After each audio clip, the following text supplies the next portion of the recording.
Okay, all right, everyone, good morning. The September 6, 2017 meeting of the City Council is called to order. This meeting has been properly noticed and posted in compliance with the open meeting law. These proceedings are being video recorded as well as presented live on KCLV Cable Channel 2 and are closed caption for our hearing impaired viewers. Please note, customers of CenturyLink and Cox Communication may view this program in high definition on Channel 1002. The council meeting, as well as all other KCLV programming, may be viewed on the internet at www.kclv.tv/live. The proceedings will be rebroadcast on KCLV Channel 2 and the web the Wednesday of the meeting at 8 p.m., Friday at 4 a.m., Saturday at 7 p.m., Sunday at 7 a.m., and the following Monday at 5 p.m. This building is protected by state-of-the-art fire detection and suppression sprinkler systems. If the alarm should activate during today's meeting, please evacuate using the exits at the back of the chambers out to the mezzanine. Proceed out the double doors to the terrace, down the back staircase. For anyone who has difficulty with stairs, please check with a marshal or fire official for assistance. Once outside, assemble on the northeast corner across the street from City Hall at Lewis and First Street. Employees wearing safety vests or our city marshals will inform you when it's safe to re-enter the building. For public comment related items on the agenda, citizen participation and public hearing items, we have available a speaker card which you may complete and submit to our city clerk up front. Cards are available online in the clerk's office or at the rear of these chambers. If you do not submit a card, it does not prevent you from speaking under public comment, citizen participation, or specified public hearing items. If anyone is present today who has need for hearing impaired equipment, please see our city clerk staff. If you parked in the parking garage across the street, please be sure to have your ticket validated by our security officers when exiting. Before we proceed with the agenda this morning, would everyone please rise for the invocation given by Reverend David Dendy, Mountain View Presbyterian, and remain standing for the pledge, and then we will proceed on to our ceremonial. Thank you, Mayor Goodman. Thank you, City Council members and distinguished guests today. Let us pray. Gracious God, on behalf of all who are gathered here today, I would like to offer my sincere thank you. Thank you for your many and abundant blessings. Thank you for life itself, for the measure of health we need to fulfill our callings, for sustenance and for friendship. Thank you for the ability to be involved in useful work and for the honor of bearing our appropriate responsibilities. Thank you for loving us from your boundless and gracious nature. Thank you for the seasons of life which bring us labor and a day of rest from our labors this past Monday. Thank you for the seasons of the sun which start to bring shorter and much appreciated cooler days ahead. Thank you for the dedication, bravery, and courage of our first responders. In the scriptures, you have said that citizens ought to obey the governing authorities since you have established those very authorities to promote peace and order and justice. Therefore, I pray for our mayor, for the various levels of city officials, and in particular for this assembled council. I'm asking that you would graciously grant them wisdom to govern amid the conflicting interests and issues of our times, a sense of the welfare and true needs of our people, a keen thirst for justice and rightness, confidence in what is good and fitting, the ability to work together in harmony even when there is honest disagreement, personal peace in their lives, and the joy in their task. I pray for the agenda set before them today. Please give an assurance of what would please you and what would benefit those who live and work in and around our beloved city of Las Vegas. It is in your most blessed name that I pray. Amen.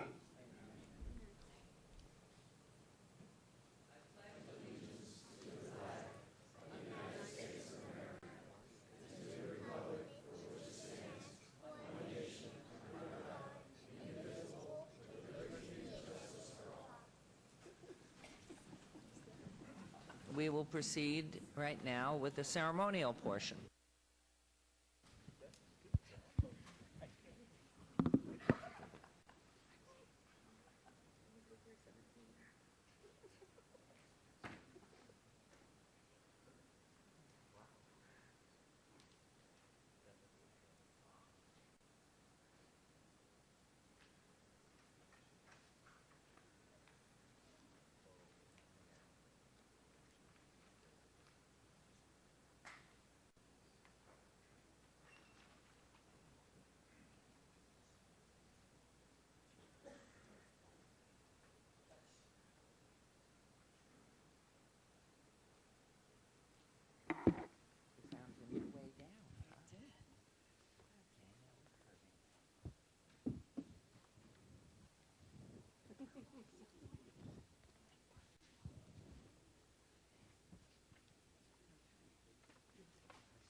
Good morning. Children in school? Loving it? Loving school. Wonderful. Oh, could we go back? Okay, good morning, everyone. This is the ceremonial portion of our agenda. And before I call on Councilwoman Fiore for our first item, I want to recall, if you wouldn't mind, Reverend Dendy, for meaningful words. I met Reverend when he first came here, and his hometown is Houston. So I thought I'd ask you just to make a few comments about what you're seeing down there and how we can best help, because I know so many of us are working, whether to send pillows and sheets or food and water. And so what is the sense of things, please, if you wouldn't mind? Thank you, Mary Goodman. Appreciate the opportunity. Yeah, Houston, as you well know, you've probably seen it on the news, a little rainfall down there the last week or two. Devastating rain, 52 inches of rain over a one-week period, more than what we get in, a decade, something like that here in Las Vegas. So I have lots of friends and family members there whose homes have been devastated with flooding and whatnot. And a lot of people are asking, what can we do to help? And I think probably one of the best things is prayer. Pray for the people. Houstonians come together in a great way to serve one another, help one another. A friend of mine said he's talked to his neighbor more in the last week than he has in the last 15 years. So blessings coming out of that. But I'm sure you can go on any website to look for what are some best ways to get money down there. I think money is probably the most appreciated for the people who are in the midst there, know exactly how to meet the needs of the people. I know people are sending clothes and whatnot, but I've seen reports that clothes are getting dumped out onto a corner lot, and the people can't even get there to get the clothes. So I'm working with a number of churches down there, but synagogues, churches, Salvation Army, Red Cross, all those organizations are good organizations. And I promised David Riggleman, your communications director, I'd get to him some addresses, names, and phone numbers in the next few days that we could put maybe out on the City Council website or something like that to be of help. Would you share with everybody a little bit about what happened? The water started to recede. Yeah, 52 inches of rain, and a lot of people flooded. And then back in the 40s, the city of Houston built a couple of reservoirs with walls 110 feet high, and those reached capacity very quickly, which has never happened since the 1940s. And so they had to start releasing some of the water. So some of the houses that were seen to be safe, once they released the waters out of the reservoir, more flooding occurred, complete neighborhoods devastated and whatnot. So it's a real mess down there. So, but I appreciate y'all's prayers and your help in any way you can do. Thank you, Mayor Goodman. Thank you, Reverend. You know, it really is. We think of how lucky we are to be here, and you look at that devastation, and for anybody who's ever had an insurance claim on anything, you know what it's like to get even what you're asking for out of your insurance claim. And from what I understand, and Reverend had confirmed it, that most of the people that are in that area have no insurance. So everything's gone. And I know with Katrina, we were very generous in this community of inviting people to come up here and live, and some have stayed on because they really love the community. But what I worry about the most is we are such a generous community that really is pulling together to help. I know we have sent first responders down to help, but the reality is we even have a family that's been collecting mattresses. And if you don't have a person to contact that can disseminate the mattresses or anything else we're sending, you're working very hard. People are giving so generously of time, energy, and supplies. But the reality is one is a trusted source for your funds, that you know the funds are going to go to the right place. And so just anybody that's watching, yes, continue to do. We've heard from Reverend that they're releasing the water out of these reservoirs, which creates more problem. But goodness gracious, we are so lucky we live here. So more prayers, and hopefully it will work. And thank you, Reverend.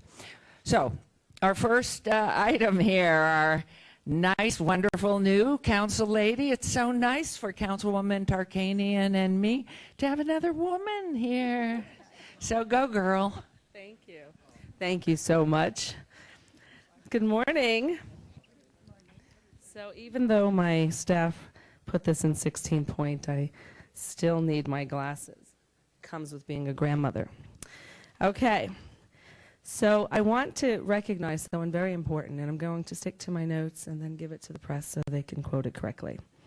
One of the many great things about being on the City Council are the opportunities to acknowledge and salute the amazing people in our community that go above and beyond to keep our neighborhoods safe and improve our quality of life here in Las Vegas.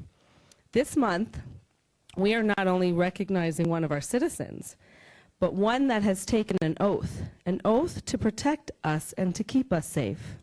On Tuesday, July 18th, Officer Jeffrey Burr had to make a split-second decision that police officers spend their entire careers hoping never having to make, to fire their weapon in the line of duty. That day, he had to make that call, and he made the right one. And we are here today to commend him for it. Officer Burr was born in Utah and has lived in Las Vegas for the last 26 years. He is a proud father of 2 children, a son who is 7 and a daughter who is 4, as well as his loving, beautiful husband to his wife, Casey. He joined the police department in 2009 and has been on the department for the last 8 years. Before this safety incident, Officer Burr was assigned to the day shift field training squad in the Northwest Area Command, my area, where he assists in training officers just out of the academy on how to apply what they have learned. Officer Burr is an exceptional officer. He will remain proactive throughout the shift and has no issues with skipping or missing his lunch to assist an officer with a call. He remains calm and level-headed and has been an acting sergeant for the squad on several occasions while the sergeant has been off for one reason or another. As an FTO, field training officer, he teaches the new officers when he can, but will also show them by example. He's a true exemplar. He can sit them down and calmly go over mistakes that they have learned from them, and at times he can be tough, so they better understand the risks of the job and how important officer safety can be. Officer Burr is a defensive tactics instructor and certifies other officers in quarterly defensive tactics and occasionally remedial training for new officers. He continues to train and take classes to better improve his own knowledge so that he may pass it on not only to the new officers but to his squad mates as well. When trainees complete field training, they evaluate their instructors so that the instructors can improve their teaching style. For the last year of field training, there have been only positive critiques in regarding his teaching style, his professionalism, and his attitude. Trainees praise his patience as well as his knowledge. Officer Burr received a commendation as part of a squad in which they received the most consistent positive feedback from trainees. He also received commendation for his investigation in conjunction with other officers to apprehend and charge three suspects who were part of a large-scale commercial burglary series. This is clearly an officer we are lucky to have on our police force and are lucky to have him playing a key role in training new officers, and I'm personally lucky because he protects Ward 6. Because of Officer Burr's efforts, and other officers are taught to make the right call when they are placed in dangerous situations. It is important that the men and women who risk their lives know that we have their backs. That, God forbid, when they have to make the toughest call of their lives to fire their weapon in the line of duty, that the citizens of Las Vegas and their elected officials will stand with them. And when they make that call, that we will refuse to rush to judgment on their actions. We will not be part of any effort to try their case in the media, to form any opinions without the facts, that we will have their backs just as they have ours. Officer Burr, we have your back. Ladies and gentlemen, join me in recognizing Officer Jeffrey Burr for a job very well done. And here is his plaque, and then Councilwoman has his... Yep. Okay. He's coming right now.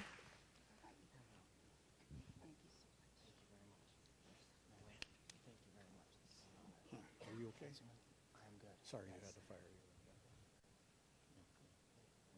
Your dad might be a friend of mine. Thank you, Officer Burr. So I have, this is your Citizen of the Month award, plus because your two children are the same age as my grandchildren, we got them a little special something, and if you want to bring them back to City Council, I'll wrap this around their neck. And it's an award that says, "My dad is a hero." Okay? So this is for your children as well. I'll give this to Casey, okay? You're welcome. Okay, I'm going to give the mic back to the mayor because I don't know all the procedures.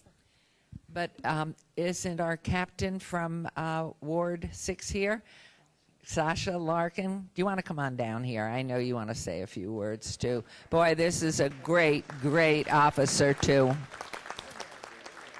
We're so proud of you, and you got transferred. I know. How about a word about it? So good morning. It's truly an honor for me to be here today. I had the pleasure of taking Northwest Area Command over just 2 months ago, and Officer Burr, within the first 2 weeks, became a hero in our Area Command when he was involved in his incident. And City Councilwoman was exactly right. We don't ever wake up in the morning thinking we're going to have to pull the trigger or be involved in an incident like that.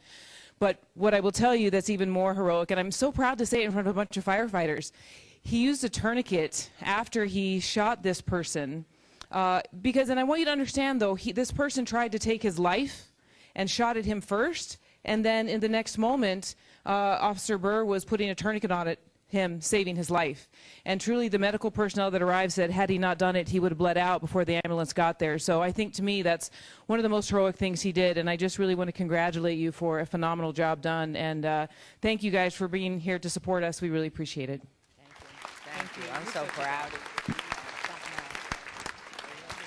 And now, for your family and you, officer, if you'll step over here, we have the sign. Your name will be up there for the month, and back and forth and back and forth, and bring the children over. You can have your picture taken with them.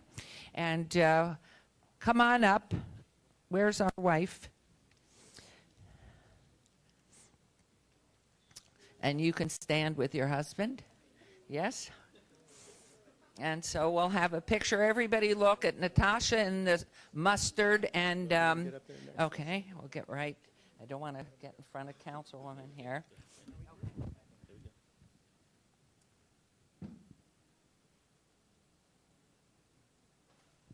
And at some point, we'll have Shane, who's in striped blue today instead of pink. Tell us when, Sean.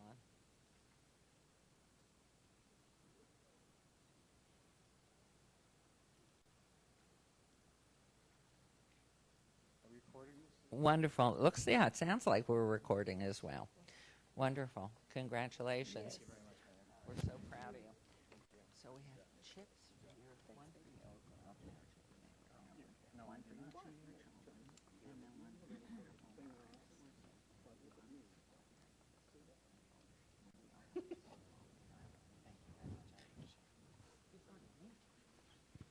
Thank you, Councilwoman.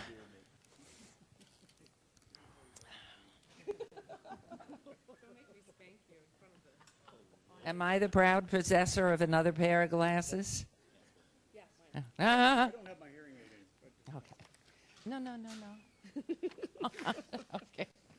All right. For our next item, I'd like to invite our acting planning director, Robert Summerfield, and our fabulous, not that he isn't fabulous, you're fabulous, and our fabulous code enforcement manager, Vicki Ozuna, to join us at the podium. Come on, Vicki. Come on down. At the city, we love it when teams of employees do great work, as you know, and today we're recognizing the recipients of our Action Team Award for September, and that's our code enforcement team. This team is key to the city's core purpose of building community to make life better. Let me tell you a little bit about these wonderful public servants. This team responds to more than 15,000 complaints and questions every year. And as they assist property owners meet city code when it comes to issues like polluted pools, which are obviously breeding grounds for mosquitoes and terrible diseases. They're looking at dangerous buildings, squatters, and short-term rentals. I know that sometimes the idea of enforcement can be ominous for us all to even think about. But under Vicky's leadership, this particular team puts customer service first. They address issues by working with the property owners and those who have filed complaints to reach a solution that works for everyone. Some areas where this team has had a major impact lately include securing dangerous buildings and establishing better lines of communication on short-term rental complaints. During the last fiscal year, this team secured 436 open vacant buildings, ensuring that dangerous issues such as fires are not occurring. In August, this team established a 24-hour short-term rental hotline to be used by residents. If a party house has become a nuisance, residents can call 702, of course, 229-3500, 229-3500 to register complaints so that enforcement officers are able to respond. This non-emergency hotline is designed to handle complaints of noise, excessive number of tenants, large parties, trash, parking, and other issues. It's important that those reporting complaints call while the issue is occurring so it can be documented by the city. This team does so much for our residents, and they use creativity and teamwork as the keys to their success. This is a large team, and I would like to ask everyone who's part of it to please stand in the audience so that we can give you a round of applause. Please stand, all of you who are working in this fabulous, fabulous team. We are so grateful to you. So these are our responders, and they have done a magnificent job. We are continuing to take care of our residents, and we thank you all. And so at this point, let me start with Robert. You get the first go, and then Vicki. Thank you, Mayor. Thank you, Council. This is a tremendous honor for the Planning Department, and specifically acknowledging the work of code enforcement. These men and women are really the frontline staff of the city. They are the persons that answer the phone calls when there's an issue in a neighborhood, when there's been illegal dumping occurring, when there has been some construction that may not have been permitted that needs to be looked at, when, as the mayor pointed out, when there's a pool that hasn't been properly maintained and maybe there's now mosquitoes in the area. These are the men and women who go out every day. They're interacting with the community and the public, sometimes not so happy public because they're frustrated because there's something happening in their neighborhood that they're not happy with. They're a property owner who doesn't maybe quite understand the requirements and why they are receiving a visit for our code enforcement. These men and women are very calm, very cool, very collected, and their first response is always to help educate the community as to what may not be quite right and how do we remedy it. That enforcement part of it is always their last resort. We are always, this crew is always working with the community to fix the issue because we all want to make sure that we're doing what that city motto is, building community to make life better. And this is really the group that's at the front line of that. And so as the acting director of planning, I just want to congratulate them. They do a tremendous job every day. The mayor pointed out some of the numbers. Their interactions with the public and the things that they have to do are just a tremendous asset to the city. They work as a team. They work 7 days a week, making sure that we have coverage. Even though city offices are only open Monday through Thursday, this staff is actually available every day of the week to go out, to address concerns, to follow up on issues, and making sure that we live in a beautiful community that I think we all strive for. So I want to congratulate them for this honor and thank them for their service to the city of Las Vegas and our citizens. So thank you. Thank you very much. And Mrs. Zuna, how about it? You got a great team, and I know she works these long hour days too, and then maybe gets a call in the middle of the night, so that's not so much fun. But what a great team you have, and I know you're great because of the fact you have a great team. So, They are a great team, and honestly, this is all for them. This has nothing to do with me. It's about everything that they accomplish and what they do for the neighborhoods and how they keep the neighborhoods safe. And I don't think that they get enough credit for what they do. And I'm really happy that they are the team of the quarter. So. You are the team of the quarter, and I've never done it before because I didn't have enough, but you're a nice team. I'm going to give you all a good luck, good health mayorship. So while we proceed on, I'm going to walk right through you and thank you all very much.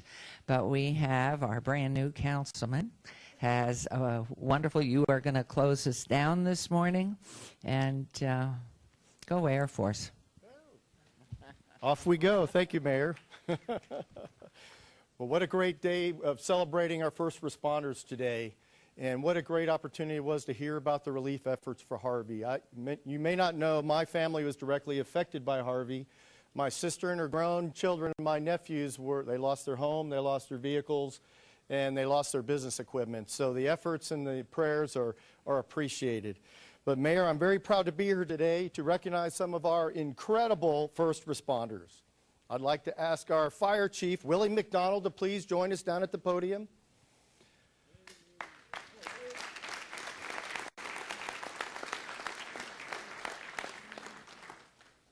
Thanks, Chief.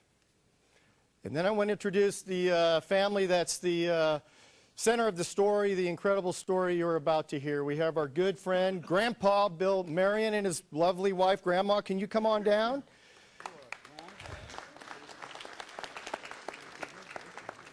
And then we have the parents of the star of today's discussion. We have Brittany and Paul. Can you bring 5-year-old Nathan and your lovely daughter that we're so happy to have here with us today, Natalie?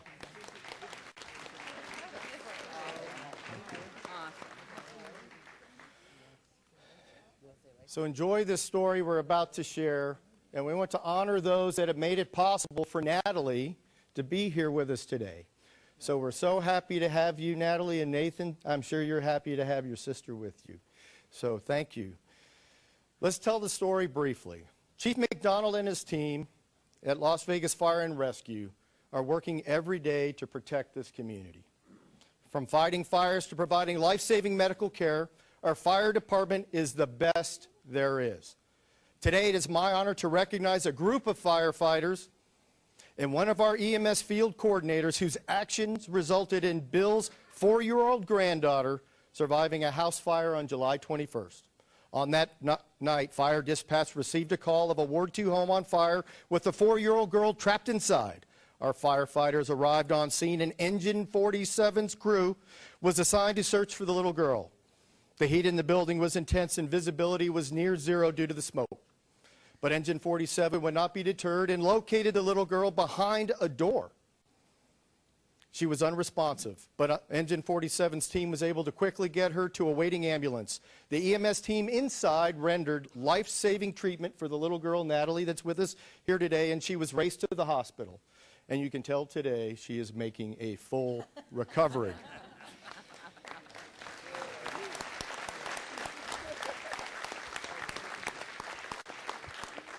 As a father of 3 children myself, I cannot even imagine the anguish and fear that her family, felt as they waited for the firefighter first to find the little girl and then bring her back.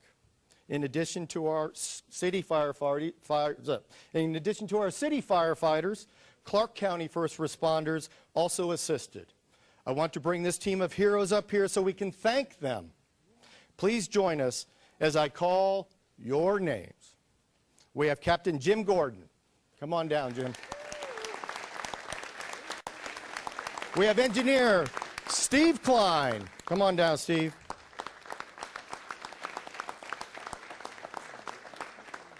Firefighter Mark Robles.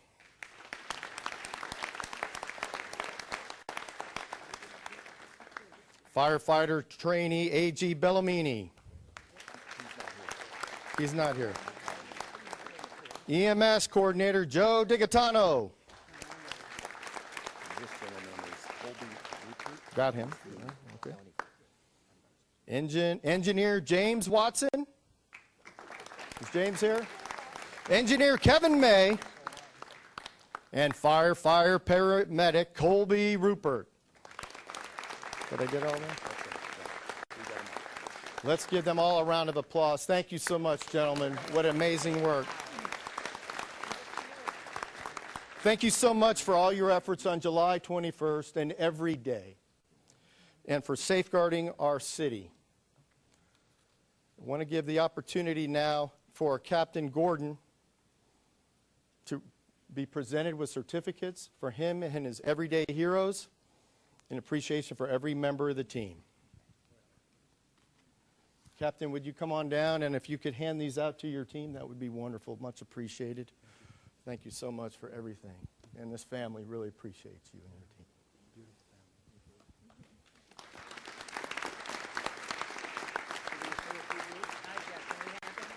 We cannot thank, while he's handing those out, I just want to say we cannot thank you enough for the peace of mind that you bring this community.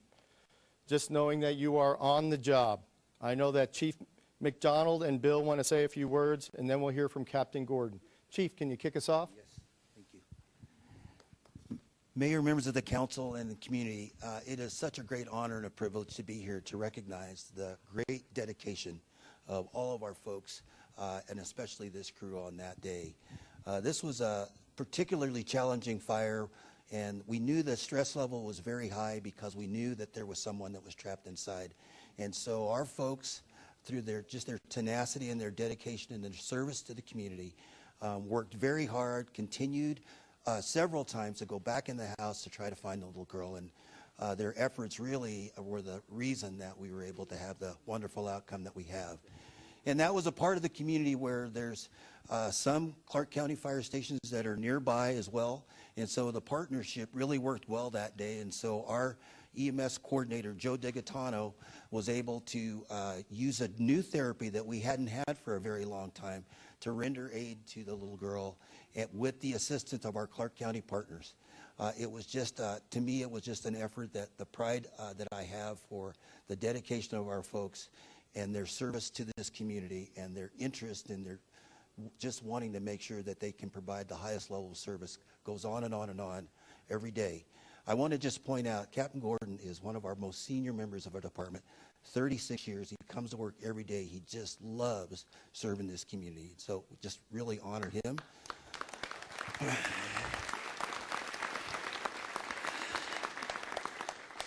Steve Klein is the glue. He's been on for more than 25 years. He makes sure those folks get to the scene safe every time, and he's the lifeline between them and the hazardous environment that they're in.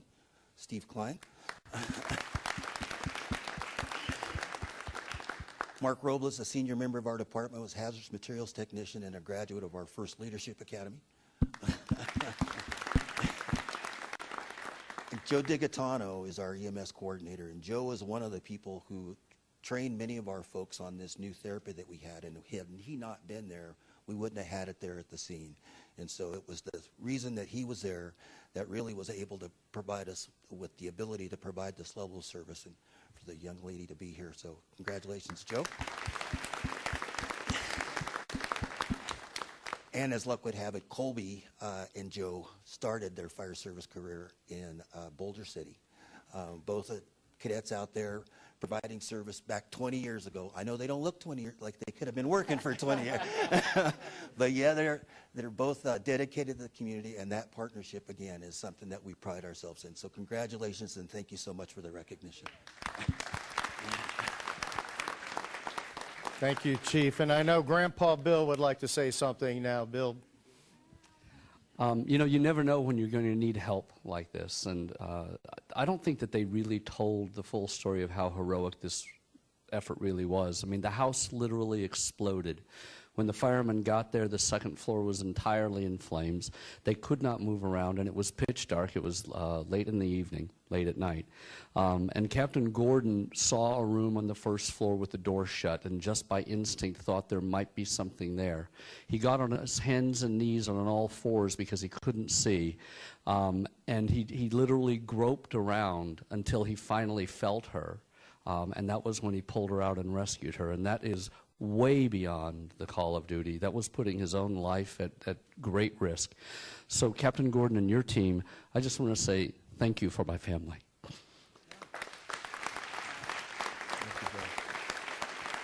Thank you, Bill. Captain Gordon, would you like to say a few words? Humble till the end. We appreciate that. First of all, I'd like to thank the family, Bill and his wife, beautiful wife Renee, Paul and Brittany, and their children, little Natalie and Nathan. I'd like to thank the mayor and the city council, as well as all of senior staff with LVFR, labor as well. I'd like to thank you all for including our brothers from Clark County Fire. It's a great honor to be a part of this profession and to serve with the men and women of LVFR, as well as Clark County and all our neighboring fire departments. This truly was a team effort. The battalion chiefs that were putting together a strategy, all the companies that were involved in carrying out tactical assignments that were all about a successful outcome for this family.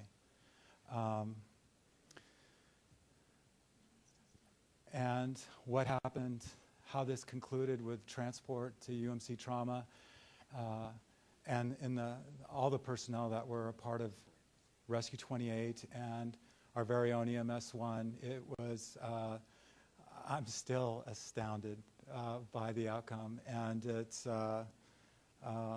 such a pleasure. It's such a pleasure to be associated with everybody here. My crew, thank you for your commitment and your dedication to seeing through to completion assignments and not quitting. I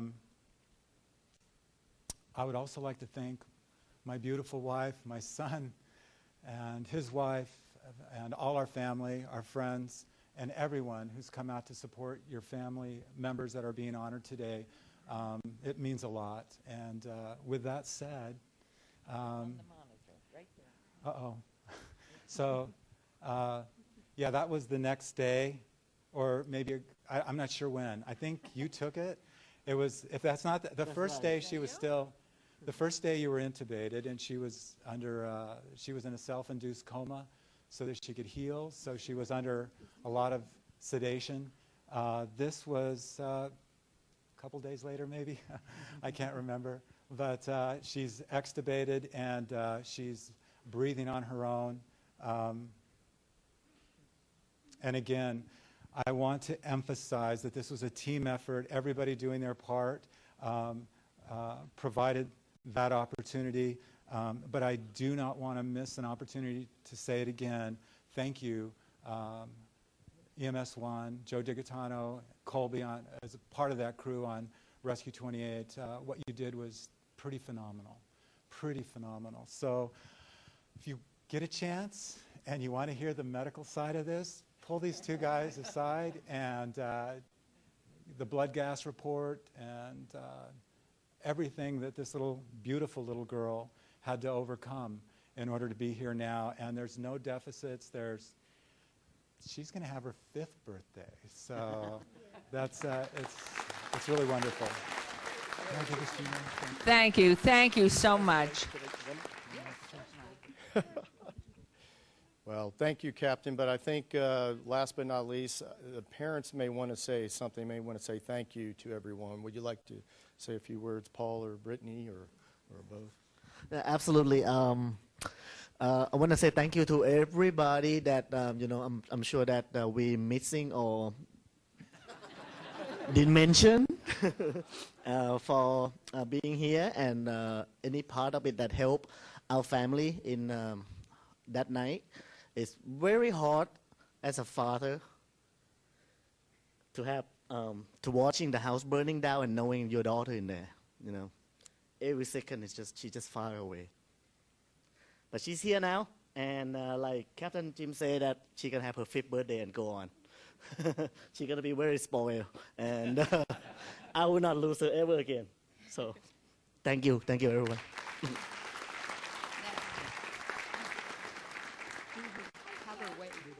Thank you again, ladies and gentlemen. Our firefighters, our first responders, thank you. Please give them a big round of applause.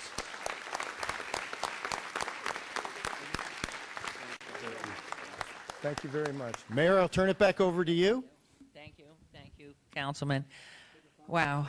And thank you to our trauma at UMC. They do miracle works there, and it is simply incredible. And I think every parent and every grandparent, once you have a child, your life is just fear all the time. You want them to be healthy and safe. And because of the great team in Las Vegas, this beautiful family is whole and together. So congratulations, Chiefs, and thank you so much. And Councilman, what a great recognition. Thank you. So I have 10 minutes at 10, and are we all right to go on, team? Yes? All right, we're going to go right forward. Okay, thank you.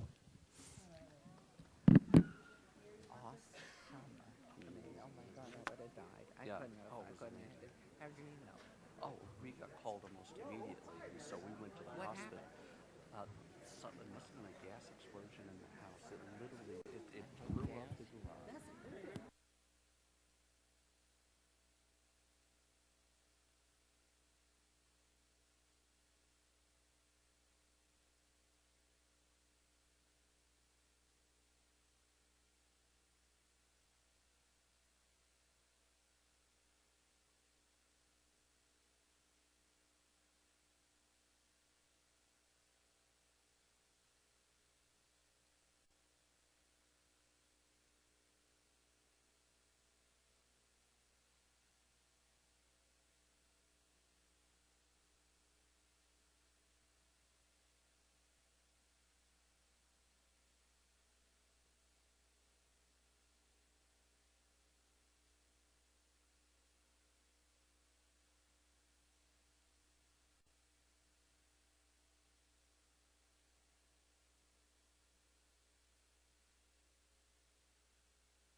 Okay, I see Councilman Coffin and I see Councilman Barlow, and we have Councilwoman and myself, so we're 4.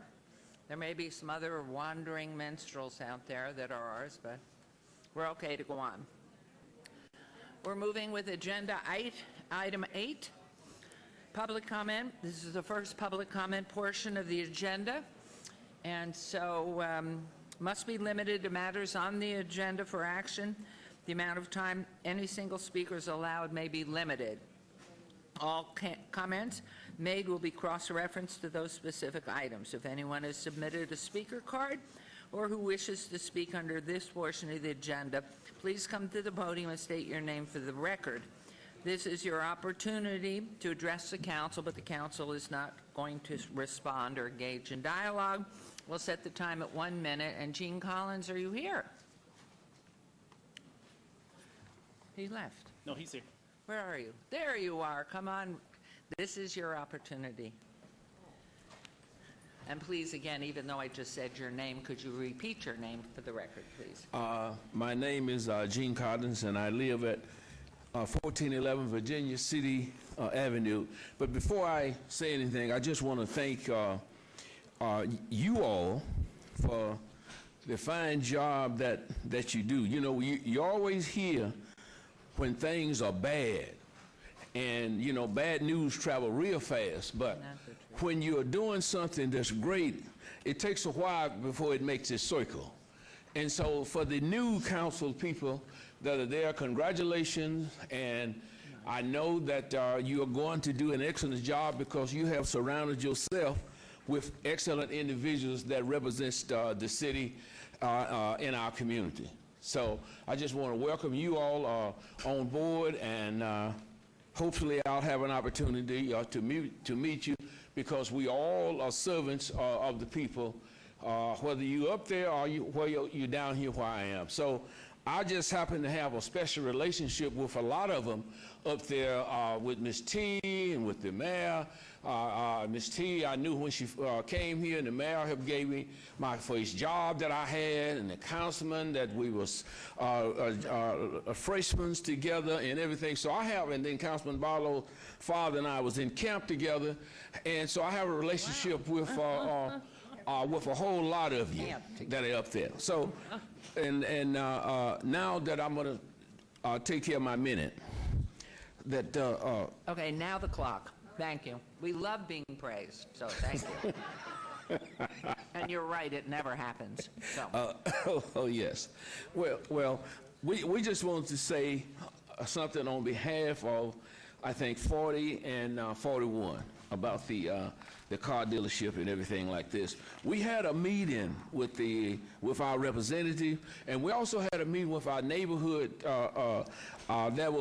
Should be a lot more here, but things just happen, so a lot of them are not here. But they are aware of these items that's on the agenda, and it just so happened that I could come down along with James and his wife, and the rest of them who are not here told me to make sure that I speak on their behalf, because they feel the same way that we do about the 2 items that's on the agenda that's going up in our community, the car lot and everything like this. And so we have voiced our concern with our councilman and the neighborhood individuals that live there. So I'm not going to take up that much more time, but we are opposed to it, and because we don't think that we should have this type of business in our community.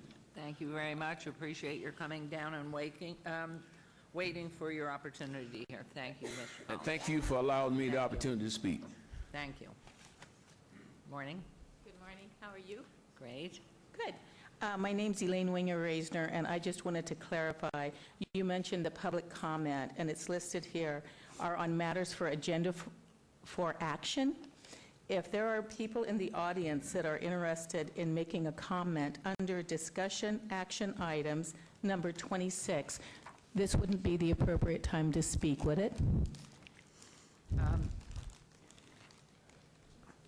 This is your call, Mayor. I think that you're going to probably want to open this up for public comment. This is the resolution that deals with the moratorium for 6 months. It's Fine. pretty impactful. I think that there will be an opportunity with your agreement to do that. I had intended, but I didn't even know I had the option. But we will go ahead and take public comment during the item. During the item, okay, thank you. Thanks. Anyone else on any other item, please come forward and state your name for the record. James Anderson, 1301 Sharon Road. The items regarding 41 and 42. I'm sorry, 40 and 41. I'm also opposed to it. I live on 1301 Sharon Road, and the car lot that we're totally against it, 100%. I'm echoing what Gene Collins just said, and just enforcing what he said.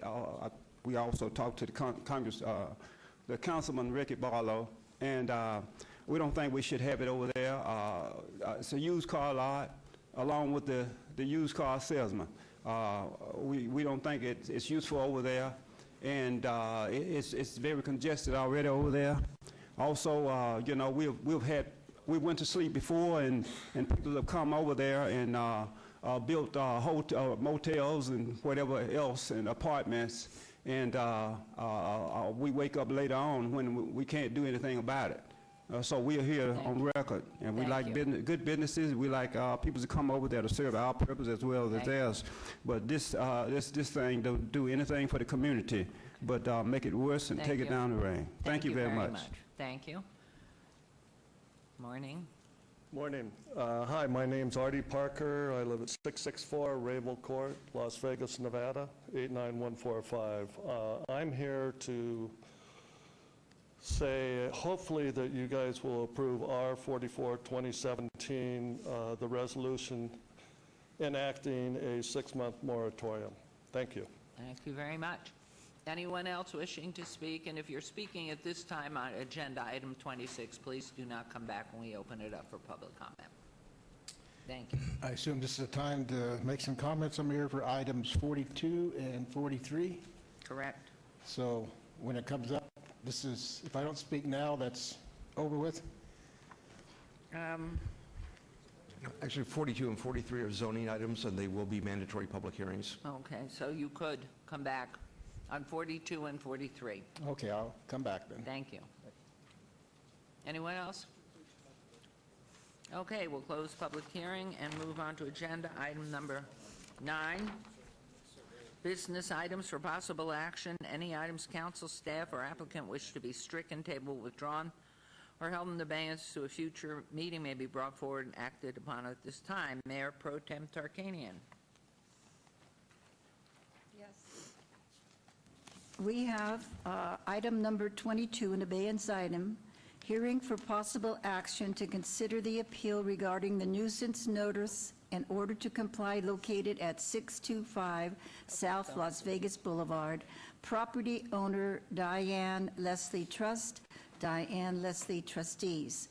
Action requested is to withdraw the item. Item number 37, SDR 70240, an abeyance item, site development plan review, applicant Caproc Emergency Holdings, LLC, owner Northwest 95, LLC, on a 2.79 acre portion of 15.78 acres at the northeast corner of Oso Blanco Road and Duranga Drive, and the request is to withdraw without prejudice by the applicant, and that will be my motion. Thank you. There's a motion. If you please vote. And I see we're all up and running. Yes, wonderfully done. Please vote and please post. Motion carries. Thank you very much. We'll move on to agenda item 10 for possible action to approve final minutes by reference to the July 19th, 2017 regular city council meeting. Is there a motion to approve those minutes, please? Mayor Pro Tem? Yes. Motion to approve the minutes. Thank you very much. There's a motion. Please vote and please post. And that carries as well. Items 11 through 21 on the consent agenda are considered to be routine or recommended for approval by their departments and may be enacted in one motion. Are there any items council wishes to bring forward? Okay, Mayor Pro Tem may have a motion then to accept these items. Move to accept these items. Thank you very much. Is a motion to accept items 11 through 21 on the consent agenda. Please vote and please post.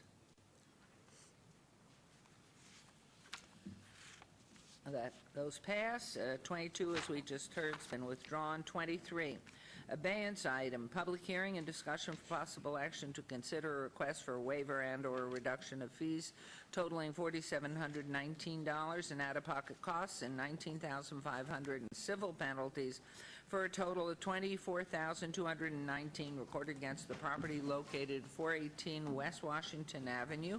Property owner Kevin and Kim Lewis, care of Silberman Group, Inc. This is in Ward 5 with Councilman Barlow. This is a public hearing which I declare open. And good morning again. Good morning. Vicki Ozuna, Code Enforcement Supervisor. The item before you today is a public hearing for a requested waiver of civil penalties and the request from the current property owner, Kevin and Kim Lewis. And they were the owner at the time of the abatement for 418 West Washington, located in the area of East Street and Washington, zip code 89106. This waiver request for an abatement case was started back in June 23rd, 2015. Code Enforcement received a complaint about an open and accessible building with refuse waste and high weeds. Staff issued a notice and order on June 29, 2015, and due to noncompliance by the property owner, a contractor was hired by Code Enforcement to secure the structure, remove all of the refuse and waste and the high weeds from the property.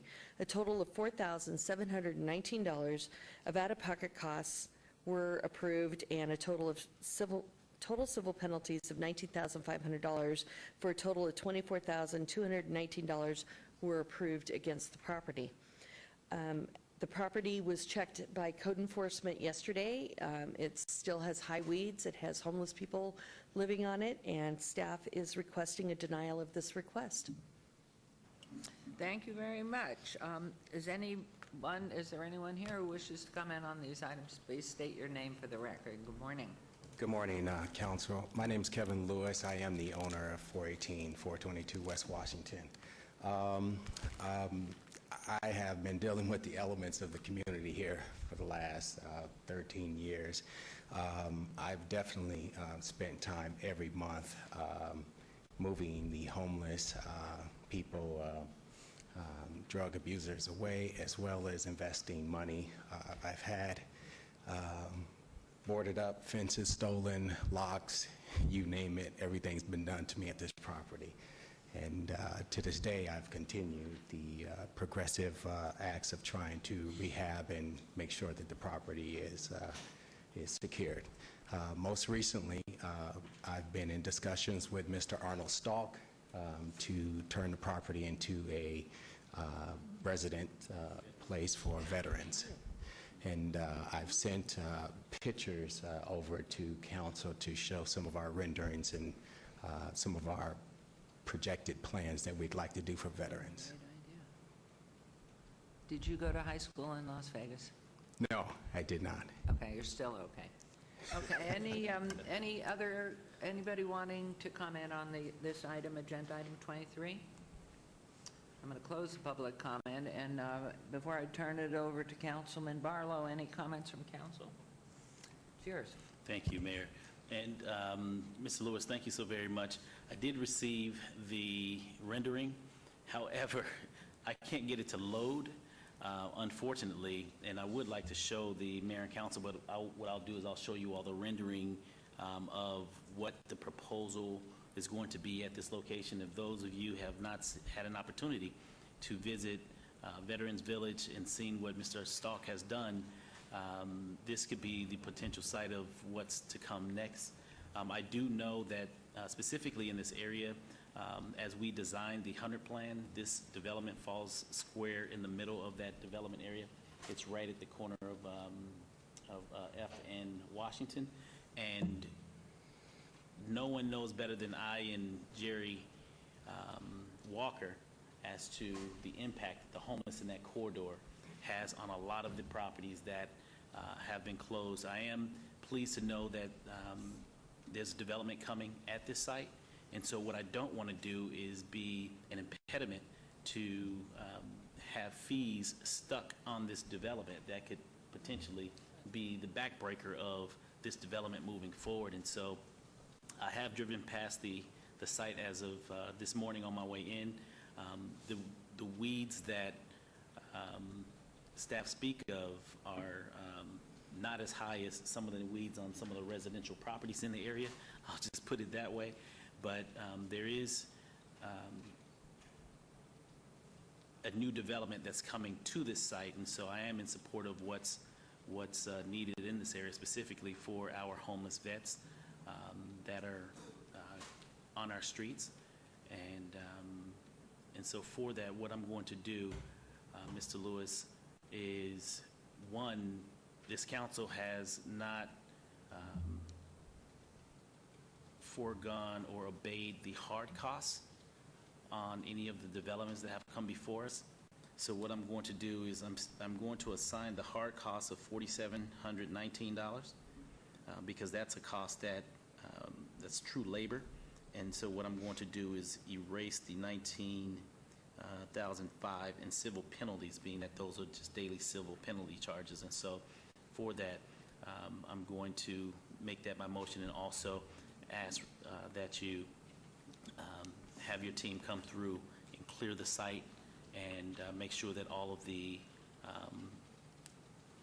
boards on the windows and doors are firmly secured. Now, I know you've done that time and time again, and I know the frustration because they do come in and they just rip them off in the middle of the night and climb back inside these structures. So hopefully, as you move this development forward, you have an opportunity to, in fact, get some new tenants in there. And I know that we're having a major, major problem just down the street from you as well at the Moulin Rouge site. There's a couple hundred people living on the Moulin Rouge site, and it's been closed for many, many years, and there's been 3 fires in 1 month at the Moulin Rouge site. So I know that's a conversation that we'll be having fairly soon, and an item that will be coming back before this council as it relates to the 15-acre Moulin Rouge site that's being addressed immediately. And so that'll be my motion at this time, and we'll continue to work with you as we address this concern moving forward. Yes, sir. Okay. If I could, Councilman, I still think that cost of just the hard cost is tremendously excessive. Let me state for the council that I am a small business journal contractor in the state of Nevada, and my expense, just hard costs on just boarding up the property, would not exceed no more than $1,000. How your subcontractor or contractor arrived at $4,700 is just beyond me. And let me mention that I worked extremely hard and have spent quite a bit of money just trying to secure this property. That cost is, and I was the first contractor hired for the Las Vegas Stadium. To do the same on that site, what I charged the client there was no more than $19,000. And that property is at least 10 times the size of this property, more than 10 times, probably 25 times. So how you arrived at $4,700, I feel I'm being taken advantage of, and I think it's unfair to a minority contractor and minority owner. It's a very difficult site to manage, to own, and I've done my best to provide a quality property in this neighborhood, and I think that's just really unfair. So you want me to move the motion as is, or?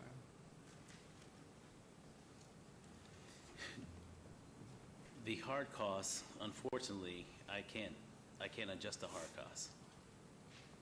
But let's start at the original motion of what I've made, knocking off the 19.5, and then we'll have an opportunity to revisit the hard costs as we get the site cleared. Okay, so there's been a motion made by Councilman Barlow to delete the 19.5 and the civil penalties, so let's please vote on that at his request. And then post if you would.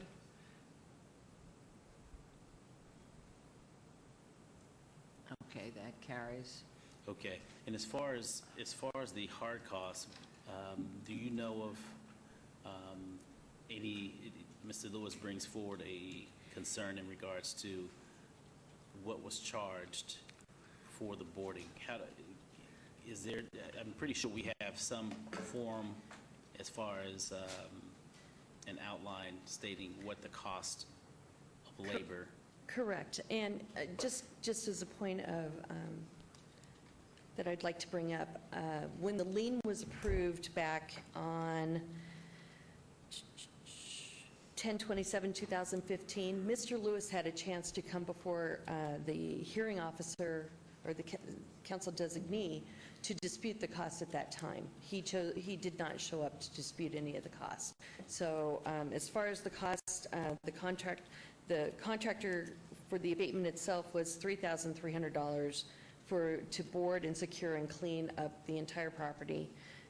There's an administrative cost of almost $500, and then the outstanding inspections that were conducted by code enforcement through the process in trying to get the property owner to take care of the property.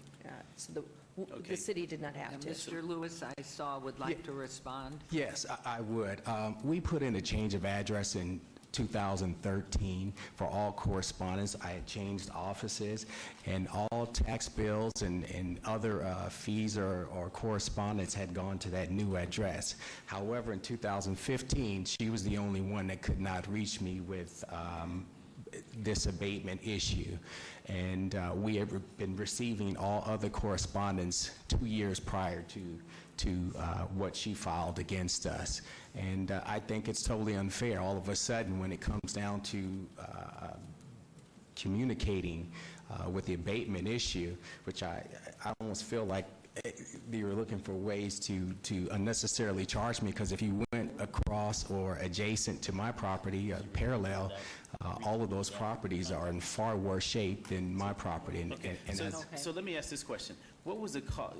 If there was a change in 2013, what was the cost up to 2013? $3,700. The activity occurred in 2015.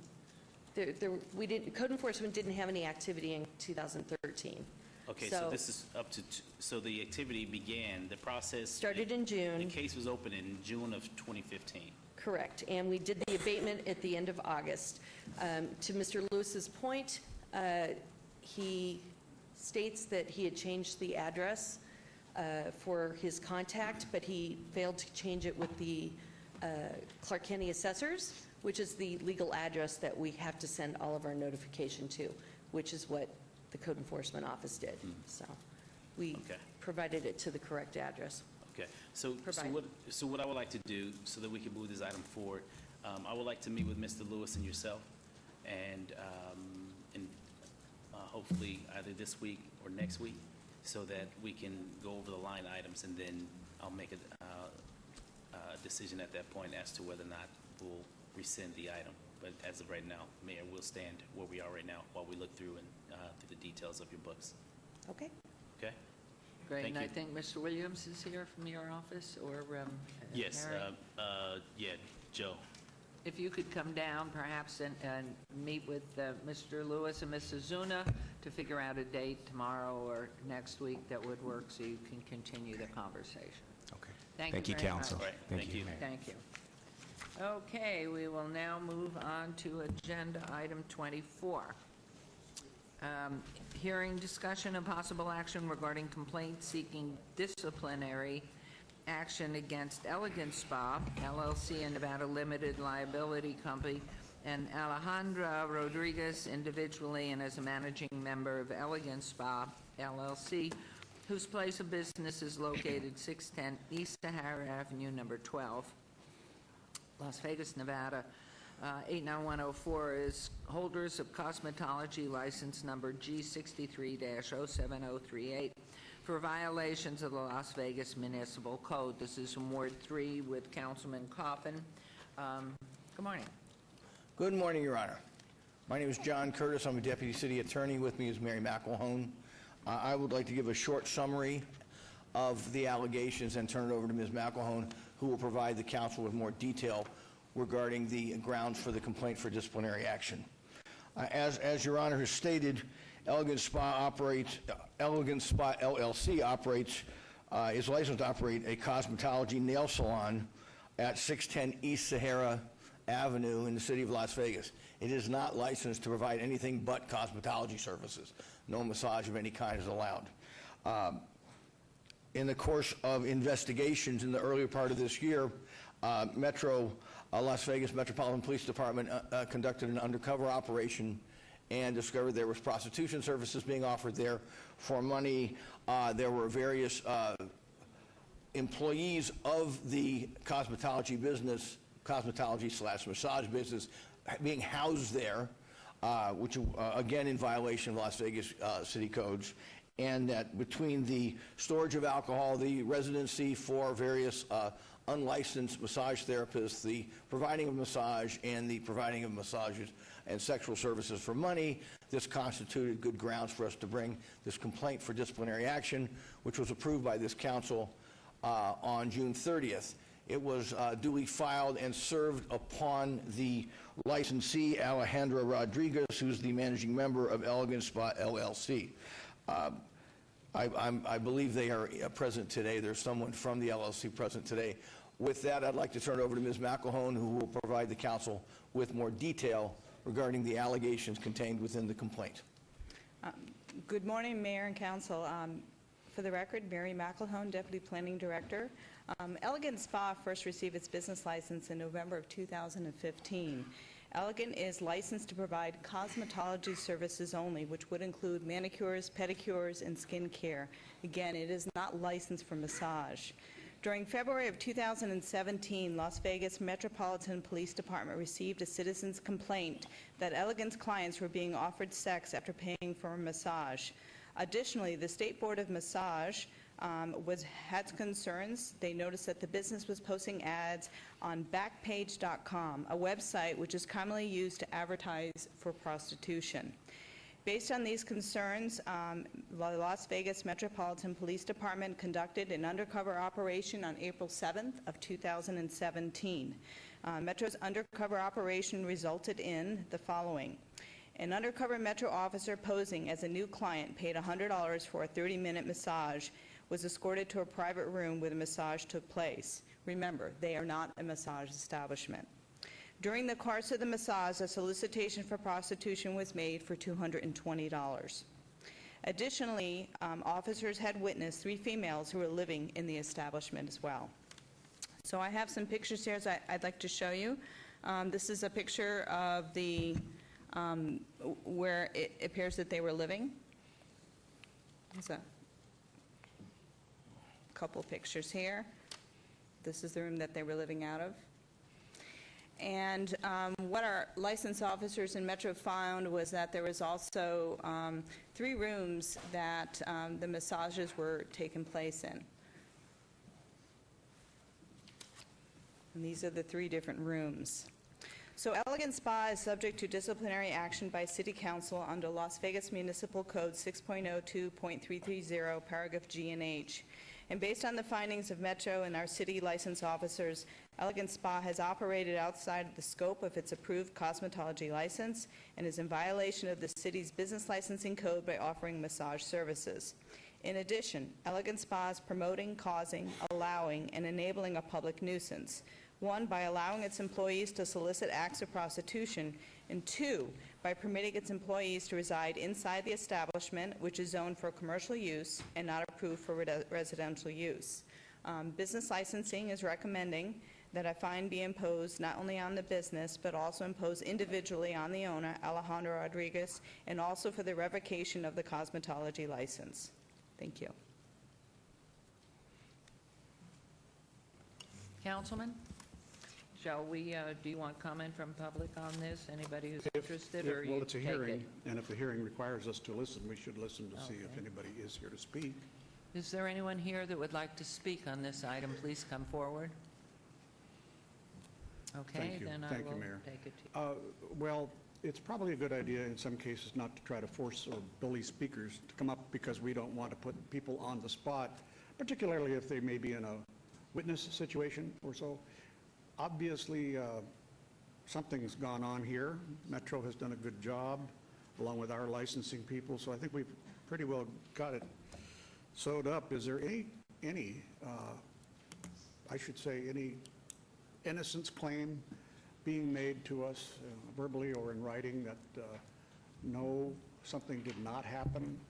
Well, I'll defer to Ms. McElhone, but I believe they shut down almost immediately after they were cited for this, and the doors have been locked ever since the original violation was made. Yes, Mary McElhone. Yes, they've been closed down since Metro originally closed them down with emergency shutdown orders. There were $1,000 in civil fines that our office initially imposed on them. They paid that also with the late fee of $1,000 as well. And as far as we have heard, there is no claim for innocence here. How many days elapsed from the time we discovered that they were operating unlawfully until the time they were closed? Well, what happened was Metro received the complaint in February of 2017, and I don't have an exact date, and neither was one given in the report. The actual operation took place on April 7th, so if you were to use the last day in February, there's at least 38 days that we know of that they did operate since the citizen complaint. Okay, and it's per se that you're operating massage when you say you're operating and pay a license for cosmetology. Okay, and our out-of-pocket costs right now are about $10,000? Yes, our out-of-pocket costs about $10,000. That includes the undercover operation from Metro, our license officers, the city attorney's office, and bringing the disciplinary action complaint forward. Okay. Your Honor, I am prepared to make a motion, but in case others have questions or statements. No, I don't. Any council have question, comment here? No? Please, go ahead. All right, then, Your Honor, this has to be dealt with in a stern way in order to help reduce this kind of activity, which is occurring a lot on Paradise Road and East Sahara, and of course there are other areas, but this is right next to a residential area, out of time, place, and manner. It's just about anything, including the fact it's out of license. So I am now moving to levy the hard cost reimbursement of $10,000 on this case, and 38 days at $500 a day is $19,000. And I would make that motion that there be that minus $1,000 that has been paid towards civil fines, so that the total payment would be about $28,000. Am I wrong or no? You tell me what that added up to. So with 39 days, it would be 17,000. No, 18. Okay. So 17,000. It'd be 19,500, and if you took $1,000 off, it would be $28,500. Okay, thank you. To continue the motion then for a total levy of $26,500. 26 or 28? Wait, Councilman, is it 26,500 or 28,500? I'm sorry, 28,500. Okay, and that's your motion? Yes, And would ma'am. that be also where it would be for the business as well as the owner individually? I'm sorry. I don't know whether it can be contained in the same motion. If it can, legal counsel doesn't object, I would also move for revocation of the cosmetology license at that location. The council Thank you. says, is shaking his head yes, and this Okay, council, yes? Thank you very much. So, All right. okay, and that's your motion. Yes, ma'am. There's a motion on agenda item 24. Please vote and please post. Thank you. The motion carries. Thank you. Thank you very much. Thank you, Mr. Curtis, Ms. McElhone. We're on to agenda item 25, resolutions. R432017, discussion for possible action to approve a resolution adopting the Upper Las Vegas Wash Vision Plan, Ward 6, with Councilwoman Fiore. Mr. Summerfield, welcome back. Thank you, Mayor, Council. Today with me, I have Steve Knoll from Design Workshop out of their State Line, Nevada office. I also have from my office Dave Knoyer, who has been the project lead on this project.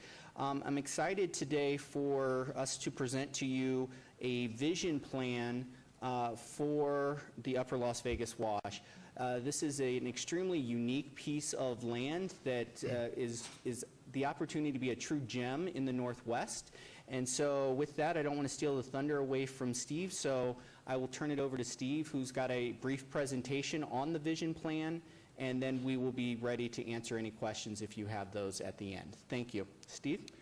Thank you, Robert. For the record, my name is Steve Knoll, President with Design Workshop, our office up at State Line, Nevada.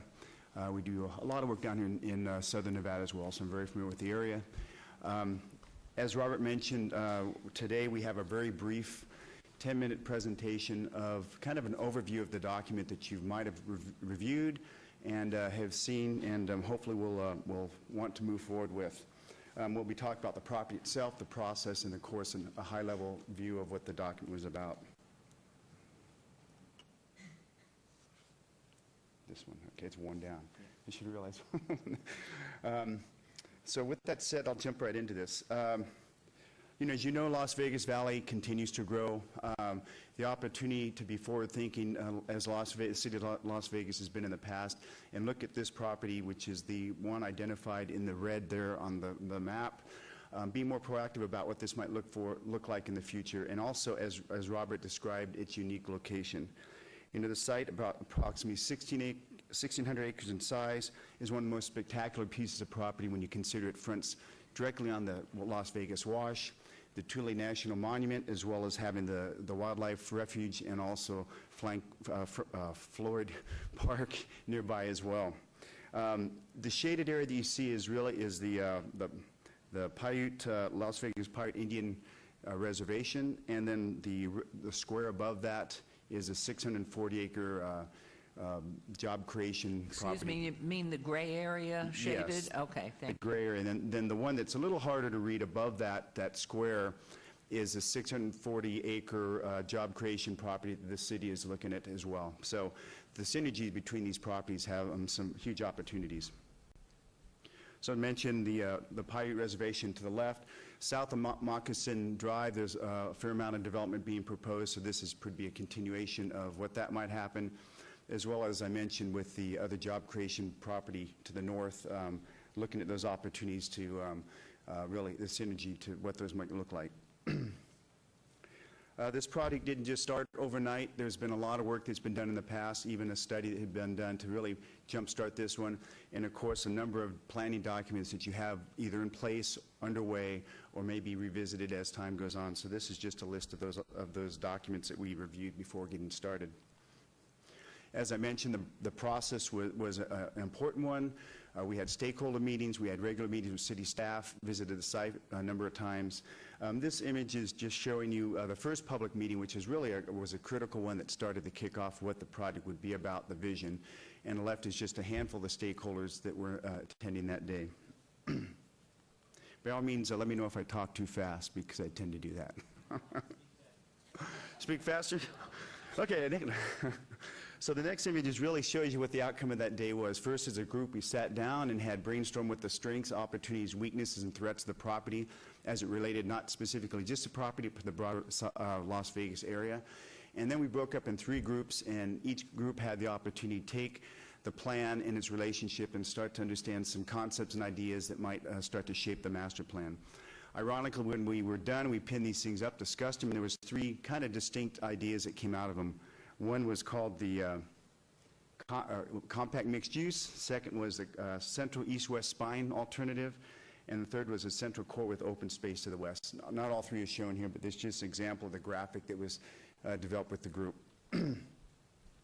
With that, a series of goals were established primarily around the environment, the economy, the community, as well as art and how the landscape itself could play into the project, specifically in the areas of sensitivity to the environment, all the way to what job creation opportunities might exist on the property. These are just a few images of some of the inspirational things that could occur on the site, anything from the type of architecture, even the type of the multi-use and equestrian trails that might be part of this overall master plan. So here was the result of that process of combining the three, and this is kind of the site, we'll call it the land use or bubble diagram, really around the 6 areas that they're on the left. The site influence is recognizing there are natural drainage ways and how that actually provides a positive and a benefit to creating these quasi-villages and bringing the natural landscape into the community itself. Circulation, whether it's directly from within, as well as recognizing current access from Sky Canyon, I keep wanting to say Sky Park, Sky Canyon Road, and then ultimately from US 95 and how that would play into the circulation. Trails and open space, a critical part of this throughout the discussion, and then of course opportunity for mixed use, business development, and a broad range of opportunities on the property. Just to touch a moment on circulation, I think what you look at how this might actually influence not just how it works internally, but how it might develop over time. The obvious is just coming off the Sky Canyon Road, there's an opportunity to introduce a major, what we call the commercial collector, the residential collector, which brings in the property. And then as well as once connection to US 95 becomes into play, there's some opportunity to connect there, as well as the various different road systems within the property, looking at ways for traffic calming, ways, bike trails, walkways, as well as a low-impact development type of strategies around the development of the roadway systems. And these are just a few images of what those sections would be, recognizing that each use would have a different opportunity with that, how to front onto the different roadway configurations. And a few examples of images that might support that, traffic calming, facilities for families, and as well as just pedestrian and equestrian opportunities. Mentioned the trail and open space is really critical.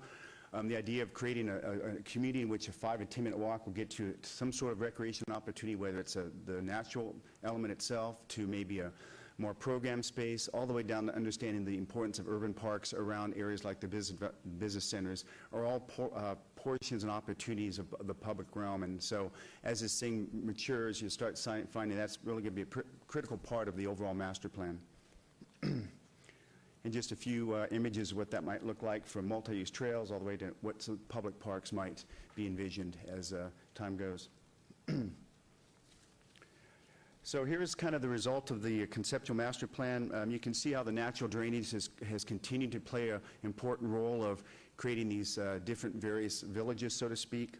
South Village, down to the bottom of the page, as you see there, is really more designed to recognize coming off Sky Canyon Road is most likely the first phase of when something does happen out there, and really offering the full gamut of the types of uses that might occur there, all the way from commercial mixed use, a wide variety of residential elements, as well as introducing the business park aspects. So really starting the job creation early in the process. What we call the central village would be key and will occur most likely as the US 95 development happens connection, because then you can see a broader number of acres dedicated toward that job creation and business development, and of course continue the mixed use element all the way down to what would be a town center and the terminus and kind of the heart of the community. The village, North Village we call it, is not necessarily time sensitive as much as I guess product driven. See that as being higher estate lots, maybe equestrian focus, primarily for two reasons. One is because of its location, and second of all, because being directly adjacent to the Paiute golf course facilities, recognizing that immediate need there and not to want to compromise that experience. And then just a few images of what that might look like, from the sense of community all the way to mixed housing development, which could even introduce things like community gardens. A lot of the things that you're hearing in many cities and communities start to embrace much larger in the capacity than in the past. And again, mixed-use commercial, what that might look like, walkable streets, the combination of residential and commercial, and of course the opportunities to create some higher density housing within a walkable community downtown center area. Then, of course, the business park itself. Important to understand that job creation, more of a high tech, might be the focus here. That would support the job creation up north, and kind of the dynamics of those two working coexisting. So this is just a graphic image. If you were to imagine yourself coming off Sky Canyon Road, idea of having a big public realm park to really set up the view, recognizing that whatever happens out there, to let the landscape and let the built environment support the natural environment, and let the natural environment play the key role. And so whatever siting and development standards happen, that would be important to keep in mind. And these are just a few examples of some of the architecture that might exist there. And then lastly, looking down, if you're coming off of US 95, coming in the property and terminating at Town Center, and again, having the prominence of the background and natural environment as being the focus. And then a couple quick images of what the architecture character might look in that Town Center. And with that, we're here to answer any questions. Awesome. We need money, we need developers. Anybody that's watching, please send your money in immediately to Ward 6 to get this show on the road. Oh my gosh, is this fabulous. What, I know there are a lot of questions and things, but some of those, are they all conceptual and your design, or did you study particular cities that you were reflecting there? That's a very good question, because in all processes, when we get into things like this, we do precedent studies to make sure we're looking around the country. And I should have mentioned that Design Workshop is a national, international firm, and we've done similar projects throughout the country, so to speak. So not just ours, but we do precedent studies, and recognizing that very few places I've worked, I've seen the combination of the natural environment as strong as it is. We actually know that that's not going to change next to you versus the next sales of BLM land that might take away what you have. So this is really a unique situation. And any particular more recent places that have gone through this type of development that, you've incorporated here with your presentation? When you say recent, you mean like? In the past 50 years. No, it's, I mean, for instance, right now, Cadence, right down the road in Henderson, we did the master plan for that community. Oh, yeah. And you can see that has some of the elements where you come into the community, and the first thing you want is to be home. And so there's a big gracious park, there's water features, you have a view of the city, and then the lines, the densities along the streets of the main commercial streets have the opportunity, and you'll see it evolve over the next 20 years because it's now being built. So that is a really good one, as well as many years ago, we actually did the master plan for Summerlin. So we have some real good, I guess, experience here in the area, as well as other places, Phoenix, Colorado, northern states such as Washington, and as well as California member communities. Okay, well, I think the presentation's phenomenal. The only other question I'd like to ask you is, have there ever been studies of older areas where in a slow progression you have moved to create an entirely new environment in that older locale? You mean like the revitalization of a community? Yes, that was put more Yeah. succinctly. Yeah, many places. I think that's the beauty about that, of course, is the opportunity for infill, really reestablish some of the culture that's there that's sometimes lost, and then really creating and getting back to making the community, the residents is for the residents. And there's many examples of that. The challenge sometimes would be the infrastructure that might be in place, some of the other things that might go on. But no, it's particularly as transit comes online and all the other opportunities for people to telecommute, that's happening everywhere. Everywhere. Yep. And so your research on this, and infill especially too, Yep. is also there. Thank you. I mean, it just really, it's exciting. Councilman, well, we'll start with Councilman and then down to Councilwoman. Thank you, Mayor. And, of course, the final word on this belongs with the representative of Ward 6. Just two questions. One is, what kind of comments did we receive back from the federal government about the impact on the monument? Through you, Mayor. Councilman, I'll let Dave Knoyer, who worked as the project lead for the city on that, talk about the relationship we had during the charrette process with a number of the federal agencies. as well as kind of the feedback we received from the Paiute Reservation as We'll well. try to distill it, so we can move on. I'm just curious, did we have objections from any of the federal agencies involved? Sure. Hi there, Dave Canoyer, City of Las Vegas Department of Planning. We've been in contact, and we have been working with the Tule Springs Fossil Beds National Monument, the superintendents, both the acting and prior acting, and soon to be the one that was just named, on this project, and they have been very, very supportive of it.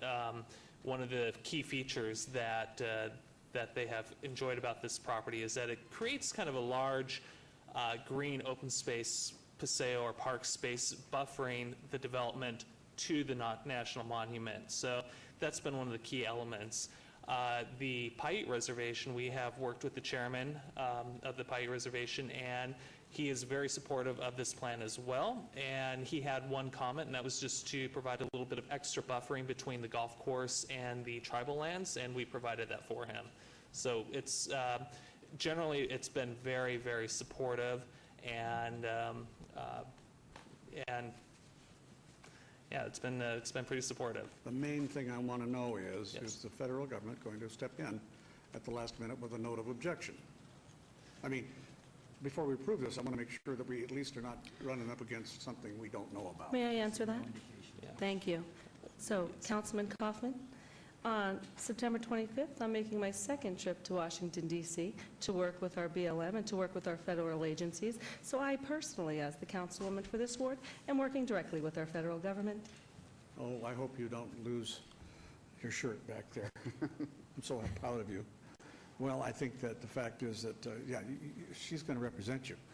But I wanted to make sure that we don't get embarrassed early. We don't know yet, then I guess, the answer. So we'll just go ahead and wing it. As far as I'm concerned, it looks like a great development. I want to thank you for designing in this rail trail. I don't think anybody has, I mean, I could be wrong, but I don't recall anybody in the town really setting aside land or creating something interpretive for the old Las Vegas Tonopah Railroad, which went to Goldfield, and yeah, he went to Tonopah too, but the point is that was built in record time, and it lasted for quite a while. A lot of people don't know it went there. Are you spot on the roadbed with this linear park? Yeah, that is, and I did forget to mention that if you see that blue building or blob on the plan, that was intended to be a school site, well located within the community, and also have the opportunity to use that trail as a connectivity for students going to and from the residential areas as a continual reminder of education, so to speak. Well, this is great because it's early history. I mean, we're talking earlier than a lot of downtown. The question is then, is there any other old roadbed, the grade there, or have you leveled it? Well, you haven't touched it. We haven't done anything. We just used the alignment that's on the actual map. So I'm not sure what condition the roadbed is right now. Okay, just suggesting to you, because I think you have in mind something different. But if you do have an opportunity to save some of the grade above ground, do that and make that part of your interpretive, because that makes this a really interesting place to live. And also, you may find, if you get out there with metal detectors, some of the old spikes, they'll be small ones, much smaller than are used today. And you might be able to put those in the interpretive site, too. That's a good suggestion. Not everybody could pick them all up. No, Lord knows I tried. Wonderful. Before I turn it over to you, Councilwoman, anyone else from Councilwoman, and then Councilman Soroka, and then to you. I just wanted to state that it looks absolutely beautiful, and I know there'll be a lot of things that need to be worked out, but I would like to ask planning if you would arrange to have this gentleman meet with wards 1, 3, and 5. I myself, and maybe Ricky and Coffin, would like to explore the idea of what we could do in the Nolder district. Just discuss it. I'd just love to see what might be possible. Would that be all right? And then planning, would you set up a meeting with us all? And please Certainly, include Mayor. me in that meeting. I'd like to be there. I think it sounds wonderful. Okay, that's fine. All right, then we'll count on you doing that. Yeah, if that's we will work on agreeable setting with something Bob and Rick. Oh, would there be 4 of us? Yes. Right, I rescind Two that. meetings. Thank you. We only can have I will three. get a briefing by Mr. Summerfield afterwards. Okay. Thank you. But we'll count on you to set up that type of meeting through our office, okay? And I think I think you've covered so many different things that people who live in that area would love to have. And I just hope that there might be something we might be able to utilize a little bit in our older areas, too. Beautiful. Thank Through you. you, Mayor, you. yes, Mayor Pro Tem, we will set something up. Thank you. And then brief me, too, please. Yes, Councilman Soroka, please. I too just wanted to say congratulations on a great vision that we can work toward in your inclusion of public green space and drainage and a combination of your neighbors and being real helpful in that community is a real plus, and that'll make it go a long way. So thank you for your extra effort. Thank you. Thank you. Councilwoman. Well, so Ward 6 is exciting, and when you guys came to my office and showed me this, I was very, very excited. We made some adjustments on it to make sure it was quite suitable for our ward with our horses. And so I'm going to stick with a couple of my comments here. First of all, I wanted to start out by thanking everyone that took part in the planning and execution of the Upper Las Vegas Wash Vision Plan.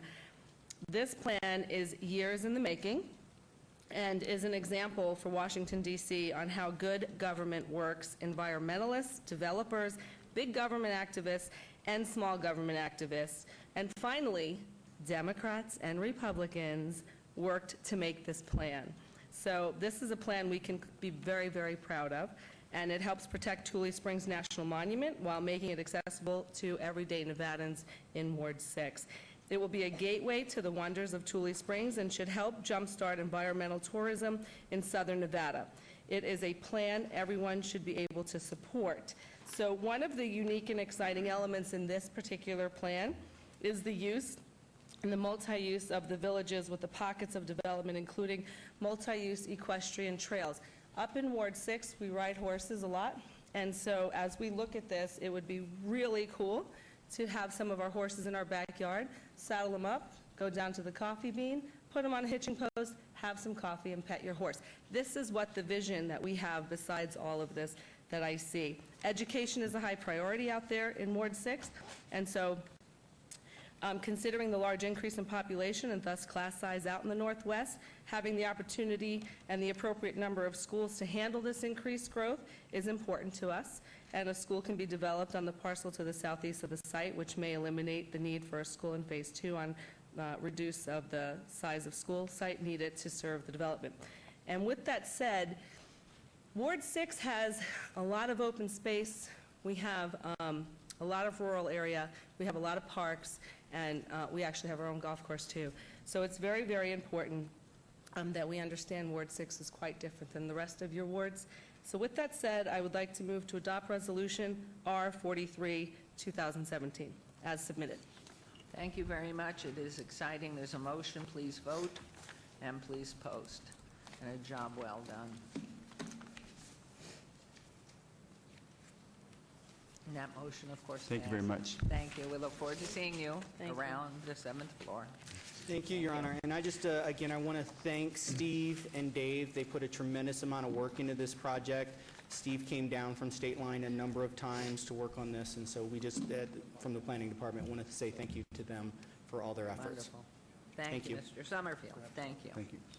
Great. Okay, agenda item 26, R44-2017, discussion for possible action to approve a resolution enacting a 6-month moratorium, on the acceptance and processing of any Title 19 land development application concerning golf course or common open space redevelopment. This is in reference to all wards. And Mr. Summerfield, you are still there. I am still here, ma'am. Thank you, Madam Mayor. So staff brings before you today a resolution at the request of members of the City Council. This is a resolution with an associated moratorium pertaining to the redevelopment of golf courses and common open spaces within the city's master development area plans and special area plans. This resolution stems in part from a national trend where golf courses and common open spaces are being proposed for redevelopment. And these conversions are not just a national issue, they've become a Las Vegas Valley issue. It's the intent with this resolution and the associated moratorium to allow staff to examine best practices and to look at ways that we can preserve existing lifestyles while allowing for compatible and innovative uses of private property. That will offer opportunities for new or different amenities for what may be going away, while at the same time allowing developers the opportunity to see new development on the land that they've acquired. The City of Las Vegas does include 23 master development plan areas or special area plans. And of those 23, approximately 10 include golf courses. Meanwhile, all of them, that is all of them, include common open space that may include land that's available for, that has some development right potentially associated with its zoning. The amendments to Title 19 of the Las Vegas Municipal Code are needed to address the scope, the scale, potential impacts on associated on neighboring properties that would be associated with the redevelopment of existing golf courses and common open spaces. This type of infill development is not contemplated under our current Title 19 standards, and so it is felt that those standards are inadequate to address some of the unique considerations when you do this type of redevelopment.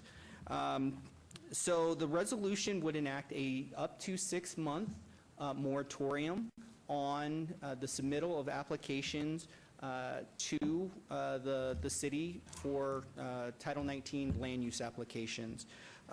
It would be over that 6-month time period, and hopefully we can do it sooner, but for a maximum of 6 months.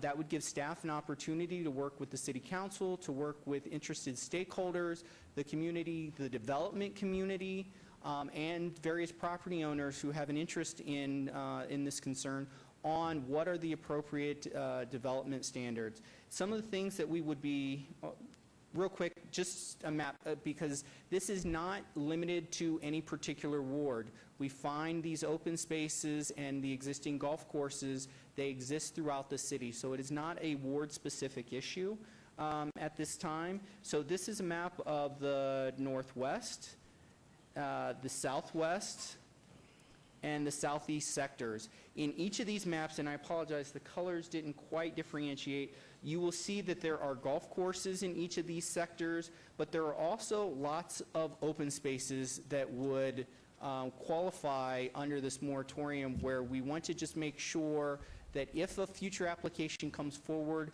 there is clarity for both the City Council as well as the developer as to what the expectations are for those redevelopment plans. So again, this is a larger issue than any particular ward. It affects all areas of the city potentially.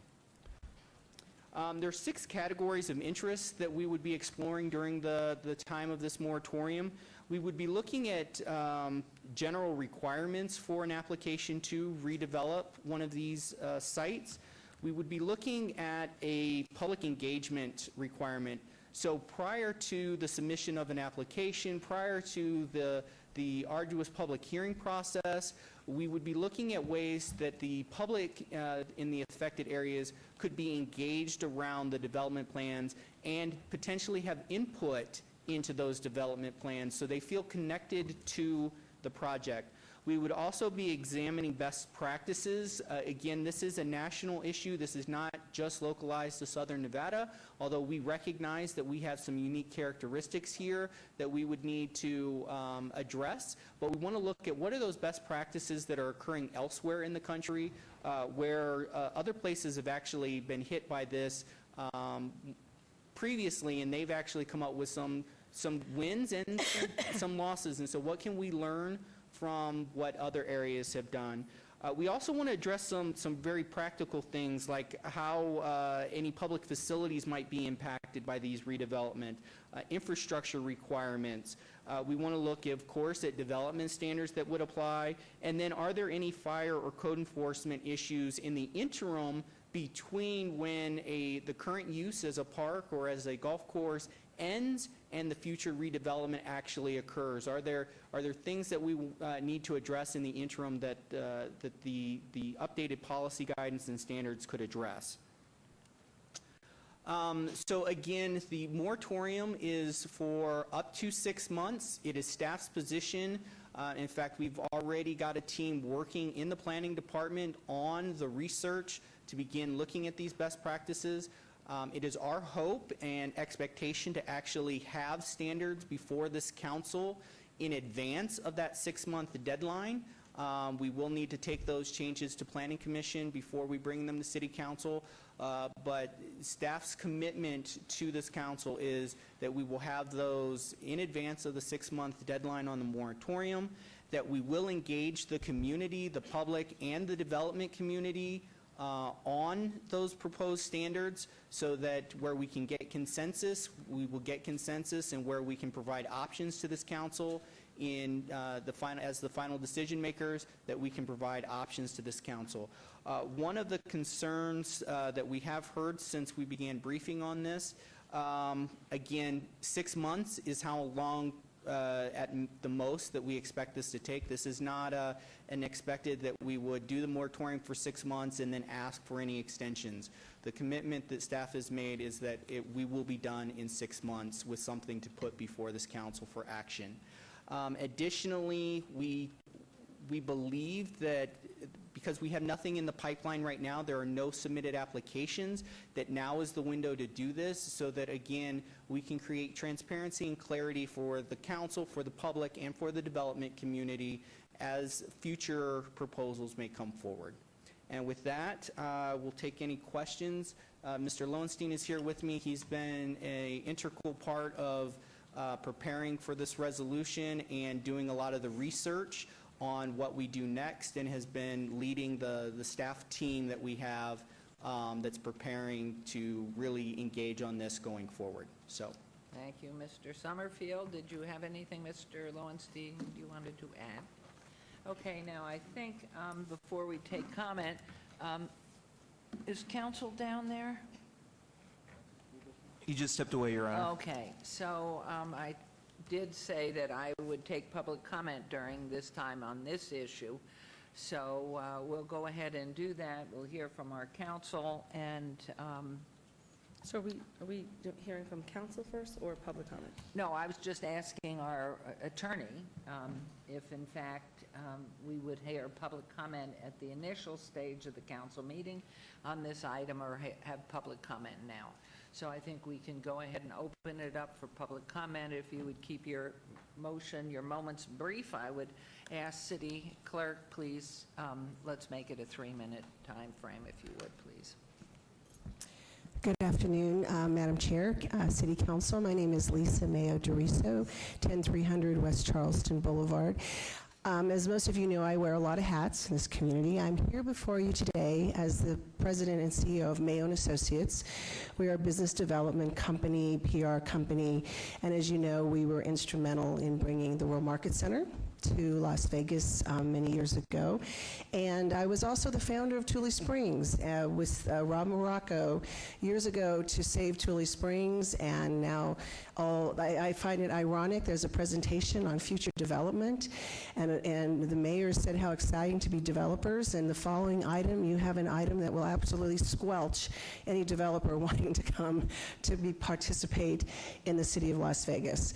I'm here today. I actually have an item that I have actually presented to Mr. Perigo and Mr. Tom Hicks just a few weeks ago on a 24-acre soccer complex in Ward 6 and Ward 4. Investors coming in to really make our soccer community just amazing and create a lot of money.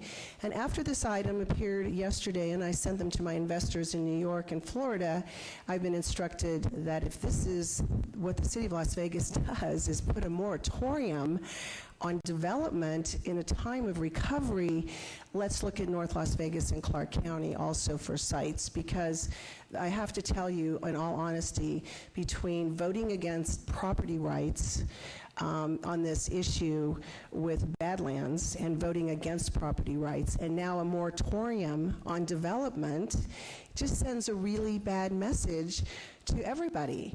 And I can't believe that in this day and age we would use the terms moratorium and development in the same sentence when we're talking about the city of Las Vegas and bringing people here to develop.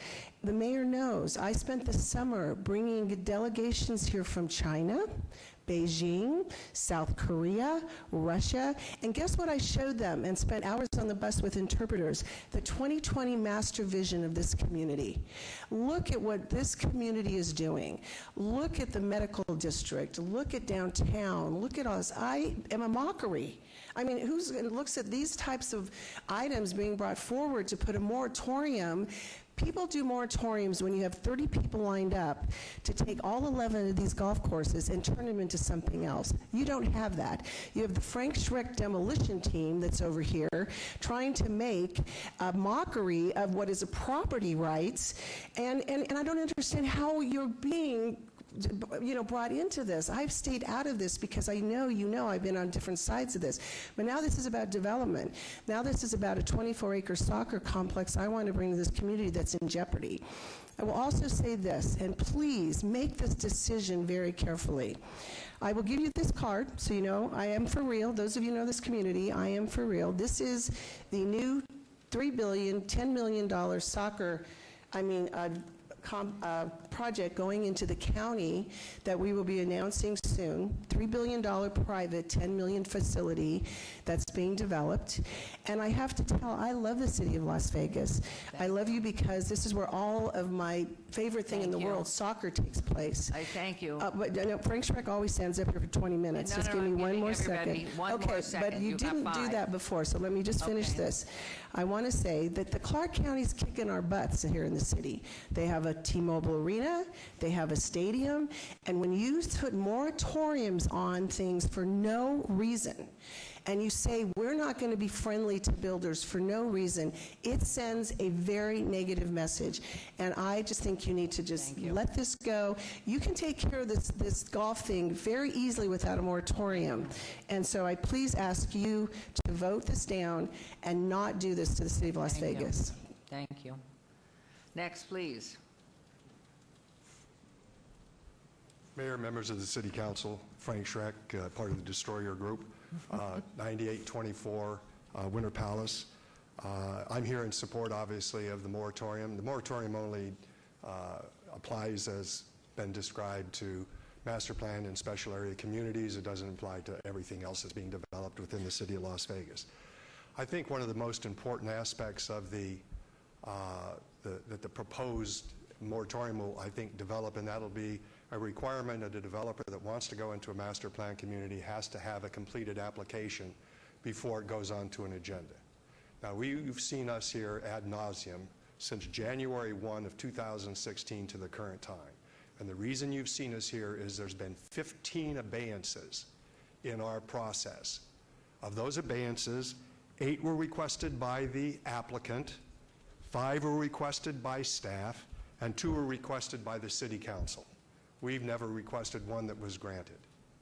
And that torture, stress, cost, and expense was caused by the fact that almost every one of those abeyances was requested because the applications weren't completed. And therefore, the deciding body, whether it's the Planning Commission or the City Council, or whether it was the residents, had no clue as what the actual application would be when it was presented to either of those bodies. And so up until the night before, on many occasions, the applications were being changed and amended.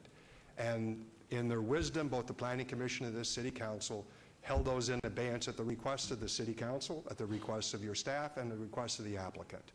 So we've been here for 16 months, not because lawyers dragged this out. The 15 abeyances that have caused us to be here from January 1 of 2016 are all because there wasn't a completed application. And that's what hopefully this resolution will help when developers and city and residents get together, that one of the things will be when you're going to file an application, it's a completed application, so no other community has to suffer the same that Queensridge has had to suffer for a year and a half and having to come back and then have them held in abeyance, not at our request, but at the applicants and the cities because the applications weren't complete. Thank you. Thank you. Next, please. Good morning. My name is Ron Iverson, 9324 Verlaine, and I'm a member of the Queensridge community. I am in favor of this moratorium. For all my business life, I've been a process guy, and I believe in process. And I believe one of the problems that we've had with the Badlands community development and with this council is lack of process and adherence to process, and being able to process these things in an efficient way. Since the beginning of the Badlands Golf Course, we've been plagued by multiple abeyances coupled with last-minute development submittals without adequate time for public analysis and response to all of those. It's been kind of a last-minute thing. And I think a lot of that has been because we haven't had a good process in place and haven't followed a good process. What we need is to have a process in place with enforced timelines and a development agreement requirements which allow for appropriate public response. And I believe that the public participation plan that is mentioned in this moratorium gives us an opportunity to put those requirements in place and reinforce a process that gives everybody a chance to participate, which I think delivers to the best end of the community. We have maintained in Queensridge from the beginning that we're not against development, just the process that we've been used and the level of development that process has allowed us. So we believe that it's time to step back, adopt a moratorium, and then approach this issue in the right way. If we do that, this delay or this moratorium allows us to actually create a process which will allow us to speed up in the future. And that's a process that we don't currently have in place, and we would urge this council to please adopt this moratorium so that we have adequate time to do that. Thank you. Thank you.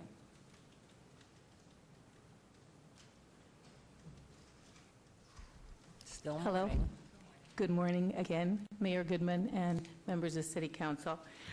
I just wanted to say, my name's Elaine Winger-Reisner. I reside at 9811 Orient Express Court. And I wanted to say thank you to Mr., I think it's Summerfield, and Mr. Lowenstein. I am so excited to think that the Las Vegas City Planning Department is so supportive of adopting a public policy statement on the redevelopment of golf courses and/or open space. And I do think that as Las Vegas moves forward and we look at developing Las Vegas and growing Las Vegas, I actually think this would be send a very positive message to our community and actually to other cities also in addressing what we do as we move forward and look at redevelopment. I ask the City Council to please approve this moratorium resolution in an effort to allow the city the time to develop this best practice or establish public policy that will address not only development standards but also respect community input when considering the approval of redevelopment of golf courses and/or open space. Compatible use and associated impacts in established neighborhoods must be respected. Please make the moratorium apply to any Badlands redevelopment applications. Do not allow any of these applications to be grandfathered in. Thank you. Next, please. Madam Mayor and members of the council, my name is Tom Letizia. I live at 9332 Queen Charlotte Court inside Queensridge. For the last nearly 2 years now, you've been hearing from probably 15 homeowners, maybe 20, that live in Queensridge. They have been the voices that you've been listening to. There is another 985 homeowners, close to 1,000 homeowners that live in Queensridge that have watched the values of their homes disintegrate over the last 2 years. Right now, we have home values at 1998 levels. And we've held up this project for 15 to 20 residents. I cannot believe we're here talking today about a moratorium. I cannot believe that in all the years I've lived in Las Vegas, we're talking about a moratorium in Las Vegas, the fastest growing city in the country for years. We just came out of the worst recession in our history. Now, we are telling builders that you cannot build for 6 months in Las Vegas. You know, the Frank Schreck Company talks about how Johan Lowy, the developer, was able to put together a development agreement overnight on a holiday weekend. Do you know what just happened this weekend? The same thing. Thursday night, the Review-Journal published a story about a moratorium in Las Vegas going into a Friday when no one was around. And now here we are Tuesday, Wednesday, and you're going to vote on a moratorium. Allow the developer to engage during these 6 months. Dialogue with members of the council, with residents. Don't cut this off. Let this process continue. A moratorium is not going to solve this. Please, members of the council and mayor, don't send the wrong message out that Las Vegas is closed. Turn down this moratorium, please. Thank you. Thank you. Next, please, and your name. Hello, Madam Mayor and members of the council. Dale Reisner, 9811 Orient Express. I have a few comments about the moratorium, and I reviewed it a little bit, and I think the term moratorium is probably understates the significance of what I read. And the process that we've gone through over the last couple of years has been, you know, painful to say the least. It's been, you know, tantamount to a root canal with no anesthesia. It's you know, I think for everybody involved.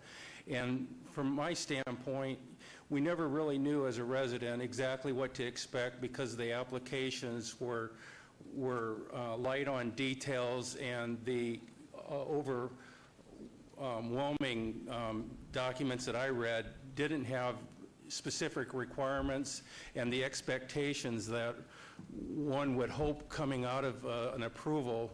You know, they were like devoid of detail, if you will. And so I looked at this as more of an opportunity to create a structure that everybody could operate from, that the residents could engage with, so that the expectations would be a little bit more predictable, if you will. And you know, I think if you would approve this and what was in the moratorium, the substance of it, if you execute on those objective scenarios, then I honestly think it'll speed up development, and it would also protect a lot of the other people that might go through, and yourselves going through the same process in other neighborhoods.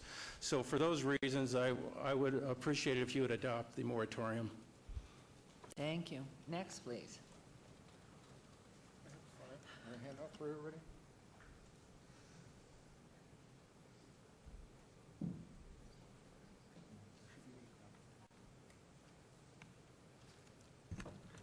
Hi, Pat Spilatro, 8177 Bay Colony, Las Vegas, 89131. I'm from Silverstone Ranch. I'm not from Badlands, and I understand that this moratorium affects primarily Badlands. Nothing's happening at Silverstone in the next 6 months. Nothing's happening at Legacy in the next 6 months. That's the other golf course that went up for sale in this valley. Legacy got sold for $1.5 million. Silverstone Ranch got sold for $3.65. I've heard reports that Badlands got sold for $7.5 million for 250 acres. This is not buildable vacant land. You can't approach this like you can approach any other piece of property out there that's up for development. It's not an empty lot for infill project in the middle of the city. These are golf courses. They need specific procedures to deal with them. When you're looking at D.R. Horton and you're looking at Pulte, who bought 20 acres next to Silverstone Ranch, they pay $340,000 an acre. The guy that bought our golf course paid $13,000 an acre. How do you justify handing somebody $100 million worth of profit project by simply rezoning it? You're going to have to get that equity from somewhere. That's called equitable servitude. It comes from the homeowners. The smart thing to do would have been already to have this policy and procedure in place before this happened. Now that it's already happened, take a break. As Councilman Anthony said, get a mulligan, take a break. This way Councilwoman Tarkanian, Councilman Kaufman have all spoken out on this. This doesn't feel right. It's like you're hammering this giant square peg into this tiny little round hole.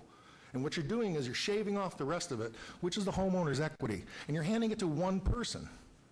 So it doesn't matter if somebody takes 200 acres from you and gives you back 150 like they offered to do with us. It's fine. You're taking 200 million from us, you're giving us back 150, but the original 200 was all ours. How does somebody walk in with a couple $1 million and walk away with hundreds of $1 million project profit? That doesn't make sense. Those inconsistencies exist because golf courses are not vacant buildable land. When you guys okayed the parcel at Tenaya and Elkhorn for D.R. Horton, they paid $8.6 million. You mean to tell me somebody who bought 250 acres over at Badlands paid barely double that amount, and they have buildable land? Seriously? That equity has to come from somebody. It's coming from all those people at Badlands. And it's not the 20 that are complaining. It's the other 2,000 that are sitting at home that don't know what's going on because they don't have notice. You guys don't communicate and you don't have clear policy for everybody. You're going to run rampant over the homeowners. You're going to destroy their equity. You're going to steal their third-party, non-possessory interest rights. And what you're going to do is you're going to hand it over to a corporation that's going to build homes. What's going to happen is you'll end up in court. In every single court decision, and I would suggest Brad Jerwick check these out, the homeowners always win. They have an equitable servitude ruling, and they stop these golf courses from being developed, even if they don't have a deed restriction, even if they don't have a specific covenant like we have. It's an implied easement. It exists when you take two pieces of property and you split it up.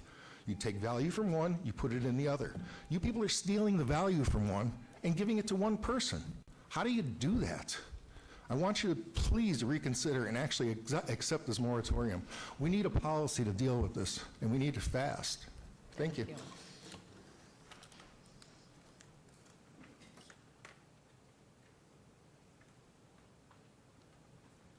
Hi, my name is Casey Mosman, and I'm from Silverstone Ranch also. I'm at 8337 Normandy Shore Street. And I want to say thank you, Steve, for putting this on, Councilman Soroka, for putting this on.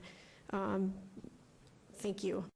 In addition to what Mr. Spilatro addressed, he's also identified several court cases throughout the U.S. in Washington State, Texas, Florida, Nebraska, Arizona, and now I'm being told this morning a Nevada court case he uncovered called Boyd versus McDonald that discusses implied easements. Also in our own Silverstone golf course case held before Judge Beasley in U.S. Bankruptcy Court, he acknowledged from the bench that he himself will not rule on the defendant's request to change the purpose of the golf course land. That law pertaining to this shared space or broken up space predates the contractual law and the defendant was trying to use. It also predates the contractual law that the defense is trying to use at the Badlands case. Mr. Spilatro stood before Judge Beasley and explained equitable servitude and how it applies in our cases. The judge was surprised to hear this and commented that no one else, including our own HOA attorney, had thought to bring this forward. Both equitable servitude and implied easements apply to our cases.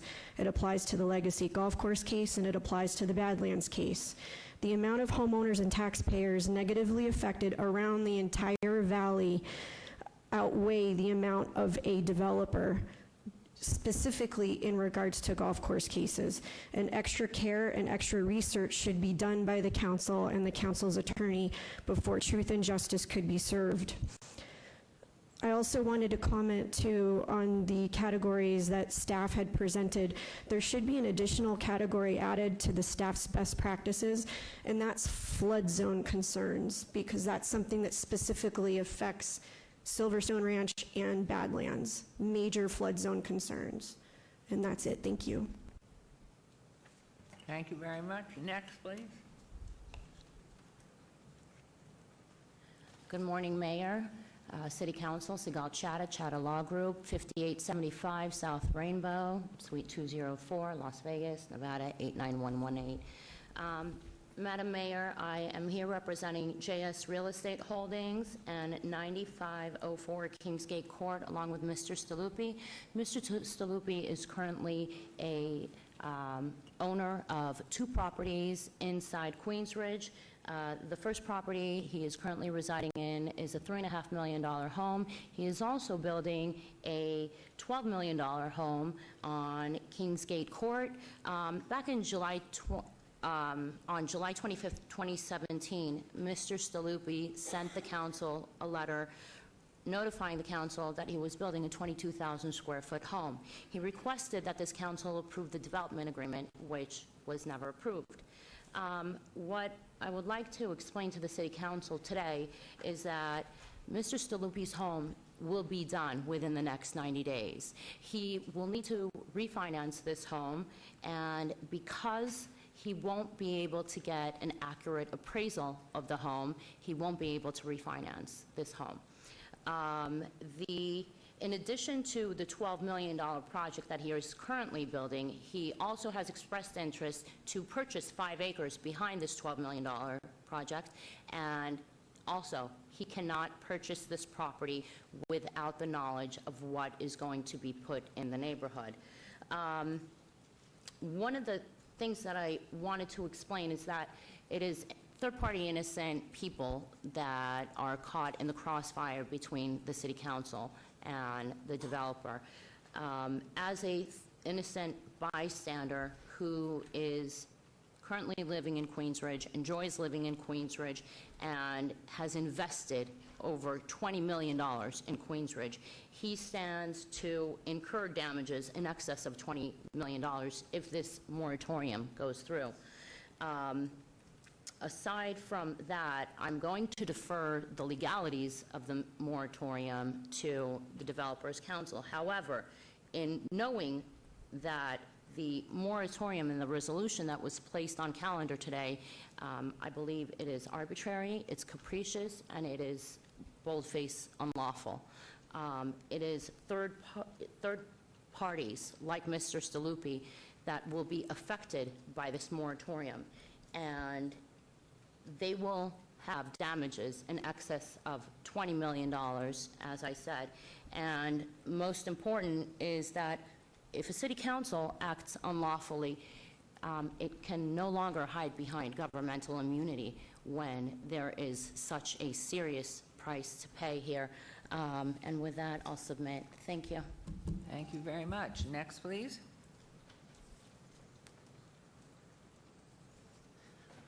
Good morning. My name is Rena Cantor. I live at 9408 Provence Garden Lane. I have owned that home since 1998. I do not have any prepared statements because I was not sure how this council meeting goes forward. So I can only respond to what I've heard here. I will start by giving you some facts. The fact is that I bought this home in 1998. I had it reappraised recently. I waited for 2 or 3 weeks for the appraisal to come back. I heard nothing. I called the appraiser. They said, oh, we can't appraise it because we don't know what to do about the golf course. We'll have to send out somebody else. They sent out somebody else. Took them 2 weeks. I got back the appraisal. My house is now worth exactly what I paid for it in 1998. I am livid. And with all due respect to the councilman, I believe if you pass this moratorium, it will be nails in the coffin for Queensridge, okay? I live on the golf course. When I bought my home, it was made extremely clear to me that that golf course is not owned by Queensridge. I have watched for the past 2 years because I believed that everything would be done fairly. Fair does count in this country. I work full-time. I did not have time to be engaged in this. But a few weeks ago, I said, enough is enough. And then when I heard about this moratorium, really, ladies and gentlemen, I understand, my background, by the way, if you didn't notice the accent, is from New York. I was in the real estate and banking business. I understand that there are negotiations. I understand that nobody ever goes home happy. I also understand that we have to move on. I also sat here and listened to Frank talk about his problems is with abeyance. The first homeowners association meeting I went to a few weeks ago, I heard him stand up and say to the homeowners, this is what we did, this is what we did, that's why we're in such a good position. Where's our good position, ladies and gentlemen? I look out on a brown golf course, I look out on a golf course where the trees will soon die, so that now when we drive into Queensridge, instead of seeing beautiful trees somewhat hiding the completely brown grass, we will now look at nothing, because those trees will die with no water in 6 months. I understand that things have to move forward. I understand that, but things change. The city now has golf courses that are going to go away. I understand that moving forward, you have to deal with that. But after 2 years, now you want to say, oh, wait, let's rethink this. And according to the notes on this moratorium, it was because we want to make sure that the following 6 things are addressed. So then I went to the development plan on the city council, on the city's website. And guess what? All those 6 things are addressed. Mayor Goodman, I appreciate that my time is up. Please appreciate how livid I am that at this stage of the game, 2 years after you started the whole thing, somebody's going to say, you know what, maybe let's rethink this. It's not fair, and fair does count. I beg of you, you want to reconsider, you want to talk about things, do not pass this moratorium. Thank you. Thank you. Next, please. Be sure to state your name for us. Sure, I'm Gordon Culp, 653 Revelle Court. Been a resident of Queens Ridge for 19 years. And you've heard today, and it's no surprise to any of us, that Las Vegas is not the only jurisdiction facing the issues of golf course redevelopment. And we can look around, as Mr. Summerfield said, we can look around the country and learn from what others have done. The idea of a moratorium for a timeout to figure out what to do, not a new concept. Titusville, Florida did that exact thing in 2015. Collier County, Florida did it in 2016.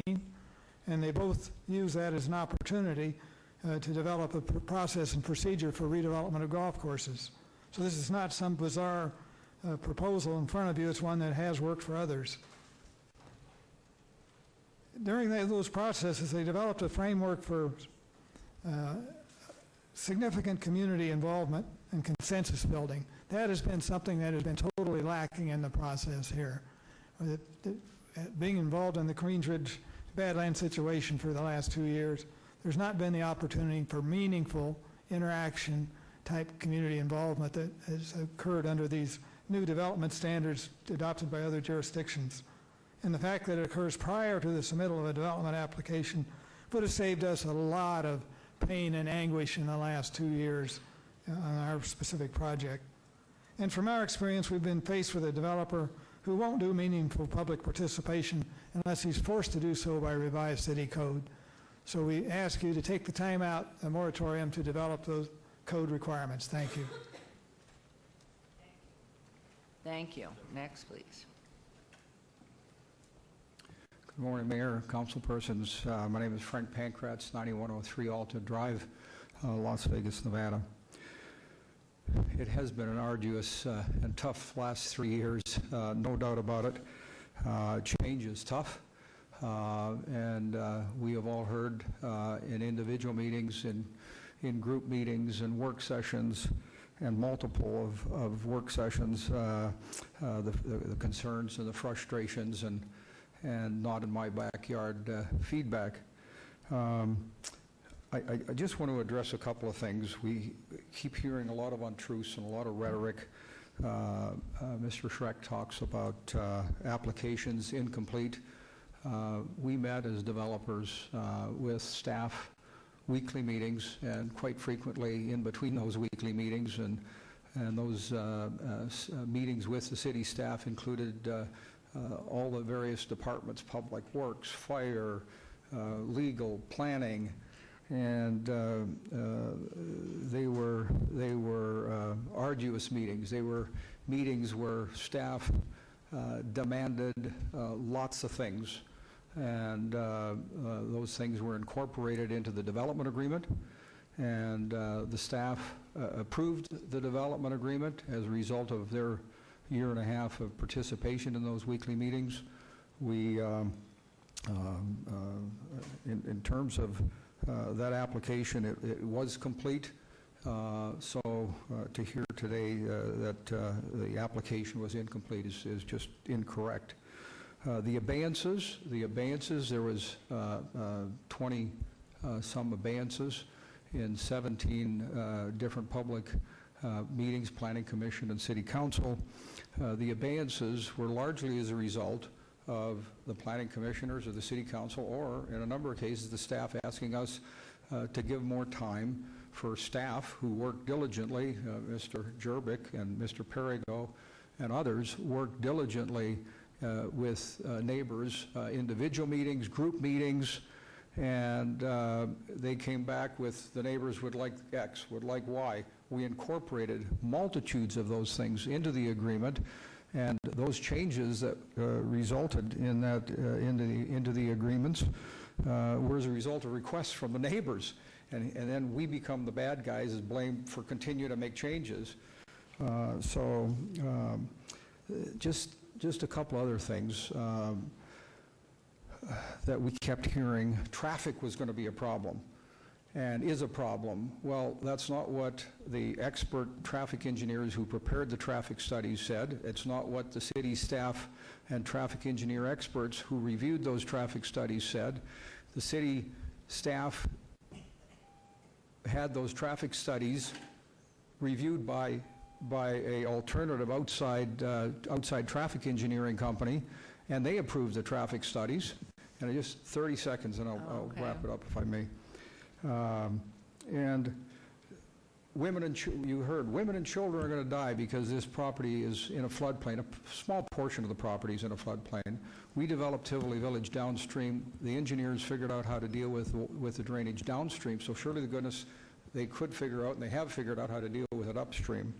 And the list goes on and on. And lastly, we have continued to process on the 435 that the Planning Commission and City Council approved, the 17.49 acres. We've continued to submit pre-application process on different pieces of property on the 61 lots. Okay. We continue to be involved. Here's a letter I'd like to submit. The GCW engineers continue to work with the city on drainage with respect to the 435.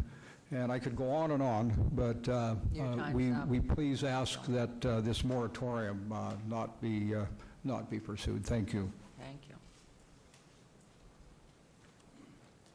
Afternoon. Good afternoon, Mayor, Council. Stephanie Allen, 1980 Festival Plaza. We represent Four Stars LTD, 70 Acres LLC, and 180 Land Company LLC, the owners of the land upon which the Badlands Golf Course was operated, and those operations ceased in December 2016. To say that we're surprised and disappointed that this is on the agenda over a holiday weekend without any notice or discussions with us after the years of discussions and negotiations in good faith that have gone on with the city is an understatement. We are surprised that this is on an agenda. We've had basically 2 days business notice to prepare for this. So on very short notice, we've got a list of bullet points that I'll read into the record with some of our concerns. Frankly, this smells and looks like you're trying to push something through without having any dialogue from the property owners, neighbors that are very significantly impacted by this. As far as we know, no written notice or postcard was provided to any landowners about this resolution, despite the land rights that could be adversely affected if this resolution is passed. The proposed moratorium of 6 months is unprecedented. It not only denies the rights of property owners, but baselessly extends the cloud of uncertainty, which you've heard from some of the homeowners today, over the homes adjacent to any failing golf course, not just Badlands, and the financial harm that it'll cause to the Badlands Golf Course as well as other golf course communities. Each property upon which an existing golf course is operated has a unique and distinct set of restrictions which govern its relationships in the adjacent properties. The rights of the adjacent homeowners are governed by mechanisms such as purchase agreements and CC&Rs. The city has a long-standing policy to not intervene in contractual relationships and rights between adjacent property owners. The constitutionality of this is in question, and we haven't had time to analyze what impacts that it may have on property, but the constitutionality of this proposed resolution appears to be poorly conceived, vague, ambiguous, and inapplicable, if not impossible to implement. These defects render it unconstitutional in its wording, its application, and an abridgment of constitutional land rights for all landowners, homeowners, and owners of golf course operations alike who could be adversely impacted by this resolution, especially with virtually no notice. Legally, it can't be applied retroactively. The legislation seems to be crafted as a special interest legislation aimed to benefit a certain group and discriminate against another group, which is unconstitutional. And we believe it's just an attempt to frustrate the private use of lands and to act as ex post facto lawmaking. We'd ask that you deny the moratorium today. We've gone through the process that's discussed for years now. To ask that we start over would be unfair and unreasonable. Thank you. Thanks. Thank you. Next, please.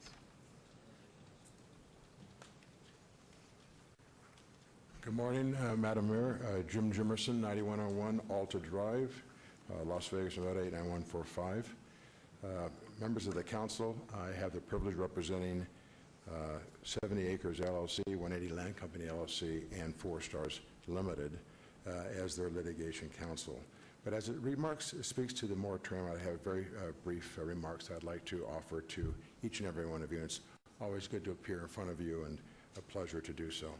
In more than 40 years of practice, I have only seen moratoriums before a governmental agency, including the City of Las Vegas, on 3 or 4 occasions. And the reason for that is clear. Moratoriums are disfavored under the law because they inherently are anti-business, anti-competition, and in many times, and most times I would argue, unnecessary. They should be used only as a last resort, and there are generally requirements that are required to be present if they are to be used. One is you have an emergency situation, which does not exist here, or when there has been adequate notice and fair hearing to be heard. Then perhaps they can be discussed, which of course is not hence here. There's been 2 business days, if you count Friday and Tuesday, with Monday being a holiday. And they cannot be applied prospectively, excuse me, they cannot be applied retroactively, only prospectively, because if they attempt to be applied retroactively, they usually represent a taking or present constitutional infirmities that are present then.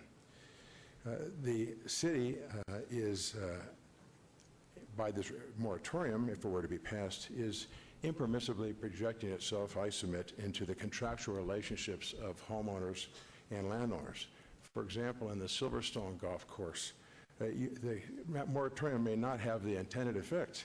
By reading its language, which is, I think, unconstitutionally vague and or unclear, but you could read that as giving the present owner of Silverstone Golf Course rights that it doesn't presently exist, and interfering between the rights that it claims it has and the homeowners of Silverstone.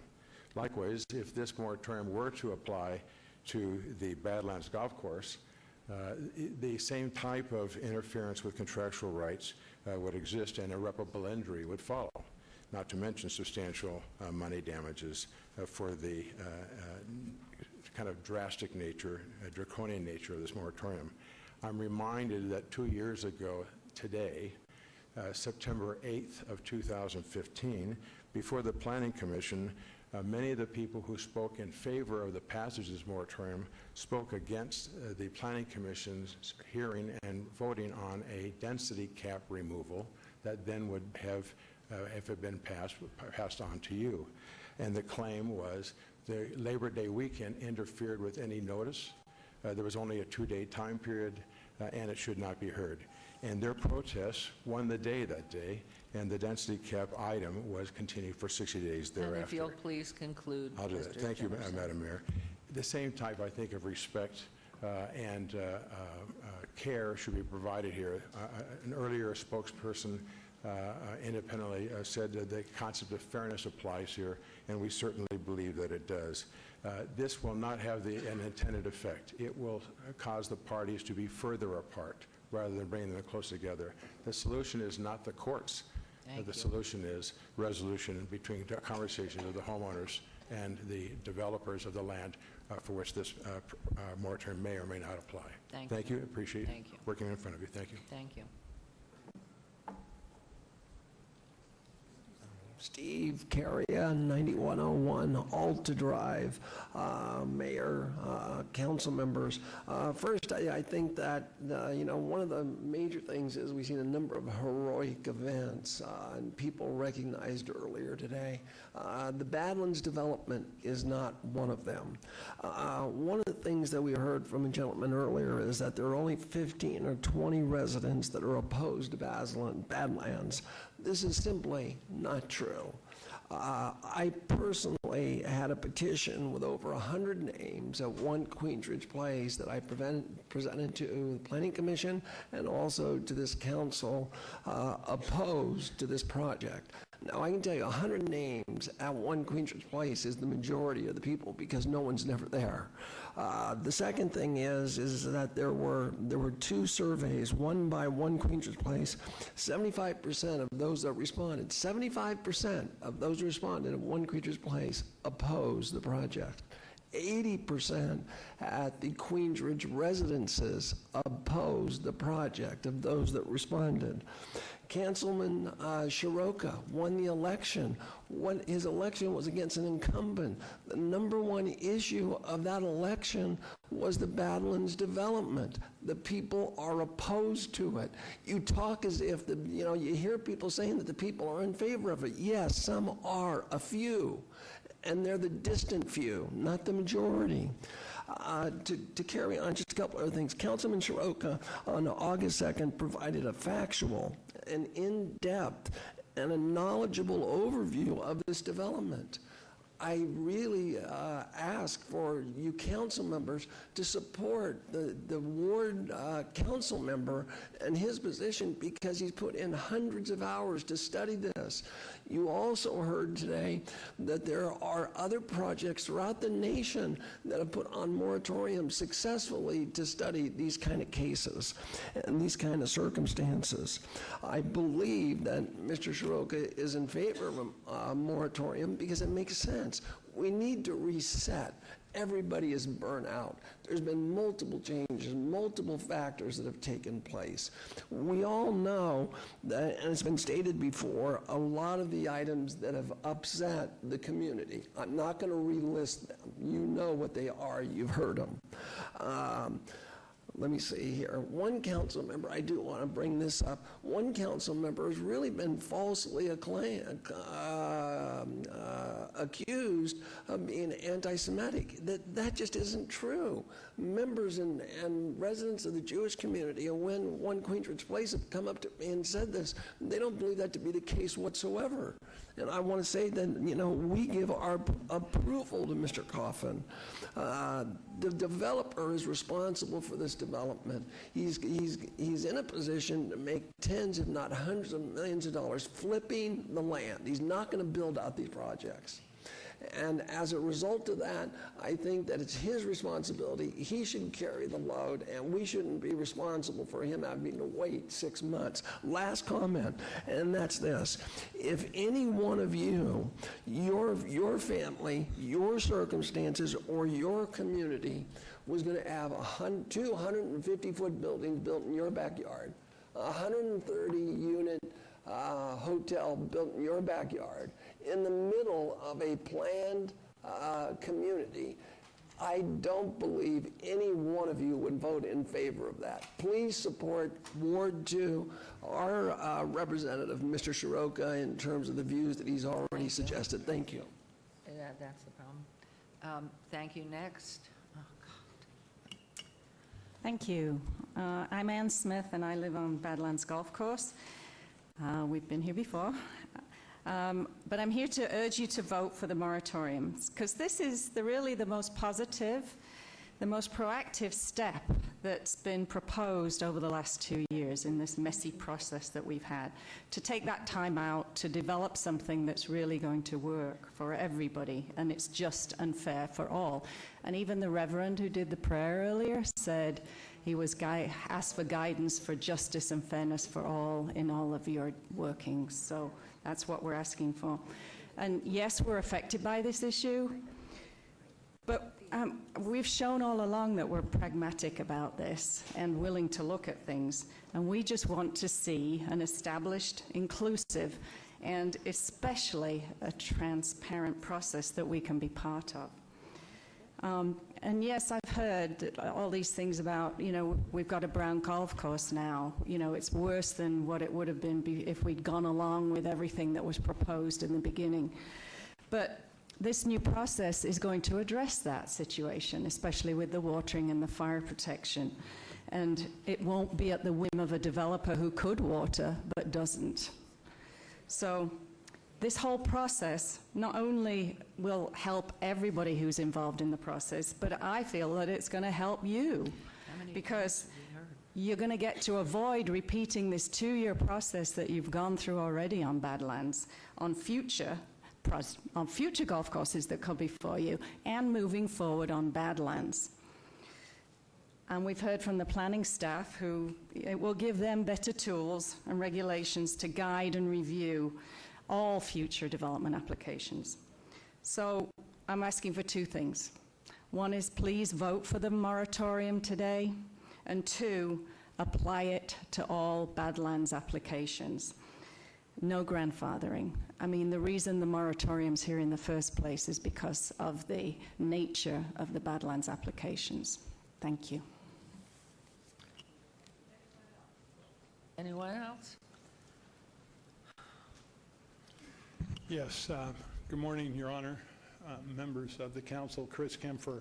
I apologize for speaking late. I've been bouncing back and forth between the county and the city on hearings. I really would like to just take a minute, if I could, and speak more as a resident of Queensridge. What we had when I moved in there 8, 9 years ago is not what we have now by any stretch of the imagination. This moratorium, contrary to what may be the very good intentions of the Colonel, is not going to make this process work. It's going to harden positions. It's going to make people think they have rights where really they don't. And it's going to take, and I don't know if these points were made before, it creates for developer, perhaps in the Silverstone situation, more rights than they have because of the CCRs that protect them. We have to remember, it's hard for me, because I would love to be able to say that this moratorium is going to fix this issue, and everybody's going to say, oh, the moratorium's in effect. Now we have to sit down and talk and do that. That's not what's going to happen. What was happening, because of the efforts of Mr. Jerbick, what was happening is we came this close, and we had really 3 sections, which was Revelle Court issue, the Tudor Park issue to a degree, and then the amount of the density essentially that was to go into the area near the towers. Those were the 3 issues. If anybody came up here and said they didn't want development of 2 acre lots next to their 1/4 acre lot or their 1/2 acre lot, then I can't believe that they knew what they were talking about. So for the vast, vast majority of people, we were almost there. This is not going to put us there. It's not going to make us closer. It's going to keep us apart. What needs to happen What needs to happen is for the developer and the neighbors to sit down and say, how can we finish what Mr. Jerbick and others worked so hard to get going? We have, I can tell you right now, what we have is a golf course that, as people have said, is brown and browning more every day. And the one thing that sticks with me through this whole process is a comment made by an attorney on the other side, who I respect, who said to me, I would rather have this a desert than a single home developed on this property. Well, you know what? He's getting his wish. And 9 months is not going to help the situation at all. It's going to make this, or 6 months, it's going to make the situation worse. We need to start talking, and we need to start talking now. We were under the impression that, or not all of you, but that a denial was the best thing to do when that development took place. The reality is, I will wrap this up in 5 seconds, 10 seconds. A denial of that development was an exercise of power. An approval of that development agreement with conditions like maintaining the golf course and doing this and doing that and doing that, that is the retention of power. And that's what should have been utilized. That's where we need to go from now on, not this moratorium. Thank you very much. Anyone else, or I will? Okay. Johan Lowy. Hi, good morning. Good morning. Good morning, Mayor, Council. I think this session here maybe sum up the last 2 years of us trying to develop a piece of property is developable. And now clearly you can see who is really the obstructionist that are trying to prevent this property from being built and that one house can be built, and who is the one that's being always on target, generous, coming in, negotiating, saying, I'll sit at any time with anybody that wants to sit with me and get a resolution. We know now who sponsored this bill. It's not Councilman Soroka. It's the opposition group leader here. Because Sommerfeld would have to be divined to know the language, exact language he used in every one of the arguments he made with us. And the first time he met with Vicky and Frank and told them all the things that are problematic with our development that came into this proposed ordinance with a 6 months moratorium. I'll leave this alone. I wonder if this city knows what a moratorium means for so many people outside the Badlands. It's clear as daylight that this moratorium is singling one single property, is the Badlands, and not other. Nobody have done the studies, how many contracts are you going to violate? Nobody have done a study, how many loans will be in default because of an action like that you take today? You have no idea of processes that people have to file continuously to stay within lending practices and whichever business deals they have to continue or conduct on the property. And a 6 months moratorium in 4 days, 1.5 business days when everybody's out of town. We've been accused 2 years to the day to that very weekend holiday that we colluded with stuff. And we tried to pass something through it when the city filed the application. The city asked for it. They asked us to file the application to put the asterisk in. You remember the big, hula-hoo over that? And that's what happened this weekend. And we know there is a collusion now with staff because Elaine knew about filing application we filed on Thursday. No grandfathering of those applications. How would the homeowner would know that we filed applications? We were ready to file them anyway. Once you deny development agreement, I told you it's a piecemeal. We're going to submit. We prepared everything. We heard from the paper about moratorium. We just submitted an application. So this moratorium on Badlands will make no difference because it superseded the moratorium. The language in the moratorium is very clear. So you do nothing for Badlands except of continuing the agony. This opposition group here, those people that speak here, everyone gets a script, and continuously, you can tell by today, every single one of them have a script to read, to defeat our plans. But they keep on losing in court. They lost the first lawsuit, they lost the second lawsuit.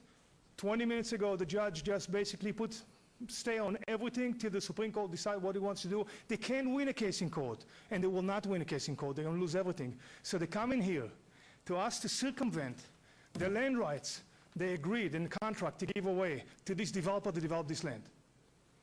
I purchased the companies, not the Badland Golf Course. You heard people here saying what I purchased a golf course for? They have no idea. At any rate, to make it long story short, and to close this, do not take rights that are given by a third-party contract to other people to circumvent the rights and give up your rights to decide what happens to the property to homeowners. That will end up in massive litigation for years and years and prolong the agony. We're willing to stay as long as it takes. They're not going to default us on the financing. If you have to pay it, we're going to do whatever we have to. But we're going to fight this. And Councilman Soroka, you ran on a platform to condemn my property. I can read all your statements, including this, the city should own this golf course, that you're going to do a swap. Not one time you consider developer rights. You only said that you're working for homeowners' rights. Thank you. We're going to litigate that. I want to put it to the record. Okay. And I'm asking you to recuse yourself from any further doing with the Badland Golf Course. Okay, what I'd like to do is, if there's anybody else that would like to make comment, otherwise I'm going to close public hearing. I would like to make a clarification from the clerk's office that I have a note here, just for clarification, that the agenda notice was posted August 29th at 4 p.m. For full business days prior to this meeting. Is that correct? Correct. So I just, that you would have that information. Are you up here to make comment, or are you here to get all the questions? We're just here in case you or the rest of the council have any questions. I for mean, staff. there was nothing wrapping up from this that you wanted to do. No, So ma'am. at this point, then, what I'm going to do is close the public hearing, and every council person that wishes to speak, we're going to hear from the council. And then I gather, because it's been mentioned, that Councilman Soroka then will be able to make his motion. And so we'll start down at the end with Councilwoman. I just wanted to ask for legal counsel to talk. Oh, yes. You wanted to ask, Councilman Coffin wanted... What I'm hoping for, Your Honor, and I'm sorry if it's going to step on your toe, because you're going to get plenty of time, is this. A lot of legal assertions have been made to us. I'm a layman. Various things, from implying that there wasn't sufficient notice to talking about things like equitable servitude, terms I had not heard before in this particular case. Also, I was led to believe that this was drafted with blinders on. This had nothing to do with any one particular place. All these things have been legal assertions on both sides. And I know you've been listening to this in the other room when you weren't out here. So can you address these things so that we can have a clear conscience about what we are voting on? Perhaps I could take a stab at addressing the relevant things, because I think in large part, a lot of the stuff that was said on both sides was, in my opinion, irrelevant. We're not here to discuss equitable servitude or a possible lawsuit that the neighbors may have against the developer. That's not what this is today. We're agendaed for one thing and one thing only, and that's a moratorium.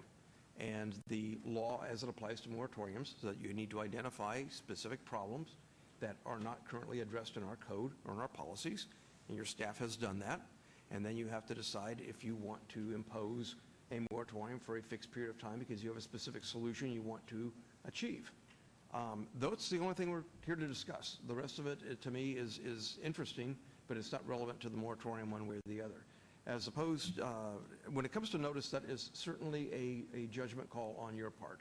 I think it is important when anybody is affected by something of this magnitude that they have adequate notice. You've heard an individual who's affected by this explain that they did not, in their opinion, have adequate notice. You can hear that today if you wanted to hold this in abeyance for a period of time, or you could vote on it too, because it's absolutely legally noticed and posted.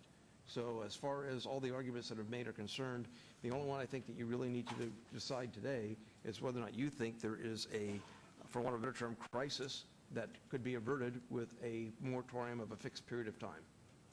Thank you very much. Does that answer your question? We had previous moratoriums. They were referenced, Mayor.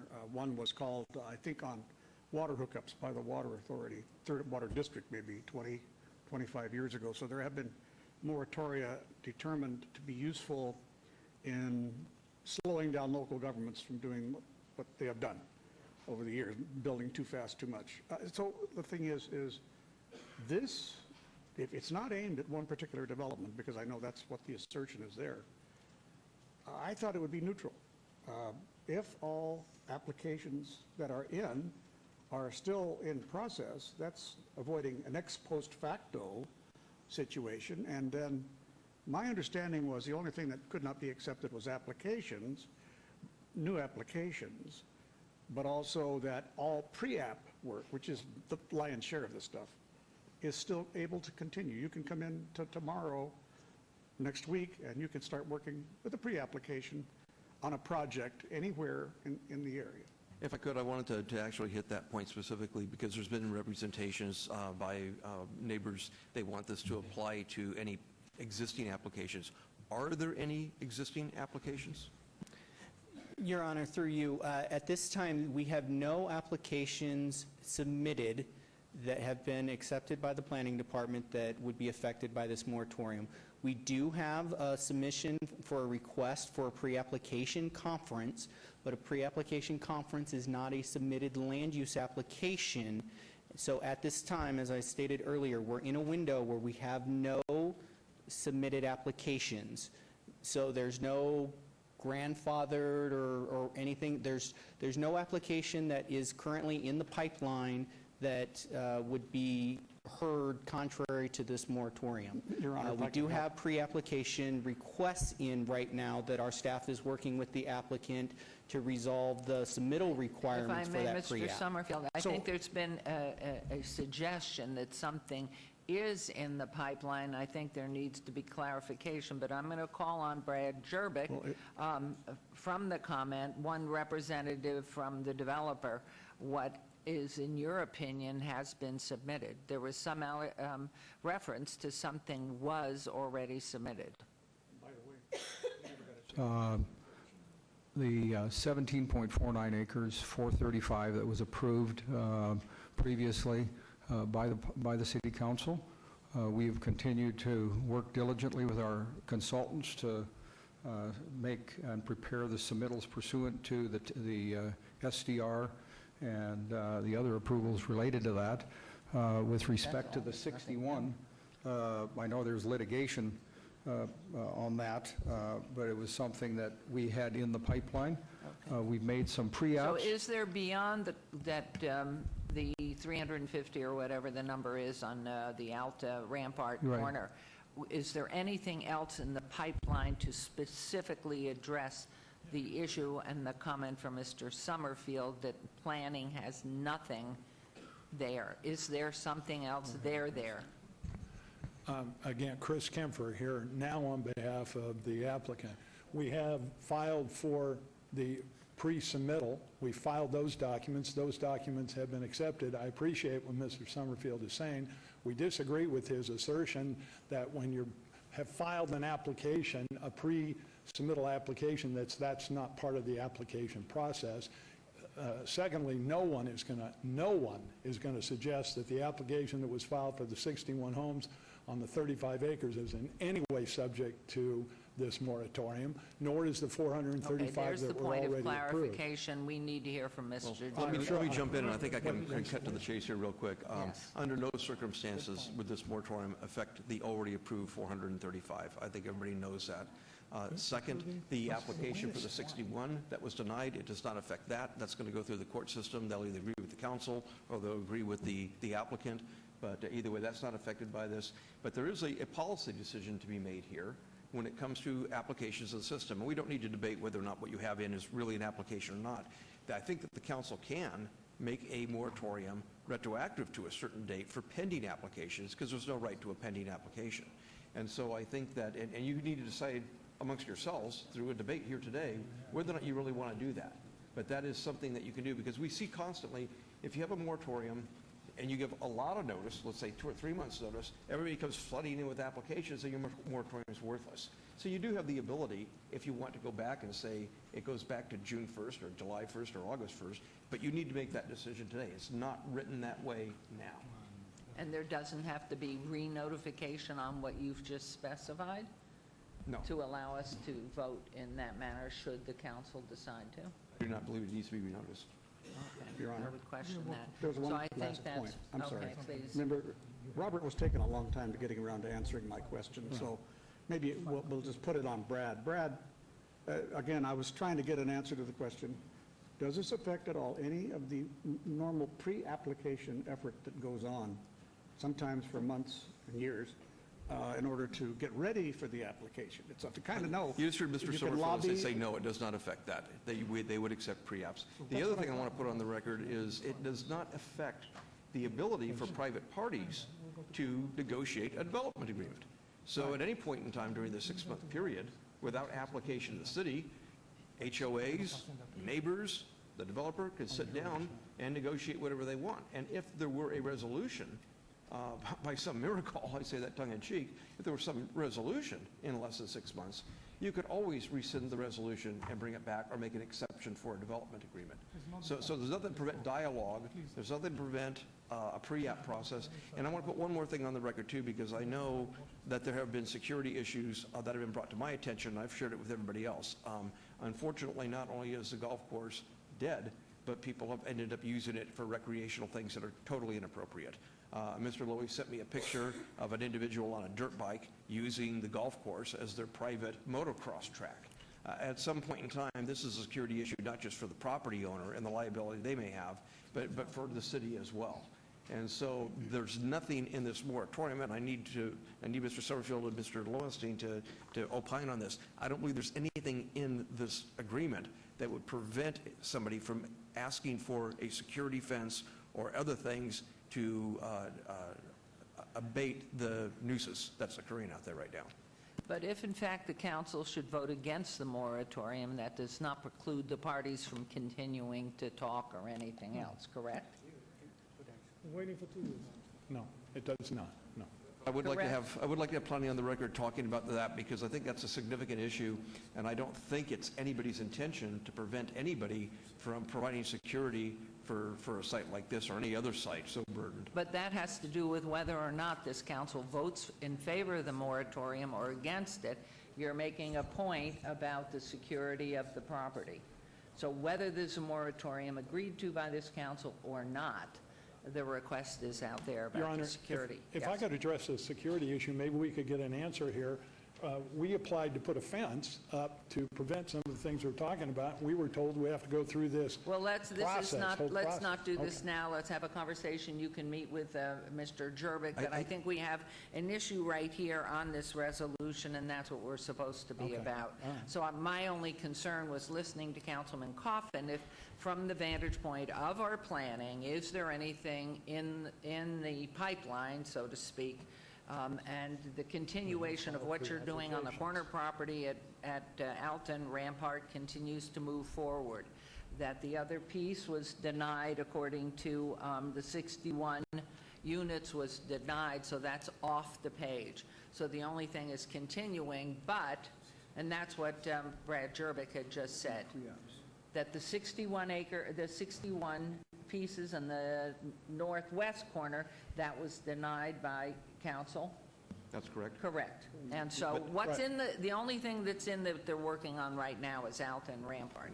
Just so the record's clear, we appealed that denial to court. We filed the complaint. Okay, no, I think you have that on record. Let me put a fine point on it, Depending on Chris. what the court does, we'll decide whether we put the 61 there or not. Okay. No, It's but out of the hands that's of the legal. city. It's not What I our was going to say is, decision. if the court were to overrule the council, this moratorium would not prohibit the 61 from being developed. Correct. The court would control. Okay, thank you very much. All right, now we're going to go ahead. Councilwoman Fiore.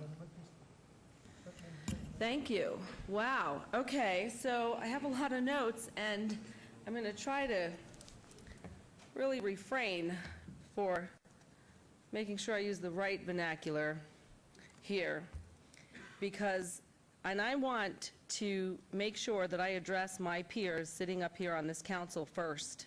And it is very, very important that you folks understand that this moratorium affects Ward 6 greatly, 10 times more than Ward 2. So I feel very personal about this moratorium.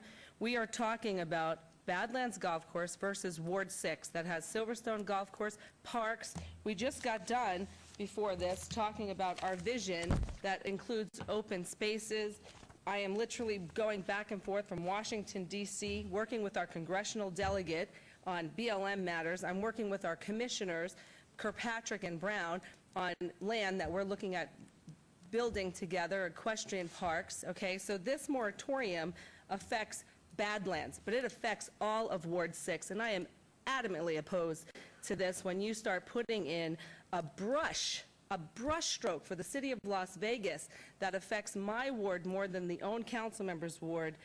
I'm sorry, but this particular language, when it looks like a duck and smells like a duck and walks like a duck, it's a duck. This ain't got nothing to do with moratorium for the better of the city of Las Vegas. And I got to tell you, as a city councilwoman for Ward 6, we just got done spending $1,300 mailing out over 1,700 invites because I'm having a Silverstone community meeting tonight in my community.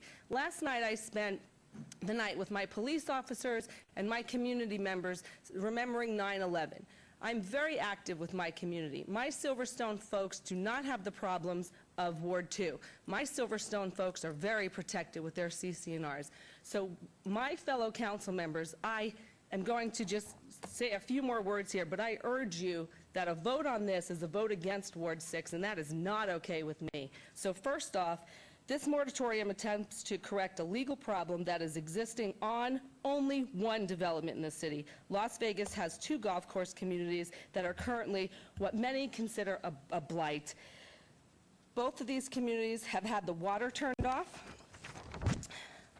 of their golf courses, and they are both suffering decreased property values. Now, when I met with some of Badlands folks, their biggest concern was property values. And we have done nothing on this council to help them with property values. As a matter of fact, we've done just the opposite, and we've hurt them, okay? And most of the folks yelling and screaming up here that claim to live on Badlands, they're moving, okay? I'm trying to be calm, but this is very upsetting. One of these communities has the necessary legal protections to keep developers from developing on open space land. The other does not. My community has the legal protections. This moratorium would treat both these developments the same. Silverstone is one of these developments, and that's my ward. And according to the recorded CC&Rs in Silverstone, a developer needs 75% of the homeowners before they can change the use of any existing golf course.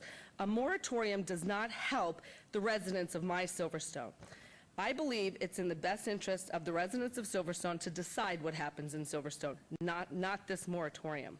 So we're having a meeting tonight, and I'm going to have about over 100 of my residents tonight. I have 2 of my residents here, and there's always factions in Silverstone, and I love them all. And we have worked so hard with the Silverstone residents. I spent an evening at Pat Spilatro's house, 8 o'clock at night, calling Vicky, our code enforcer, making her go up there, stopping tractors, recording $1.8 million liens against the developers because he's against my people in Ward 6. This moratorium affects Ward 6 much more than Ward 2, and I take high offense to it. And to my fellow council members, I urge you not to vote against me and my ward for one legal problem in Ward 2. I'll end with that. Thank you. Okay, Councilman Anthony. Thank you, Mayor. As has been mentioned, we've been doing this for 2 years now, and I'll just briefly touch on Badlands and really get to this resolution. So I think I've been pretty clear the last 2 years that Queens Ridge is a master plan community. It was finished. The people that moved in there felt like it was finished. The Badlands Golf Course was purchased, and they do have a right to develop it. And I've been just paying attention to how how it wants to be developed, and I've been very critical in the development plans because I don't think at this point they've been really compatible to what really should be built in the Queens Ridge community. So that's something in the future. We'll probably be talking about this forever, but really what we're talking about today is technically we're not talking about Badlands, Queens Ridge. We're talking about this particular resolution. And I actually like the resolution. It really, it's the first time we have talked about principles that should be incorporated into, and I'll just read from the resolution, but it talks about 23 master plan developments. It talks about specifically 11 master plan areas, special area plans, common open spaces. So I guess this is kind of the first time that we've actually started a discussion about principles and things that we should engage in when we talk about developing these golf course communities, these master plan communities, these open spaces. And the principles that they put in here are, I mean, I agree with them. We should be talking about, I mean, it's on this PowerPoint presentation, but it's in the resolution. It talks about some general requirements that we should consider. It talks about public engagement requirements we should consider when we develop these specific communities. It talks about best practices, environmental assessment worksheets. I mean, this is all, I think this is all great stuff. It talks about traffic studies and master drainage and master, sewer systems, and engaging with the school district and police department, and talks about public facilities, infrastructure requirements, development standards. Development standards go on for a couple of pages, and fire code enforcement. So I think this is really this is a great discussion that we should start, and you guys should lead it, and we should be talking about changing Title 19 to incorporate some of these issues for future discussion when it comes to these master plan / golf course communities that want to change and are going to maybe have to change because of the private property rights. I guess the part that bothers me is this moratorium, because I mean, it's a 6-month moratorium, but it's for the entire city of Las Vegas, and a couple of the terms that have been thrown up, Mr. Jimerson mentioned emergency, and even our council mentioned it's a crisis. There's some kind of crisis or some kind of emergency that's occurring in the city of Las Vegas that causes us to put everything to a stop, to basically tie our hands for 6 months. We can't do anything when it comes to these particular decisions. We just have to sit up here and kind of do nothing because we're going to implement that moratorium, and that kind of bothers me a little bit. I don't want to all of a sudden say I can't make a decision about anything that affects my ward or somebody else's ward, and that really, I mean, we don't do that very often, where we just say there's an emergency and everything has to come to a halt. I mean, that's kind of tough. So if the motion or the final outcome today was hey, we need to implement these general principles moving forward, direct our staff to implement these when it comes to future master plan community developments that are going to come up in the future. We want you to do that and bring some product back to us for us to decide on and approve and do those sorts of things. I think that would be excellent. I think that would be very productive.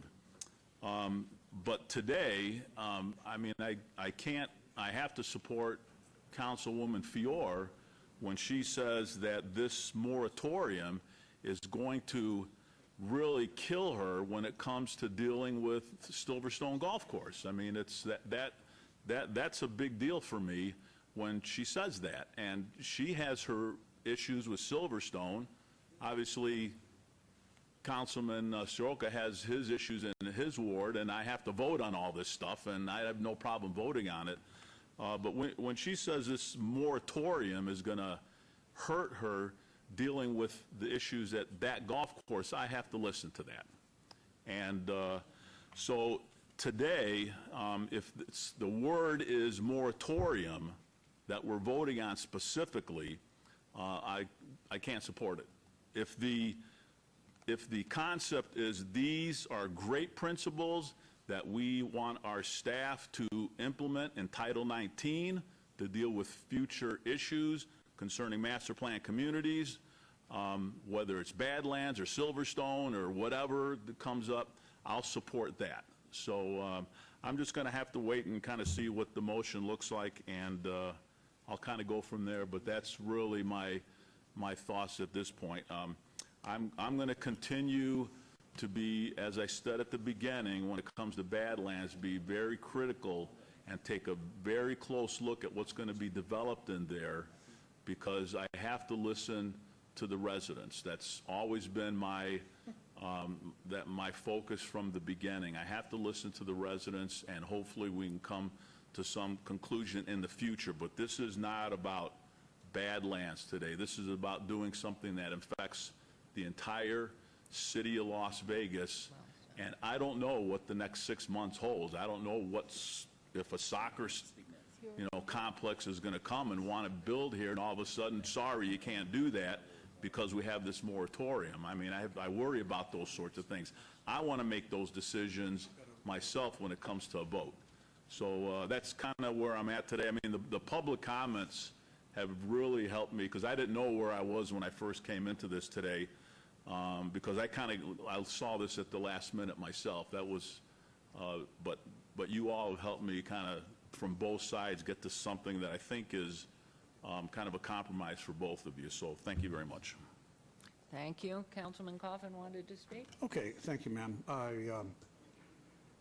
I want to say this. This is not the death of development as we know it, not the death of Las Vegas as we know it. As I see this resolution, in many ways, it's implementing what we have been wanting to do, but don't put in language. And maybe the word moratorium is probably, a bad use of language, because it implies there's a very pejorative definition in this community about the word moratorium. But we don't use that here. What we use is we are a smart city. So we call ourselves one. We've been recognized as a smart city, and it has to do with more than technology. It has to do with what I see is already a more common sense approach to development. This town, this county, has tax problems because so much development was allowed everywhere and anywhere somebody wanted to do it. And it became unpatriotic in this state to say, let's slow things down a little bit. You don't need all the perspective I have to give, so I'll just give you a little bit of it. It is that 25 years ago, now Congresswoman Titus, when she was a senator, proposed a ring around the valley to try to put some limitations, very, very limitations out there. We're still not out to where her ring was in any event. She took a horsewhipping on that one, and the developers came up and killed it and said it's the end of life as we know it, and end of development, end of Las Vegas. So, it's this hyperbole that kind of gets to us, and why we have to overcome that hyperbole. I'm glad the home builders are here to monitor this, but I haven't seen them come up with a bunch of hyperbole, because they know better. They know this doesn't affect all of Las Vegas. From what I see, it only affects places that are either golf courses that have enough land in there to maybe be converted into something like houses, and common open spaces. Common. Not every subdivision in town, actually, very few really have so-called common open spaces, but where they are, they're so small that, who's going to buy them and then try to put a development in the middle of it besides the usual opposition? So I don't think that this affects at all the entire city of Las Vegas, not one whit, okay? Now then, as far as what we've been doing here, the councilman from Ward 4 has said we should be looking at the principles aspect of this, and maybe the moratorium is heartburn, and he wouldn't support it if there's moratorium language. But really, when you think about it, this council 2 hours ago just voted unanimously to approve a vision plan for a big, big chunk of Ward 6. More housing, and it's pretty, and it'll be very, very nice. But it's more housing, and yet, I don't know if Councilwoman from Ward 2 still has to realize that what we realized when we voted to approve and endorse the monument out there, that we put a choke point on not only Ward 6, but the entire city. Because all that can happen now in the future is a very narrow neck of development past the Paiutes and past other federal lands, and maybe we'll get to expand out somewhere close to Indian Springs. So it is really, really important for us to start thinking smart now about every acre we entitle.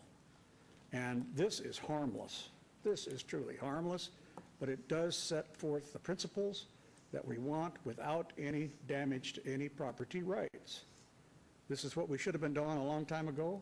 We fought this battle in Carson City for so many years because there wasn't enough money for local government to service all the people they provided permits for.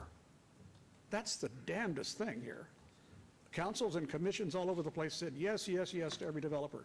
And yet, in the end, they didn't have the tax money, the taxability, the tax base to service the needs of all those people. So, and we're facing that right now. You know, we're underfunded for a lot of stuff. So I'll end by saying I support this, and it is not anti-development. It is not the end of life as we know it. Thank you. Councilman Barlow. Thank you, Mayor.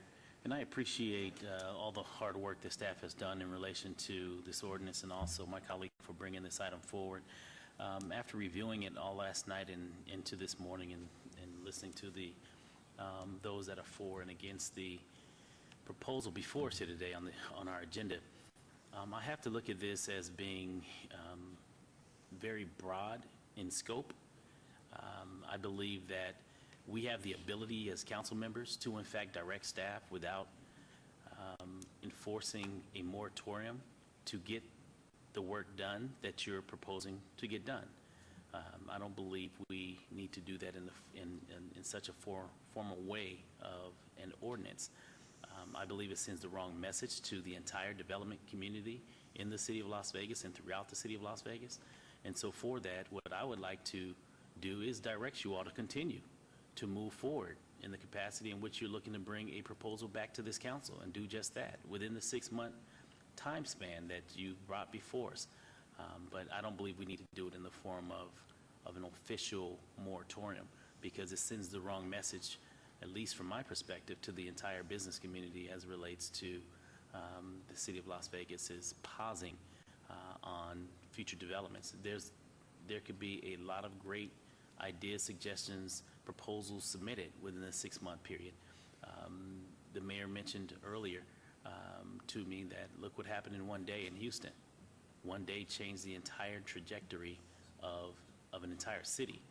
And so for that, Las Vegas and specifically downtown, there's a lot of synergies taking place out in the far northwest to include here in the downtown community with developments that are coming on board. And so for that, I can't support the moratorium, but I do support you all moving forward with your proposal as to looking at all of the land, the various zonings and the developments of open spaces and parks, as you all have briefed us on yesterday. And so for that, I can't support the ordinance as it stands today. Thank you. Thank you. Councilwoman, do you want to speak, or shall I go first? And what is your wish? Okay, well, first of all, I want to thank you. And I know, we've been hearing for 2 years about Badlands, and I think the suggestion that's here, and it doesn't come without a great deal of thought and heart and efforts by so many people. First of all, I thought what we were doing in our master planning of the city of Las Vegas that we've all been working on over the past years, and in fact, I think, Mr. Summerfield, you were very much participatory in leading it as we went through a master plan development with the business community, with all different meetings, pulling people in from the county, actually from everywhere, to be looking at how do we make Las Vegas a better place. And I think that's what we drive for all the time, is how do we do this. I don't remember who mentioned this in our speaking, people who've addressed us, and I do hear both sides of every issue, and I like to wait for this time because it's the only time we can all sit together and participate in the whole conversation. But I do look at this, and it may have come from council, that we have just come out from a singularly difficult recession where everything went on pause, people were laid off. It's simply terrible. And that now is the time we are about development and redevelopment and expansion. And we do have the Golden Knights, and we do have the USL coming in, and we do have the Raiders, and thank heavens we have the medical school.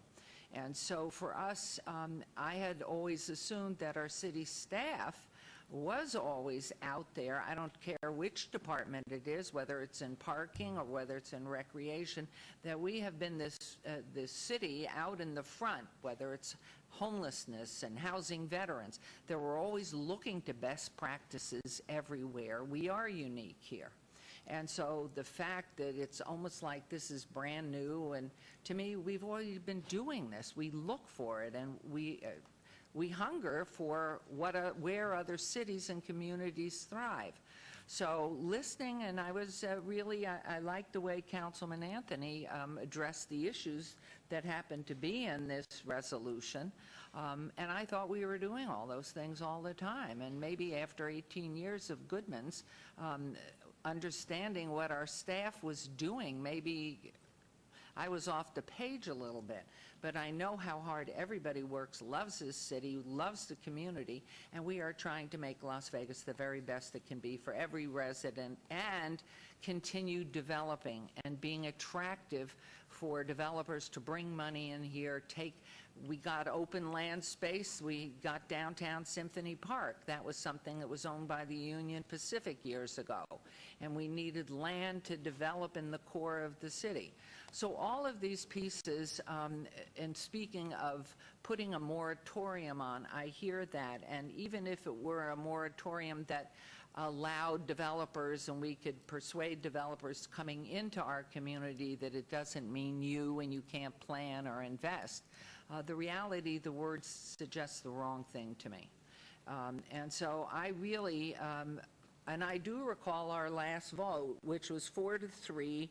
It was voted down to allow any further development out at the Badlands. And this seems today, again, to be about the Badlands, where the resolution really is more comprehensive, more broad-based. And our city council, SEL, has brought us back again to the focus. This is about this particular resolution, and it does entail a moratorium.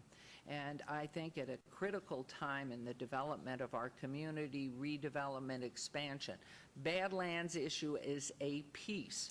I just really feel that our master plan that we've been working on for the city, for the whole city, with meetings and involving business people and nonprofits and taking a big scope, we want to continue to do that. We want to continue on the specifics with law enforcement and fire, which we have always done. And so my sense, it's not, and as I recall too, in that vote, prior to the 4-3 vote, we had asked for an extension of 30 days, as I recall, with legal stepping back. So just specific to Badlands, conversation could continue. We talked specifically to Badlands, even going further than a 30 days, except there were legal issues that were involved. So my sense is from all of this is a town that needs to keep growing and attracting at this particular time, really working very hard to make up for what's happened in the recession. I think planning and development over the years has been phenomenal. We weathered a very, very tough time. And I can't support any moratorium at all. And I think, and I would hope, as the three of us who voted against the last, that last issuance, that because we got so close to making things work, we would continue, the discussions would continue. But that was voted down, and so that's off the table, in my opinion, at this time. But we don't want to slow up development, whether it's in wards 1, 2, 3, 4, 5, or 6. We want to continue, but we always have to rely on planning and our DSC to bring us the right information, always continuing to look at places like Orlando or big metropolitan areas, and what are we doing in transportation. It was all part of the master plan we were already involved in.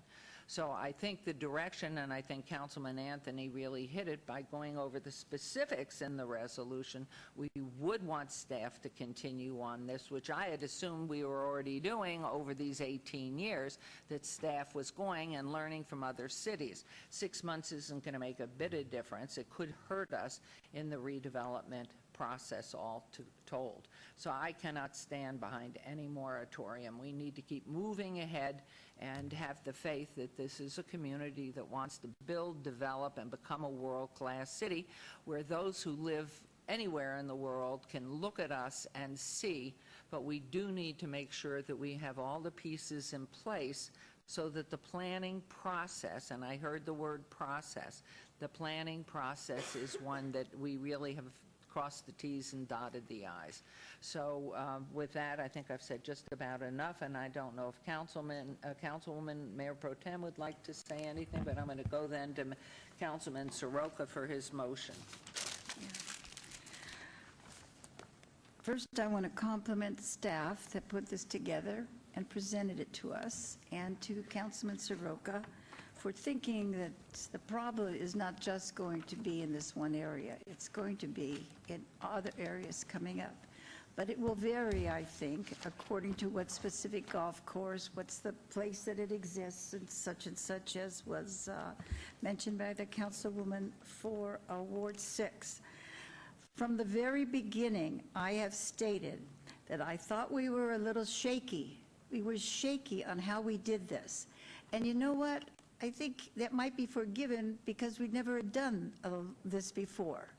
Nobody in the city has done this before with a big developer coming in and using the golf course and so forth and so on.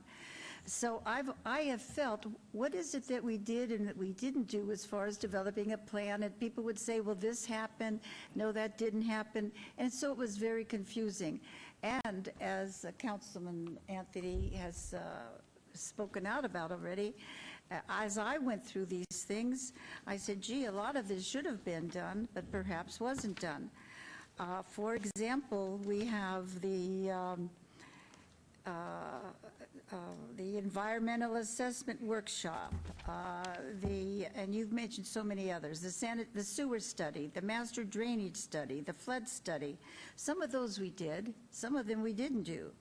And the master developer responsible for coordinating with the Clark County Regional Flood Control, a specific description of the plan area proposed to be retained, including the acreage, number of holes, and any operational agreements.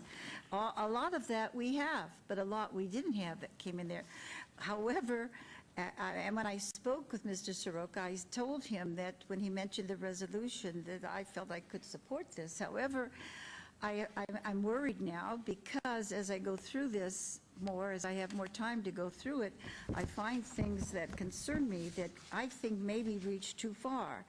And one of this is, for example, on page 3, number C, if the plan area is governed by covenants, conditions, and restrictions, the master developer shall address the issue of majority member acceptance prior to submittal of any formal application to the city. Well, okay, here you come in, people obviously are looking out for their homes and their rights and things like that, and they're thinking of that first. How are you going to make sure you're going to be able to, in any time, get a majority member acceptance? Or if they aren't going for it, are they right or is somebody else right? I'm just saying that's a difficult burden, I feel, to fall on a developer. However, I think that PPP, the Public Participation Program, coordinating and conducting that public outreach, I think that helping that through our planning department, and I think that's good too. I have backed, in all 12 years I've been here, I have backed residents probably as strong as anybody has ever. And I feel that they should be heard, and I feel that their needs should be addressed. But I don't think this is going to do it in the way it needs to be done. I'm concerned about having a moratorium, and I'm not a business person, but I'm concerned about a moratorium and what it would do to us. And because if you look at page 2 in the first sentence, the redevelopment of a portion of or total of a golf course or common open space. Believe it or not, we have common open spaces in Ward 1, some of which are being utilized by the people that, you know, the neighbors around it, and some by a private person. And so I don't, again, it seems to me to reach broadly past where we are. And I would like to also say that please don't tell me only 20 people weren't in favor of this. I'm getting more than 20 calls all the time. Every time this comes up, I get far more than 20 calls. So I know it's not just 20 people holding it up. So what I'm saying is this. I think we need what he's got in here. I think we need to cover these things specifically. I think they have to be tied up better. I think we have to tweak them so that they're not overbroad. But we need this, and I think if we had had this type of thing from the beginning, we wouldn't be in the mess we're in now, not knowing, is this person telling the truth? Is that person it's been like a ping pong game for us here, trying to understand who's giving us accurate information. Oh my God, he's got religious already. So what I'm saying is this: why can't we do the things that are mentioned today to do without calling a moratorium? Why can't we pick up where we were, get together? I still feel we should have a couple of council members on it so they can understand where we are and how we make decisions. But why couldn't we do this? We could do all of these things if they have not been done. Why couldn't we do this? And not a whole lot of time, because my gosh, I think by now we're pretty well knowledgeable about all this stuff. It's been over 2 years. But why couldn't we do this without having a moratorium? Because you know what, if someone wants to come up and they say, hey, I want to beat the moratorium, we have the right to say no. We want to complete what we're doing before we make a vote. We have a right to say, if you want to put it on the agenda, okay, but we need to obey it until we've got all this going right. So I don't think we need the moratorium, and that would be my very big concern about this today. And thank you. Okay, thank you. At this time, then, I'm going to turn this over to Councilman Soroka to make his motion, and we'll go from there. Thank you, Mayor. And before I make my motion, I just want to share a few thoughts. I really appreciate the work of the staff. You worked a concept and you ran it to ground quickly, and you covered a lot of ground. A lot of research was required, and I appreciate the support of the legal staff and also putting this together. And this discussion today has been very valuable. That's the purpose of what we do here today. And I just wanted to assure everyone here, as I've heard your comments about the concerns about the moratorium, I agree with all of them. And at the same time, most of the concerns would not have been affected by the moratorium.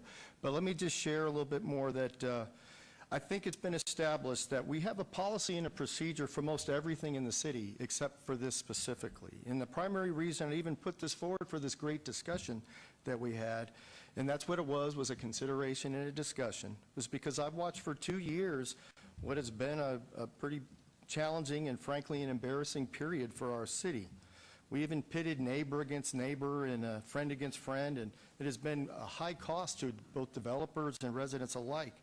And I know we're all ready to move past this, and I know it may be difficult for some to understand, but my concern is for everyone. My concern is for the developers, and my concern is for the homeowners. But what I think we've had here, unfortunately, is we've had a failure in policy. And I think we've talked about that today, and that's why we've had so much back and forth discussion, because we didn't have a policy.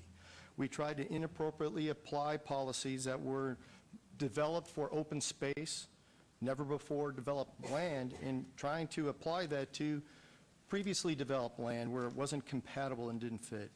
And we also have a perceived failure of leadership. And we've been unable to lead our community through a challenging time. So what we have here is an opportunity, and it sounds like there is great support for this, is to be able to eliminate these false perceptions and replace it with an equitable, transparent, and fair process. And I think we just need to allow our amazing staff here the opportunity to do what it does best: establish a solid process that respects the developer, gives the people a voice from the beginning, and protects the city from unintended budget consequences and even us unintentionally stepping on people's rights. And I do want to share that I think the city must bear some responsibility for these failures in the past, including the most recent denial of the Badlands 250 development agreement, as we had no guidelines for the developer to even follow. So it made it challenging for him to even put forth a solid product for us. However, we now have a window of time to affect that, and I appreciate the conversation up here about saying, yes, there sounds like there is a need to refine our policy a little bit, and we could move forward with that.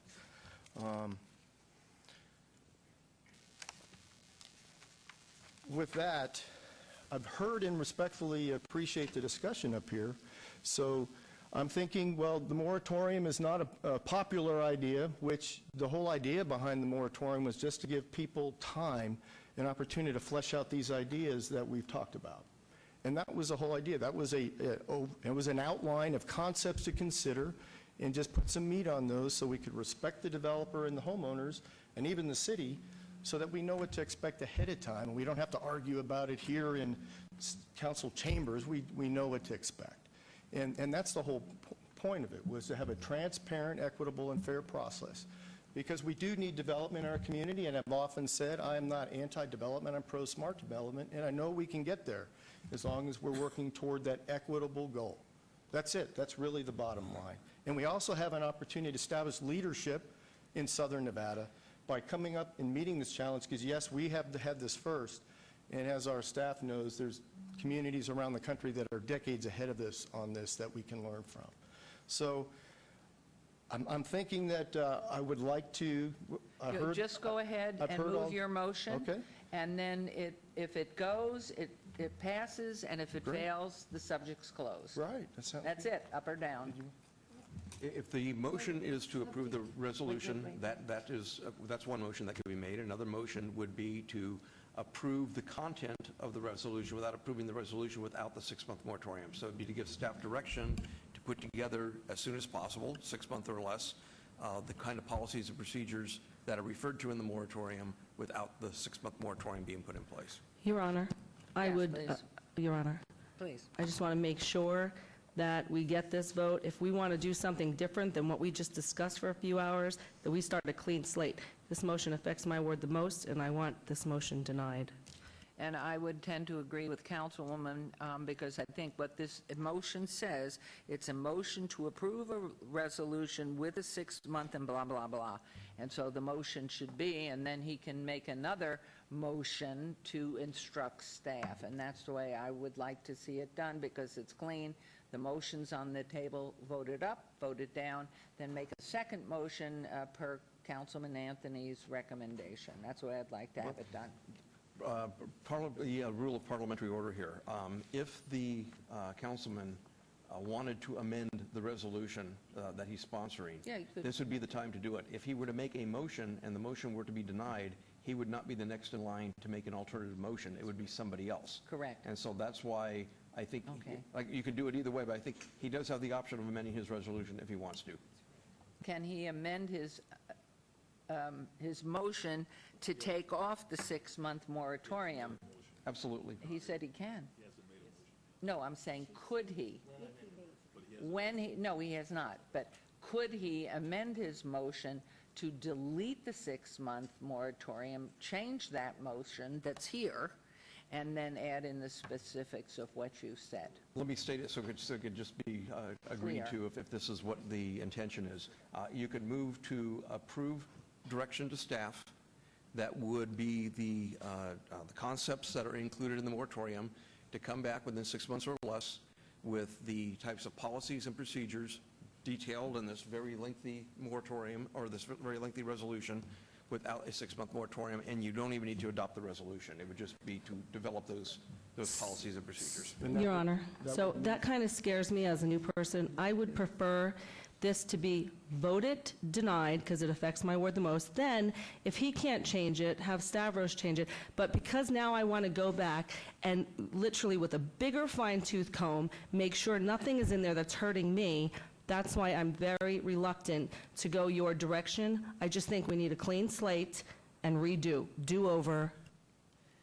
And I have to, Mr. Counsel, say to you that so often you have said to us, vote the motion up or down as printed. then there can be an instruction without a vote, just an instruction to staff to please do A, B, C, D. To me, what you have always said is when you have something agendized specific, which we do, you vote it up or down. You can put amendment to it, but we have to vote on a 6-month moratorium and the rest of this as is. So, I tend to agree with Councilwoman because of that specific. And I don't want to find out that now we have voted on something, if in fact he withdraws the 6-month moratorium but instructs staff, then why is there a resolution in front of us? Don't we have to address that issue first? Mayor, I'd like to ask a question if I could. Oh, you were ready. Sorry. Well, Madam Mayor, I would like to amend my motion and have the vote on my amended motion. Okay, And I which think- would be And it what? would allow all those considerations to be accommodated. So as the city attorney stated, I would like to amend the motion to direct the staff to review the policy and procedures as outlined here without the 6-month moratorium and come back within the 6-month window for a decision by the council. And in that time, of course, work with council to review the policies and procedures that you have uncovered through the national search, which would give everybody an opportunity to work with you. And I move that we approve the motion to do so, to direct the staff to do the homework, come back, and put it before us for a vote within 6-month period, most likely sooner, as they have stated, and allow the staff in the meantime to work with them and the council members on the details. Because really, this was all just a opportunity to review these concepts, and that's all it was, and so there would be nothing in stone today until they come back. Your Honor, I'm sorry to be such a pest. I'm not liking it. I ain't feeling it. I ain't liking it. I motion to deny this, period. This is not cool with me. This affects my ward the most. Just deny this. I request my peers to deny this and come back with a clean slate. And Steve, I'll work with you on something better and bigger, but not affecting Ward 6. Your Honor, if I could, please, just one thing. The motion now stands. The maker has taken out the objectionable language. And I think that there's just... Bob, we're not sure of that. I need to go back through it with a fine-tooth I'm comb. sorry, Just one sentence is not enough. It's amazing how we do things around here. You'd be surprised what one word can do, much less one sentence. And this is a one-word change of great momentous importance. So I am going to support his motion as amended, even though I would have preferred the original motion. Okay, and I have to stand with Councilwoman on this because I know for the past 6 years, the motion as it is written and agendized, you vote on the motion as it stands. If in fact there's an instruction to the staff, staff follows instruction. So the instruction then would be, please do everything that is listed in the resolution. Go ahead and follow the particulars. We are asking you, staff, follow the particulars in the body of the resolution. But this resolution, as set out, says clearly, discussion for possible action to approve a resolution enacting a 6-month moratorium on the acceptance and processing of any Title 19 land development application concerning golf course or common open space redevelopment. And I think that has always been voted as it is. So I'm going to stand with Councilwoman Fiore and vote against this. Sorry.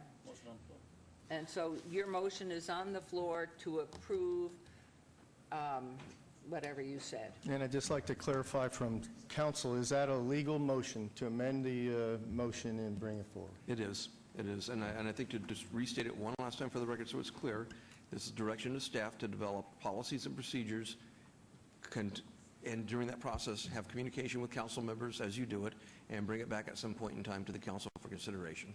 That's all the motion is. Okay, so there's a motion. Please vote. We need our little voting things, please.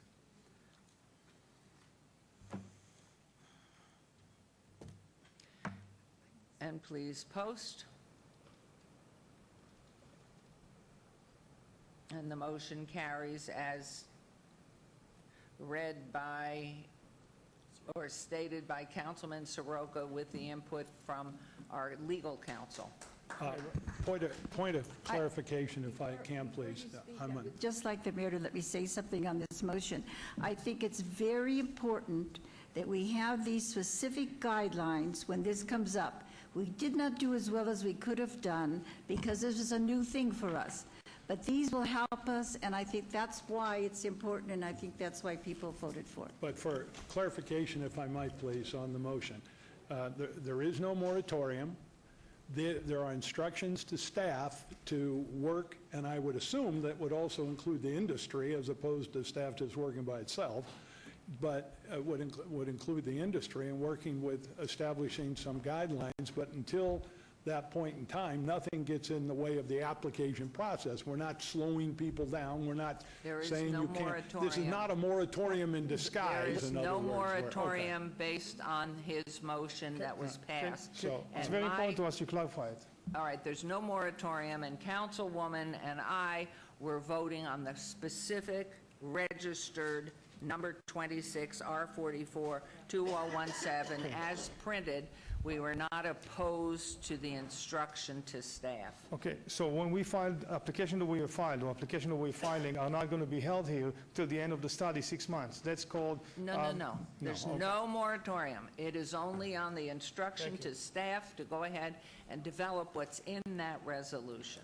Thank you very much. However, Thank you. Mayor, tell you honestly, something can come up that the board may feel that we shouldn't vote on this now, and we need to delay it for a certain reason, just to let you know that that doesn't mean That's same something old might go on. process for us. That's the Same mor- old process for everything, yes. But That's a moratorium in disguise. So that's the intention well, was. no, that's not a moratorium in disguise. We do that for everything, and we don't have moratoriums on things. We do No, that but lots of times. The point being made is that if in fact you say, we're not going to let you move forward with your application because we're doing something else, that's a moratorium that works like a moratorium. Correct. And I understand very much where Councilwoman Fiore is coming from, because I think a developer of Silverstone would love to have these particular guidelines set out and then be able to say, this is how I'm going to be governed now, instead of by CC Great. and R say. Thank you. Anyway. Okay, I we will do need move to on. state- Thank you. Mayor, That motion carries. I'm sorry. I need to state this on the record because it protects this council in the future. There is no hold on applications because the moratorium was not adopted. Staff has been directed to develop policies and procedures affecting golf courses and open space, and I'm sure staff will include the industry, yourselves, obviously, as well as council members and neighbors and the like in the formulation of that. When that policy comes back to the council, the decision will not be made today, that there may be a decision made in the future that those policies apply retroactive to your application. And so I just want to make that part of the record. So if it's determined in the future, it won't stop your application, but those policies may well be determined. They're not being determined today to be retroactive. So that's exactly what we worried about, and we know that there is we think a violation of our land rights, and it's a circumvention of the motion that was on the table here. But this is a moratorium in disguise that only single out one single property. It's the Badland. It's a property that we own, okay, and it's hurting only us. This discussion today was not for any other property in town. Everybody jumped here and saying we don't want it to apply to our properties. It was only for Badlands, and it's a land restriction on Badlands only. And with that, we're going to run to court right now to get protection from this council, affecting further our land. Well, I'm saying that's just not in my opinion, that's not an issue on the table today. No. What I understand that Mr. Jervik is saying, and I agree with what he is saying, is this. They cannot say, we can't proceed with your pre-application. We cannot proceed with your application. You can file it. Now, if something comes in front of this council, and this council says, you know, we'd like to see the school impact, or we'd like to see this impact, or whatever it might be, that's something you can do on any application. But you are not singling out this property and saying, and I want that clear, we're not singling out this property and saying you have to comply with all of these standards right now. when they're not in effect right We don't now. even have them, so. Yeah, that's what all right. We don't have them, but you know, some of what they're requiring, you've done already, too. We've done Well, 90% of them. They are in the development agreement. Which one is not in the development agreement? If you read the development agreement, which one of all the standards proposed today are not in there? Same thing. She's agreeing with They're all in there. Well, Why do we have to have a staff, on you the know, same page. make a study for this, Yeah, I which think already we're- studied for 2 years? Yeah, I think we're on a different page here. Okay, let's move on to agenda item 27, Board and Commissions, discussion for possible action regarding the nomination of Michelle Fiore as City of Las Vegas representative on the Tule Springs Fossil Beds National Monument Advisory Council. The purpose of the board is to advise Secretary of the Interior with respect to the preparation and implementation of the management plan for the monument. This vacancy was created when former Councilman Stephen D. Ross termed out, and it must be filled. That council select Michelle Fiore as the nominee or advise staff to bring an item forward at a future date to appoint another nominee. And I would make the motion that we nominate Michelle Fiore to this Tule Springs Fossil Beds National Monument Advisory Council, and that's my motion. Mayor, Please could I say something? I just want to say, to bring a little levity here, I think we very seriously have to consider, first of all, she may be too timid for this position. And secondly, she may not be enough fun. So I think we have to consider this very carefully. Okay, so that's my motion. Please vote. And then please post, please. Congratulations. Thank you very much. When you go to Washington, go to your meetings. Thank you. Agenda item 28, recommending committee bills eligible for adoption at this meeting, bill number 2017-30. Councilman Anthony, would you like to have the bill read? Yes, Mayor. Thank you, Your Honor. Thank you, Councilman. Bill number 2017-30, an ordinance creating City of Las Vegas, Nevada Special Improvement District number 609, Sky Canyon, ordering a street project, storm sewer project, sanitary sewer project, drainage project, and water project within the City of Las Vegas, Nevada, and providing for other related matters. Move for approval. Thank you. There's motion to approve agenda item 28. Please vote and please post. Councilwoman, there we go. Motion carries. Agenda item 29, bill number 2017-31. Councilman Anthony, would you like the bill read? Yes, Mayor. Please. Council Bill number 2017-31, ordinance concerning the City of Las Vegas, Nevada Special Improvement District 609, and assessing the cost of local improvements against the assessable property benefited by the local improvements and providing for other related matters. Move for approval. Thank you. There's a motion to approve agenda item 29. Please vote and please post. Motion carries. Agenda item 30, bill number 2017-32. Councilman Anthony, would you like the bill read? Yes, Mayor. Thank you, Please. Councilman Bill number 2017-32, an ordinance authorizing the issuance of the sale of the City of Las Vegas of its special improvement number 609 Sky Canyon Local Improvement Bond Series 2017, approving the form of certain documents with respect to such bonds, ratifying action taken by the city toward the issuance of such bonds, and providing other matters related thereto. Move for approval. Thank you. There's a motion on agenda item 30. Please vote and please post. Motion carries. Agenda item 31, recommending committee bills eligible for adoption at a later meeting. Item number 31, bill number 2017-19 will be heard at a later meeting. We'll move on to planning items. And one motion, one vote. Item 32 through 35 may be considered in one motion, one vote. They're considered routine. Non-public and public hearing items with no condition or changes. Any person representing an application or a member of the public or member of the council not in agreement with the conditions and all standard conditions for the application recommended by staff should request to have that item removed from this portion of the agenda. Item number 32, EOT 71321, applicant owner, Industrial Road 2440-2497 LLC, on a request for an extension of time for a non-conforming use tavern at 2476 Industrial Road M, Industrial Zone, Ward 3, Councilman Coffin.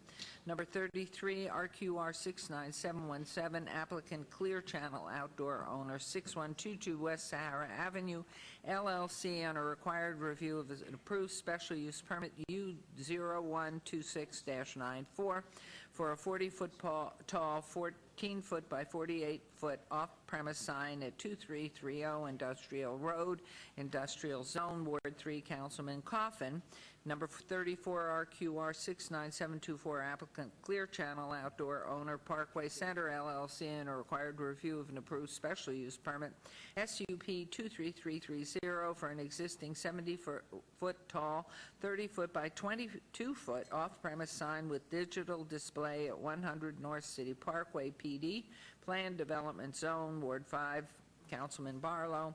And agenda item 35, RQR 69729, applicant Clear Channel Outdoor, owner O'Rourke Family LP, required review of an approved variance V0024-88 for an existing 65-foot tall, 14-foot by 48-foot off-premise sign at 1716 Highland Avenue, M, Industrial Zone, Ward 3, with Councilman Coffin. All items are recommended for approval by staff and are public hearing items which I declare open. Is there anyone wishing to be heard on any of the items 32 through 35? Seeing none, I'll close public hearings. Mayor Pro Tem, may I have a motion for items 32 to 35? Move to approve. Thank you very much. Is a motion to approve these items? Please vote and please post. And those motions carry. We'll move on to agenda item 36. RDR 68280, public hearing, applicant owner Safety Institute Building LLC, for possible action on a request for a major amendment to an approved plot plan review Z-0035-85 for a waiver of Title 19.08 landscaping irrigation requirements on .33 acres located at 820 South Valley View Boulevard, C1 Limited, Commercial Zone, Ward 1, Councilwoman Tarkanian.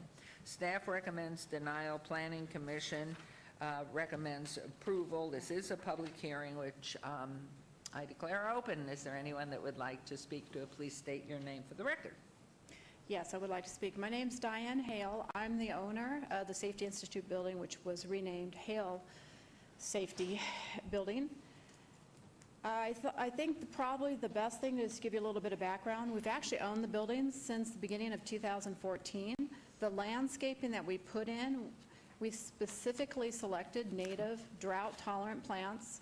Every one of the plants that were existing, the Texas Ranger and the Silver Cloud, which is basically a type of sage, existed with the building. It survived 3 years before we bought the building with no water. Before all the wind up here, I did have some pictures.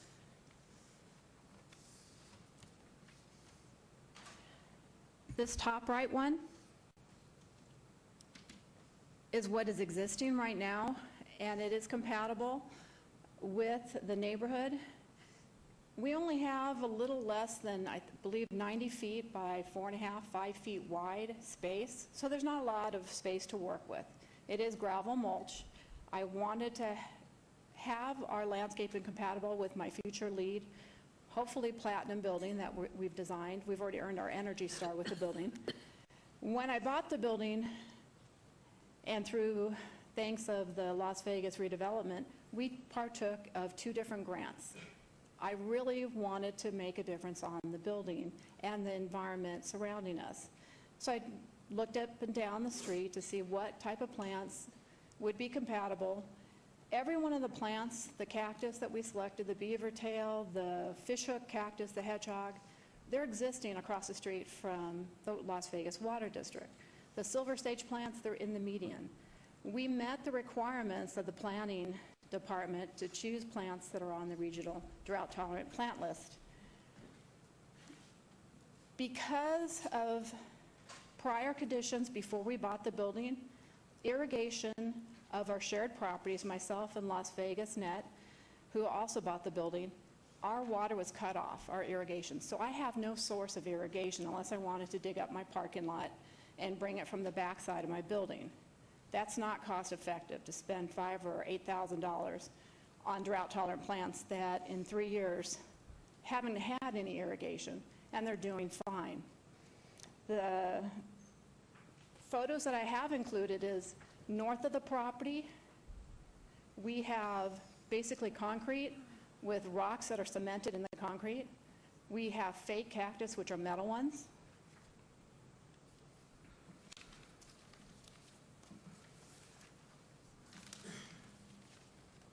And I believe live plants that are drought tolerant look a lot better than the fake metal ones that are constantly being run over.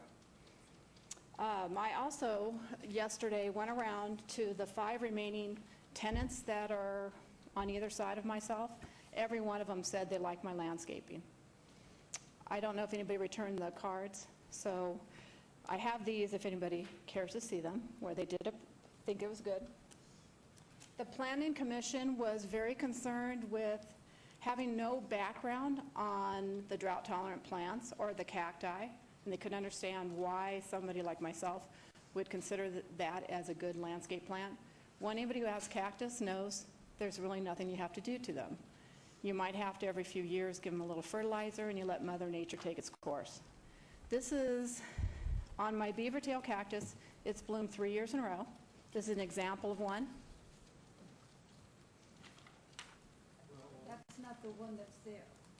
That's the existing one. I actually dug this Well, one it didn't up. have many flowers very long. I just want to, all the time. Oh, beaver tail cactus are opportunistic flowering plants. They each have their own time of the year where they'll flower. Beaver tail, this one had over 50 blooms on it. It's bloomed 3 years in a row. I have another one that I dug up from a friend of mine's private property. It started as maybe a plant this big. It's now covers 6 square feet in my front yard. I took cuttings from that one. Okay, I think what we need to do, because I think you're showing us more of where you are, I'd like to hear, I don't know if there's anyone, if you just stay there, please. Sure. Anybody from public who wishes to be heard on this particular item, please come forward. I'm going to close public hearing, and I'm going to turn to Mr. Summerfield. Good afternoon, Mayor. This item is a result of a code enforcement action. The applicant is requesting a waiver of the landscape irrigation system requirements for a commercial location. In addition to an exception is required to allow only shrubs and cacti as landscape material in the perimeter landscape area, where a combination of 15-gallon trees and 5-gallon shrubs were originally required. Although the proposed landscapes material are drought resistant, they still require some irrigation for long-term survival. Staff does not support the request and is recommending denial. Thank you. Thank you. Thank you very much. Anybody from council comments here before I turn it over to Councilwoman? I was going to say, if I could. Please. Your Honor, I am going to support this because I know what the Planning Commission went through to approve. I was going to say that we could always attach a provision to make sure that all succulents and all other plants are continuously monitored and replaced should they die. I mean, you can do that, and it kind of makes it, in case it doesn't bloom enough flowers. Or else come in 4 times a year and water it. All right, Councilwoman. First of all, I want to thank Diane for her patience, because she's been here several times. I tried to have it so she didn't have to. Yeah, you know, she was supposed to come the last meeting where we had the Badlands material, and I thought it would savor that by having it today, but unfortunately, something came unexpectedly, and so we had some more, and there was nothing left to do. Also, the hard work you've done on the building. The problem we have is this.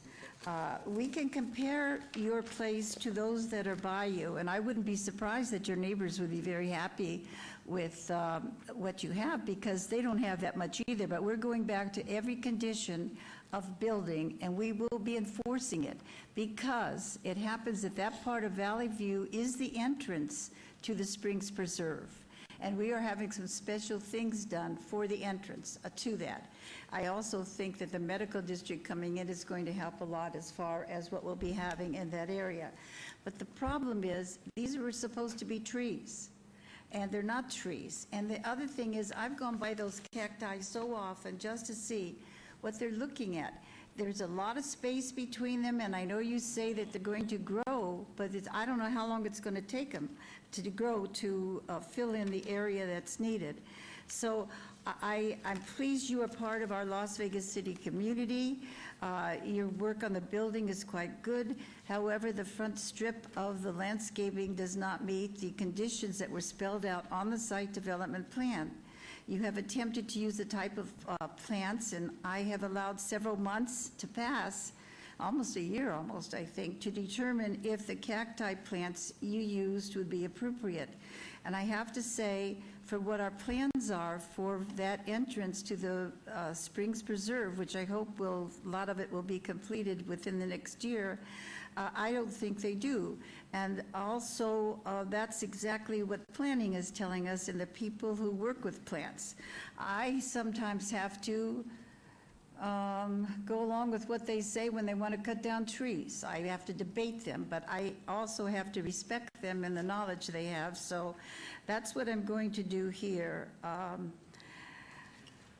I am going to May I also say ask to you a you, question? yeah, can I just say the next thing? Yes, Next please. thing was, I think we can help you with this cost. First of all, I'm going to go to RTC. And I'm going to ask RTC, you know, if you broke this, then shouldn't we have somebody help this lady so that it's got to be connected? It's broken in the front. It has pipes in the front, so if it was broken there, it should be connected someplace else besides having to go all the way up where you're saying we have to go up. And secondly, so we could then get matching funds, so that for every dollar you would spend, you would get $2. We have a way we're trying to work that. That's number one. And I know you're not happy with that, but... I'll get to that in a second. Also, so I'm going to ask RTC, I'm on the board, and so's the mayor, maybe we can talk some, but we'll go ahead. I was just going to ask, seeing Jorge Cervantes here, and knowing you know everything about the public works in this entire city, is there any line that runs along Valley View that she could tap into, since she is without a water line, that she could tap into that exists somewhere adjacent to her property? Then she would have the water. She could run her little beads out and do a drip system. For the record, Jorge Cervantes. Mayor, there are lines on Valley View, but they're main lines. There'd have to be a separate meter that would be tied into it. So we can certainly look and see if there's a meter out there that's to be able to tap into. If it is, it may be serving another property, not particularly hers, but we'd be glad to meet with her and see how we can help her out. Your Honor? And also, if you would check, there was water there at one time.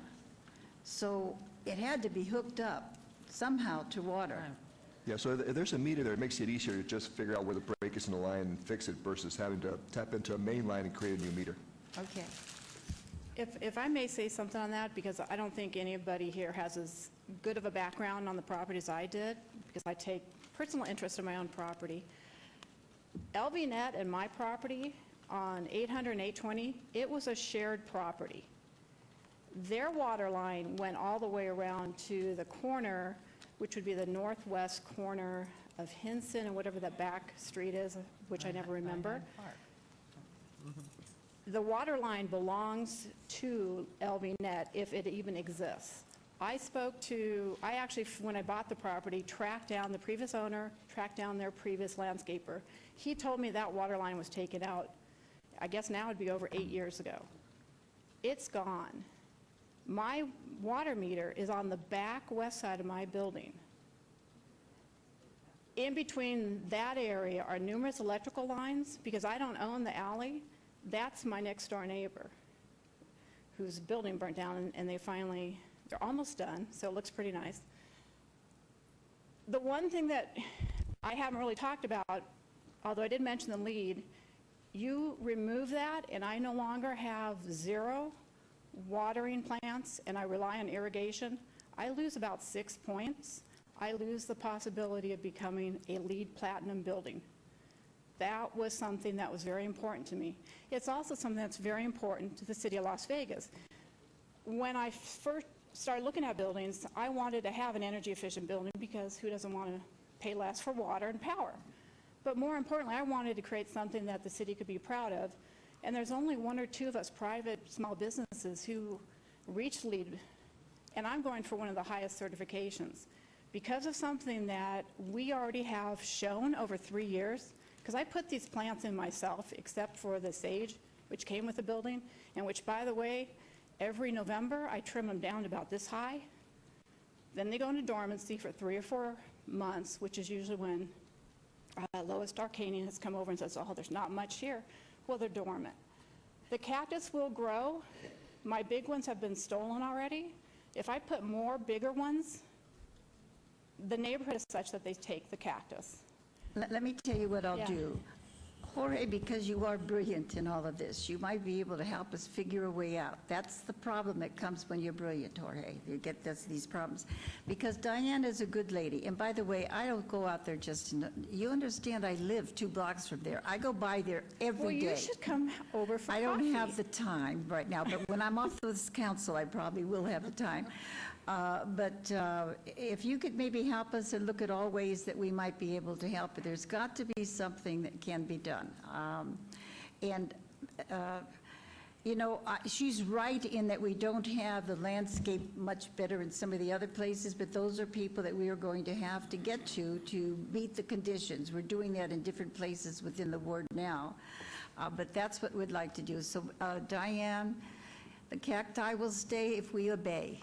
Say, the cacti will stay if we obey. Just do Pretty not good. put me in front of any of these golf courses, because I just wasted 4 hours And you know what, listening I to was stuff. thinking, the next time you come, we're going to make it a time certain, because that wasn't fair to you. I tried to do it the other time, it worked, and this time I didn't know this Mr. Soroka was going to have his bill, his Well, we know resolution who come to through. have a talk But with. let's obey it, and how long, and maybe we could meet with you, maybe you could have people check, and then we could meet with you.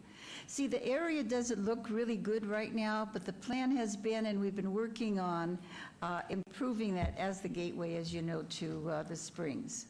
Mayor From Pro Tem, Charleston, which is a major avenue, and that's why.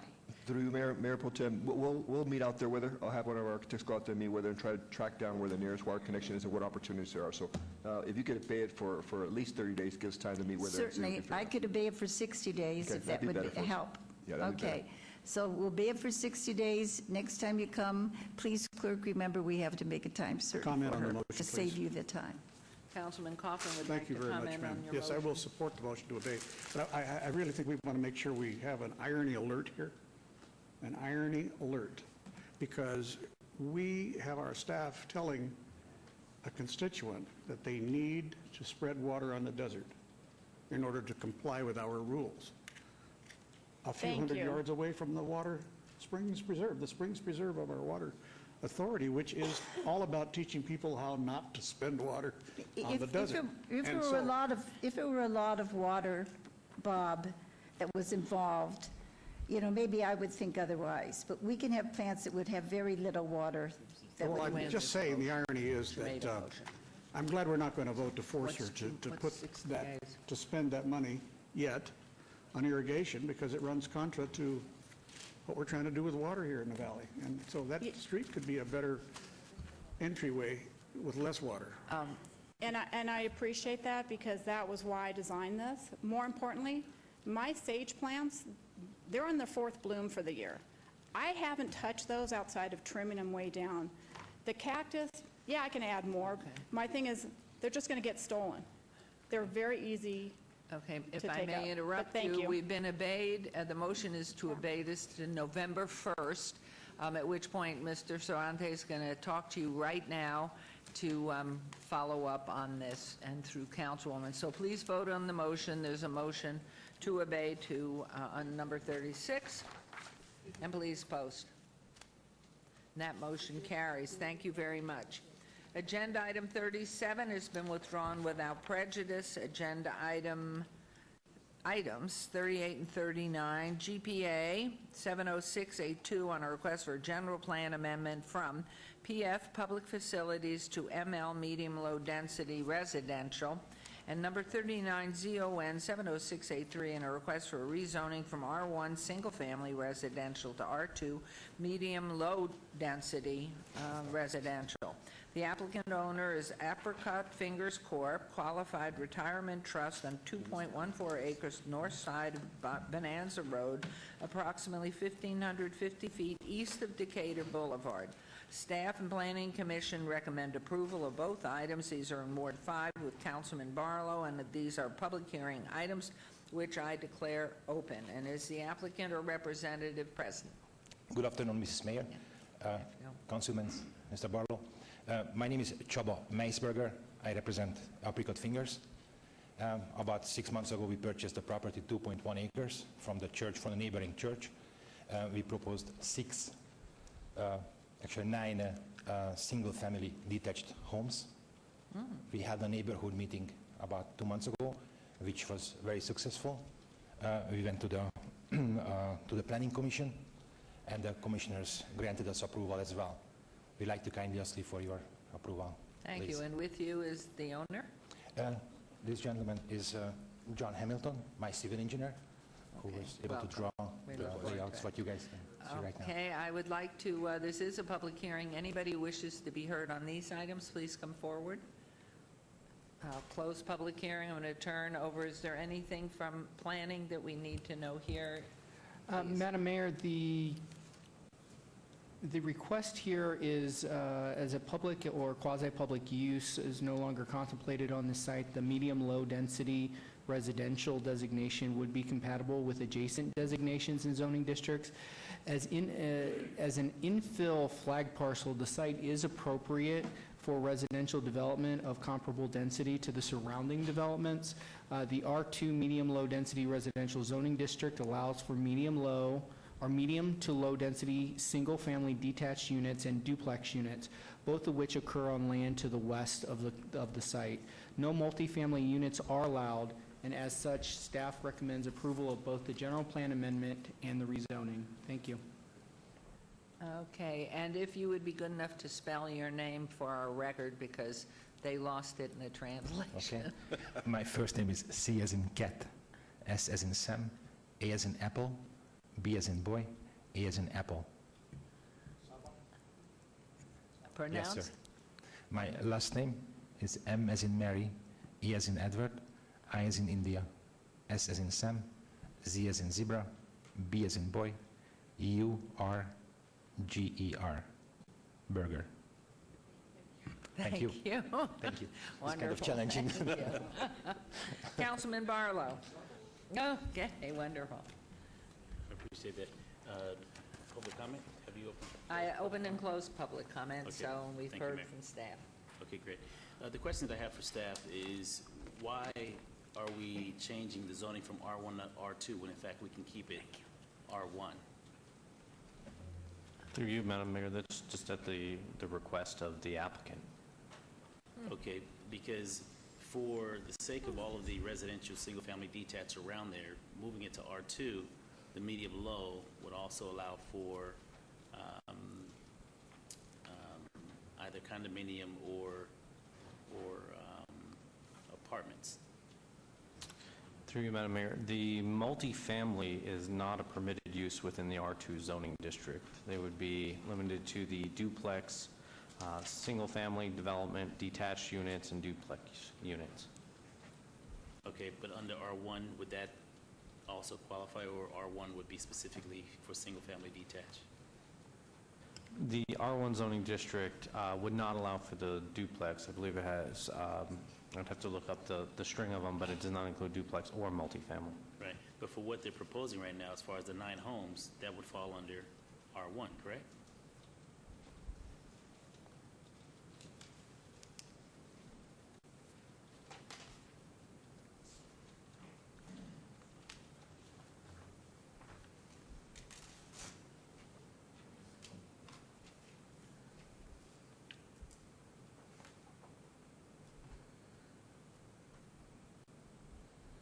Sorry, we're looking It's at okay. it. Go ahead.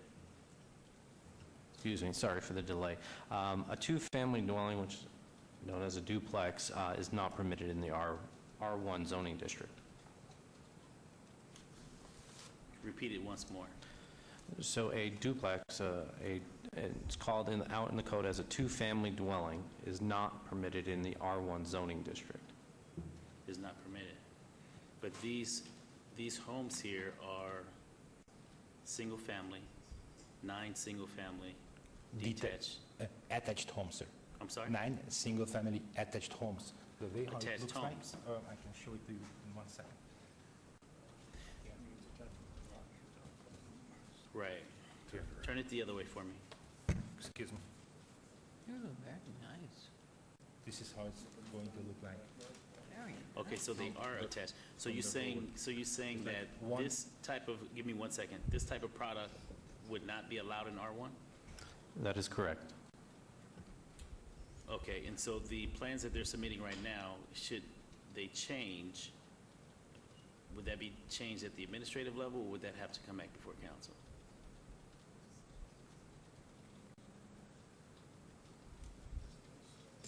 As far as apartments or something to that nature?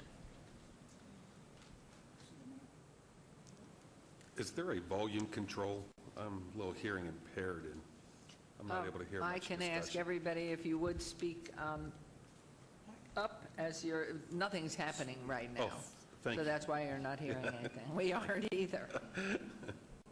He's reading his documents. We can. Remember what Steve said, we can do what he said, right?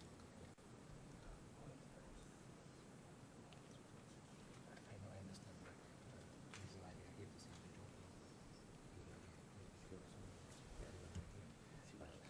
Because we are not.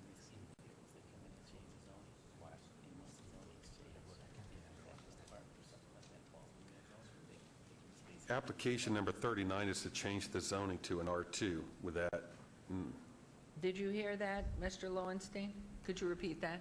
number 39 on the agenda is the application to change it from R1 to R2 zoning. Will that be? Yes, Mayor, I understand the application types. There's a general plan amendment and a rezoning application. There is no site development review associated with these applications at this point. What I'm Right, and that's why I'm asking the questions, looking- because there's no site development plan. They're showing me a rendering, but there's no, Correct. we're just talking zoning matters, so I'm looking at where's the SDR? In the minor review process, there's under building permit level review, the construction types eligible for such a building permit level review include single-family dwelling units, duplex dwelling units, or multifamily residential development not exceeding 4 units. So with that in mind, there would be no further discretionary review other than the building permit level review for the structures. And they would have to qualify, they would have to conform to the development standards associated in the Unified Development Code. Okay, so in order to provide the appropriate protections for the residents, this, to me, should have been packaged as not only as a GPA, a zone change, and an SDR. Through you, Mayor, Councilman, because it is a duplex unit, they're not required to have a site development review, a major site development review that would require council action. However, they are proposing more than 4 lots, and therefore they will need to do a mapping action when they get to that point. The tentative map would establish the lot sizes in conformance with the standards for the R2 zoning. So that would be the next application that they'll need to address, is a mapping action to create the lots that these duplex units would be housed on. And that would be the opportunity for a tentative map for the Planning Commission, who sees the tentative map, to verify that they're meeting all the obligations under the R2 zoning in terms of lot size, setback, and lot coverage. Okay, is there a height restriction as far as 2-story? The zoning, yes, the R2 zoning district restricts the height to 2 stories, 35 feet. Okay, all right. Would you like to present your case? You began showing the Yes, rendering. I'd like to ask John, he drew the plans to present it for you. What we have is that, as that gentleman had alluded to, is there will be a site development review, a tentative map forthcoming. At this stage is the planning of the project development to ensure that there is support from not only the neighborhood, planning commission, and of course the city council for the project, and support from everyone for the development. And the idea here is to subdivide this parcel of land into 9 lots to house 18 families, is what we're looking for. And this has received overwhelming support by the adjacent neighbors. Now, we recognize that during the next application process, there will be items to be looking forward to as far as that gentleman alluded to, verification of setbacks, possible. And one of the things I want to correct on the prior applications is that we are looking at these model buildings here. However, as it comes around the cul-de-sac, we may have a little bit of a problem meeting certain setback requirements for the front and the rear, that we may have to have a building reduction size that might be necessary. And there might be other engineering-related issues, because one of the things we want to do is we want to have a gated entry, and by Title 19, if not mistaken, you need a 50-foot wide access road, and only 47.5 feet is provided. So these are some of the items that will be addressed during the tentative map and the site development review, along with planning. And at this stage, what we're looking forward to is approval of these items 38 and 39 for the rezoning and the support of this project development. If I may add that much, that the home's going to be 3,400 square feet total, so 1,700 square feet each, and on a about 6,500 square feet lot. So that will. In looking at it, you have to account for also the landscape buffering and the setbacks accordingly. Well, so you'll be coming in for variances. Where's the parking going? Are there going to be parking garages? Yes, it has 2 parking garages in each, if you may see. Please do. So I guess you'll be coming back after you modify the homes. Yes. This is the back of the buildings. Sorry. This is the back of the building, and you can see it's 2 or 3 car garages are. So how many bedrooms? It's 3 bedroom, 2 bath, 1,700 square feet, approximately. In each unit? In each unit. 3 bedroom, 2 bath. And the average size probably about 1,700. Site. It's a small site. 18 families. Okay. I mean, it's And staff, 2.1. you're saying that this particular proposal is not allowed on R1? Through you, Madam Mayor, the single-family attached and a two-family dwelling are both permissible use categories that are not permitted in the R1 zoning district. Okay, just wanted to hear that one more time. Okay, so for an item number 38, as far as the GPA, I'll move to follow Staff and Planning Commission's motion for approval. And there are no amendments to it or restrictions? Not at that this you're time. putting- I'll okay. wait for the site Your Honor. development Okay. plan to come through. Your Honor? Yes, On please. the motion, we had a number of people come and testify in the public comment period at about 10 o'clock this morning. No, that was on 40 and 41. Oh, I see, they were We're on not, 38 none of them were 39. speaking against these? No. Okay. No. It's Well, 40 okay. and 41. Well, I look at them and they're Okay. So this is two-story number residences 38. up Right. against, well, two-story residences against the backyards of single-family homes. We But if had they're a- stepped back, as I was hoping we would have that We've had same neighborhood meetings. and- schematic you would have. Yeah, no, we had the neighborhood meetings, and the residents were actually okay with it, so, Okay. yeah. Okay, Thank you. so this is on agenda 9, item, there's an approval on agenda item 38. Please vote and please post. And the motion carries. On agenda item 39, And on 39, move for approval subject to all conditions. thank you. There's motion on 39, subject to all conditions. Please vote and please post. Thank you. Look forward to seeing the SDR upon They your look return. great. They look Very like good. beautiful Thank you. Very good. farms. Thank you very Thank much. you very Thank you, sir. much. Thank you, Mr. Burrow. Thank you. All right, you, we'll move Mr. on to agenda items 40 and 41. Those were the ones that we had the commentary and public hearing. Item 40 is ZON 70727, a request for a rezoning from C1 Limited Commercial to C2 General Commercial. And agenda item 41, SUP 70728, a request for a special use permit for a motor vehicle sales use. The applicant owner is John Taylor Living Trust on .67 acres. located 1920 West Bonanza Road, C1 Limited Commercial Zone, proposed C2 General Commercial. The Planning Commission and staff recommend approval on both of these items. These items are in Ward 5 with Councilman Barlow, or public hearing items, which I declare open. Is the applicant or representative present? Mr. Taylor would like to adhere to the Can you conditions. pull your microphone down a little bit? Thank you. Mr. Taylor will adhere to the conditions of approval, and we respectfully ask for your approval. Okay, this is public hearing. Anyone here who'd like to be heard, please come forward, state Mayor, your you name. probably want to get her name and address the record. Oh, I'm sorry. Could you repeat your name, or I didn't hear it? Melissa Resma. You didn't say it. Good catch. Thank you. And you, sir, your name, please. My name is Angelo Tom DeMarco. I live at 651 Clarkway Drive, and I've been a longtime resident of Las Vegas, very long time. And first of all, I want to thank you fine folks for your service. You're doing a good job. That's nice. I wasn't going to speak on this originally, but since I've come here, Can you point to your home on this map? I put my glasses on. Where is he? Okay, you're right, diagonally to the northeast of it. Okay. We see it, northeast corner of the property in question. Thank you.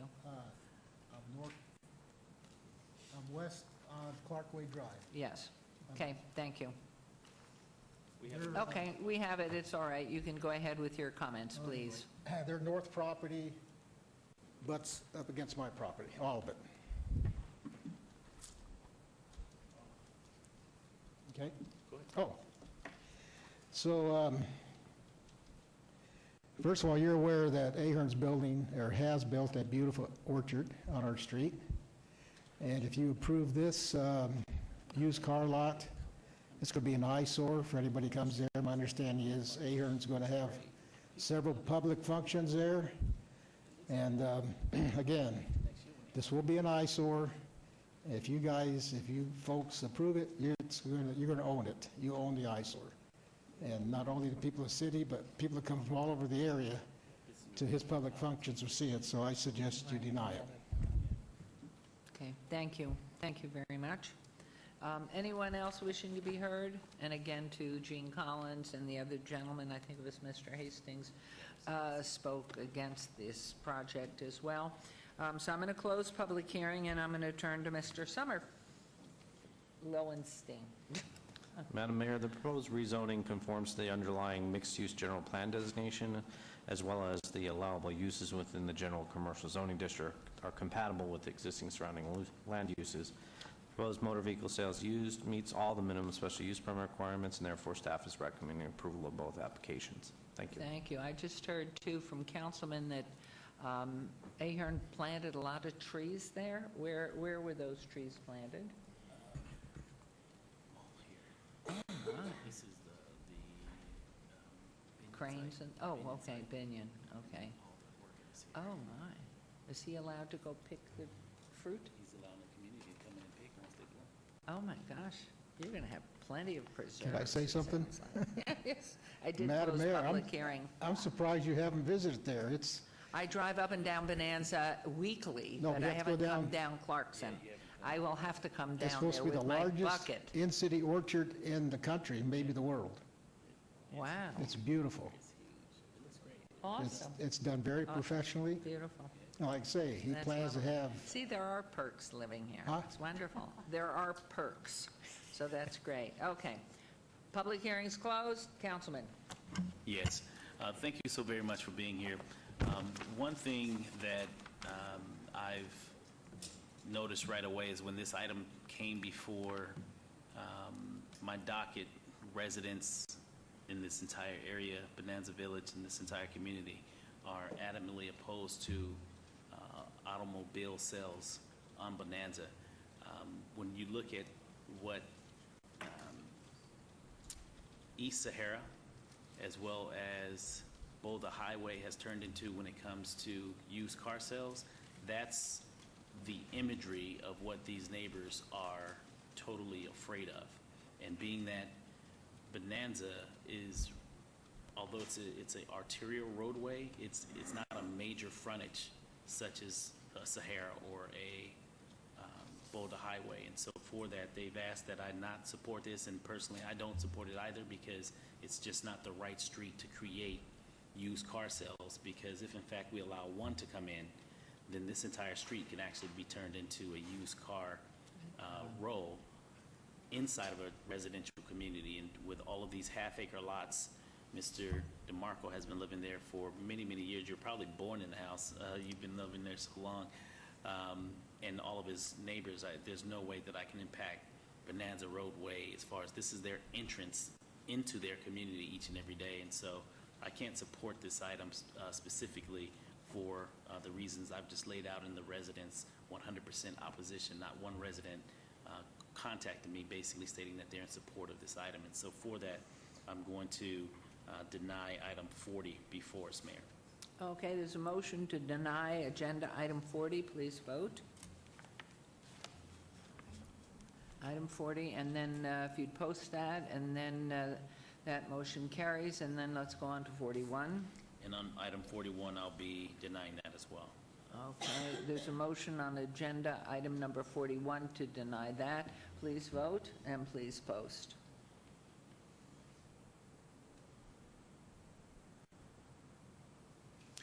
And that is denied as well. Okay. So thank Thank you you. for coming down. Sorry. Let's move on to agenda items 42 and 43.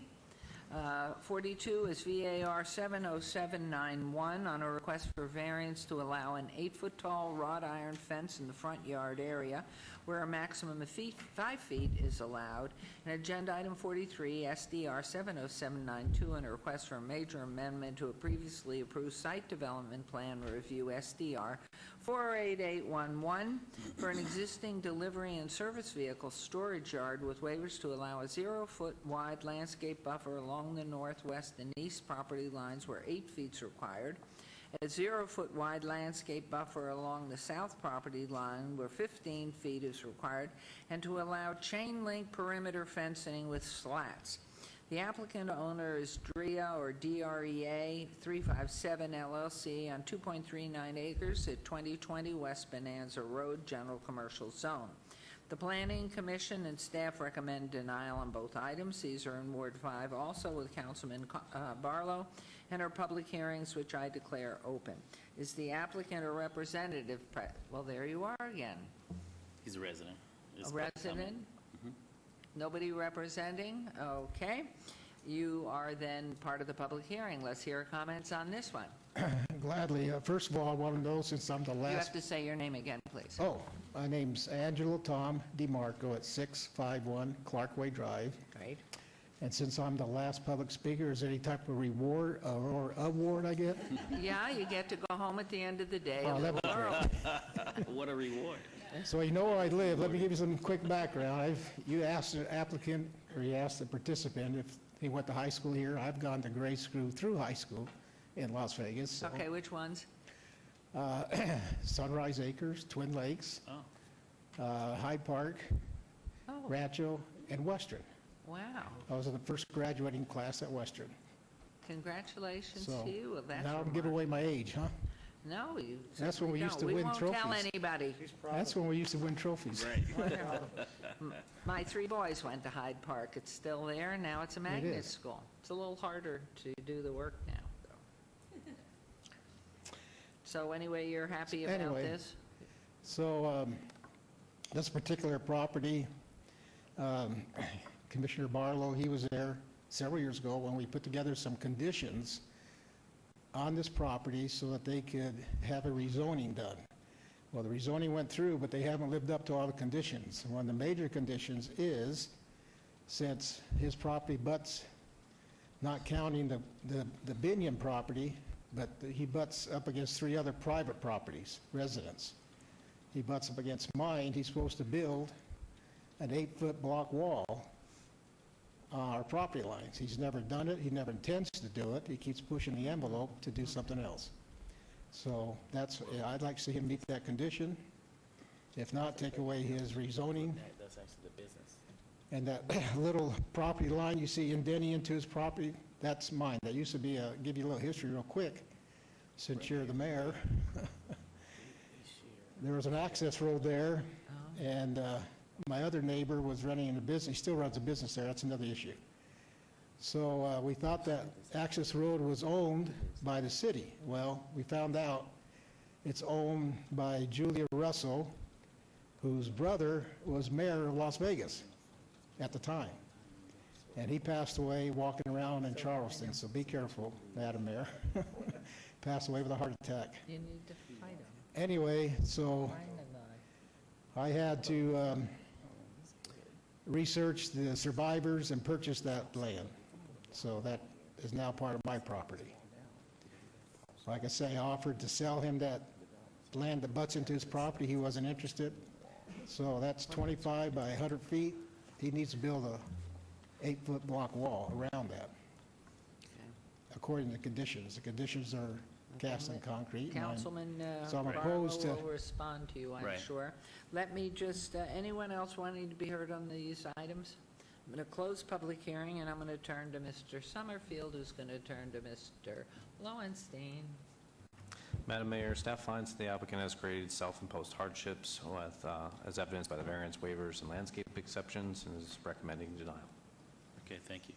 Okay, everything's closed, ready for you, Councilman. Thank you, I appreciate it. Mr. DeMarco, good to see you again. It's been a while since I've seen you last.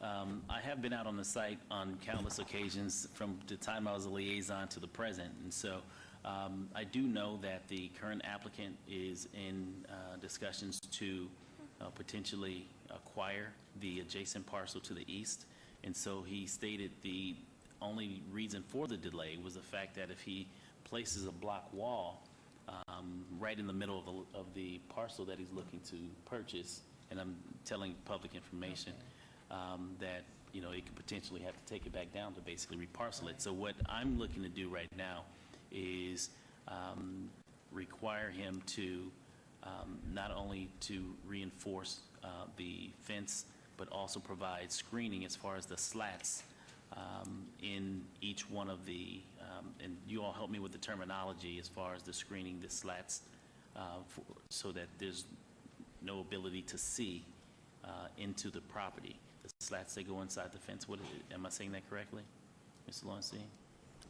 Mr. Stubblefield? Through you, Madam Mayor, yes, when they're just the plastic slats, they're just called slats versus the mesh screening that also sometimes accompanies chain link fence to. So maybe what I'll do screen it. is both, so that there's no visibility through the fence line. Am I able to do that? But of course. Help me out, I'm trying to figure this out. So this is, I'm trying to figure out the location of the fence first. Okay, so the fence, it will be all perimeter fence on the east, north, and west property lines.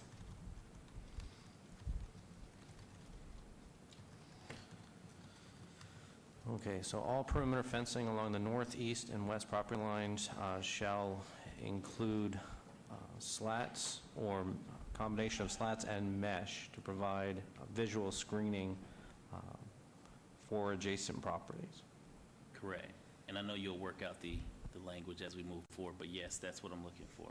So that Mr. DeMarco and others that are on the north side can't see in, nor anyone on the interior of the property have the ability to see out, to provide a complete screening. And therefore, as the property is come back in for reparceling, then would be the appropriate time to have the block perimeter, decorative block installed as the formal condition. Kind of ask a couple questions later? Yes. Oh, I guess I'm confused. Go ahead while he's working. What property is he alleging to purchase on the east side? I'm sorry? He No, said no, he's not on the east side. I think you said east. West. West. West.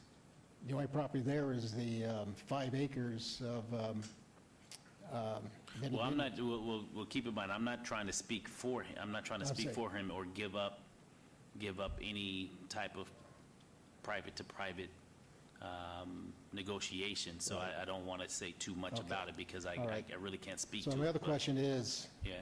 I'm not opposed to an 8-foot fence that you can't see through, instead of a block wall. But is it also going to go around my property that's indented into his property? Right, because I know you all share the alley. He doesn't use the alley, no. I know he doesn't, but I'm saying, but you all share it as far as an easement. That is an easement. No, he has no he has no ownership or access to that alley. So you own the alley? I own the alley. I have a court order that my other neighbor that was running that still runs an auto shop, if he steps on there, he can be arrested, so. Oh, okay. Well, I know that you all have But been, I Mrs. do. DeMarco, I know that you all have been fighting for many, many, many, many years. It reminds me of, what's that old show? Was it the Clampetts? Who was it? It's an old Western show, these two families that's been fighting forever. Oh, yeah. The what? You're right. The Hatfields and the McCoys. That's what you all remind me of, or the Hatfields and the McCoys. You all have been fighting for over 20 years, so I'm trying not to stir that pot and get you all back out there, guns Right. blazing. So, so at this point, Mr. Lowenstein, where are we? Through you, Mayor, Mr. Lowenstein's very close. We're going to propose a modification to Condition 5 on the site development review. Okay. That should address your requirements. He just needs to wordsmith it From the just a view smidge shed. more. Okay. Can I ask another question? Yes, sir. They put up a screen fence on that access road, trying to take ownership of that little indention I have. I'll make sure I like that to that's see not a them. part of it. I like to see them remove that, entirely. Oh, they put that up? Yeah, they put it on the access road.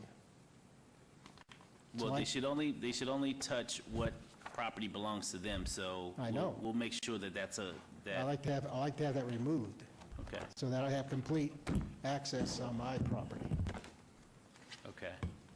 Well, that will be, how will we address that? I mean, I'm not going to go out there with guns pointed in both directions and not stand in the middle of that, so. Through you, Madam I Mayor, mean, we can how have, does one address that? well, it's, Stand behind you. we can put code enforcement out there to see where they are in relation to the Okay, so we'll fencing get code and if enforcement, there's okay, so we'll get permitting. code enforcement involved to address the alley and the question in regards to the mesh, the screening. Okay? And I'll be there with you, but just make sure Oh, you that'd keep be your good, gun in your if you're pocket. there. Okay? That'd be good. All right, I'll be ready for it on the site development review. you of the got it. motion. Okay, so as it relates to the variance, on item number 42, Mayor, this is the 8-foot tall. I'm going to move for approval of the request on item number 42. Okay, there's a motion to approve agenda item 42. Subject to any conditions at this point? No, No. I think it's fine. Well, the conditions are, They're the standard conditions that do apply on the variance. Just to be clear, there's nothing modified, but there are the standard conditions on the variance. so he's able to basically remain synonymous with what Mr. Ahern has done as far as the fencing and the height, the 8-foot? Yes. Okay, great. Okay? I agree. There's a motion, please vote and please post. It did pass. I didn't even see it. You're so fast. And agenda item 43? And on agenda item 43, Mr. Lowenstein, I'll turn it over to you for the condition, and then I'll make my motion. Amending condition number 5 to read as follows: a waiver from Title 19.08040G4 is hereby approved to allow wire fencing with slat and mesh screening along the northeast and west property lines. All perimeter fencing along the northeast and west property lines shall include a combination of slats and screen mesh to mitigate visual impact. Okay, and so with that condition, I'll move for approval, subject to the condition that has been read into the record, and that is my motion at this time for approval. Okay, there's a motion subject to the conditions for agenda item 43. Please vote and please post. Carries. And Joe, make sure we get Mr. DeMarco's updated contact information so that we can go out with code enforcement to address the alley. Can I make one last comment? I forgot to, since I'm a longtime resident of the area. Yes, sir. As far as the Moulin Rouge property, I envision there, I'd like to see that the city purchase that property and build a... Well, you know what? Let me do this, if you don't mind, through the mayor. I know we're going into public comment. Yes. So maybe that would be the appropriate time for him to mention the Moulin Rouge Yes, under that's public very comment. good. If you'll just have a seat for a moment, we've Just give us finished. 1 second. We have one more item, and then we're going to go to public comment, and we also have Mr. Bobby Haynes, who's going to speak of public comment. So, first of all, number 44, which is set the date and any appeals filed or required public hearings. Instruct the city clerk to set the public hearing dates and appeals from the city planning commission meetings and dangerous buildings or nuisance litter abatements. Thank you. Done. Okay, we're into our second public hearing, participation, excuse me. Agenda item 45, citizen participation. Public comment during this portion of the agenda must be limited to matters within the jurisdiction of the city council. No subject may be acted upon by the city council unless the subject is on the agenda and scheduled for action. If you wish to be heard, please come to the podium, give your name for the record. The amount of discussion on any single subject, as well as the amount of time any single speaker is allowed, may be limited. This is your opportunity to address the council, but the council is not able to respond or engage in dialogue. Any members of the public who wish to speak under this portion of the agenda? Well, you go ahead. So come on up. You've been waiting. Are you Mr. Bobby Haynes? That's correct. Fine. If you'll repeat your name for the record, because I just said it. Well, I got it. First of all, I want to say... You have to say who you are, first of all. My name is Bobby Haynes. Thank you. I'm a resident of Nevada, off and on, for the last 40 years. I worked in Tahoe and Reno. But reason I came down here today was I needed some questions answered to me and see if I'm on the same page with you guys.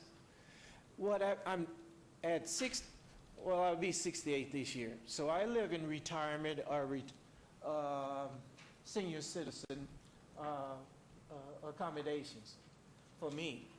So the reason I came down here, I needed some kind of update. One person can do it, everybody can chip in and share their opinion.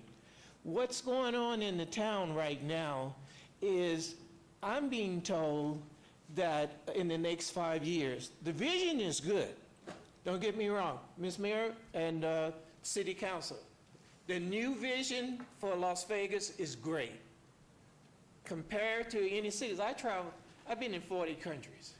So I do have a little insight on what's going on in the world. Fast trains, high rises, that type of thing. But what I'm concerned with is where do senior citizens sit with the growth that's going on and the raising of corporations coming in, buying up property and raising the rent. Now, for the last 6 years, I felt like I lived in a relatively good area.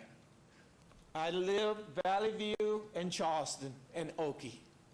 So it's a working class neighborhood, but the accommodations are good for senior residents who live there.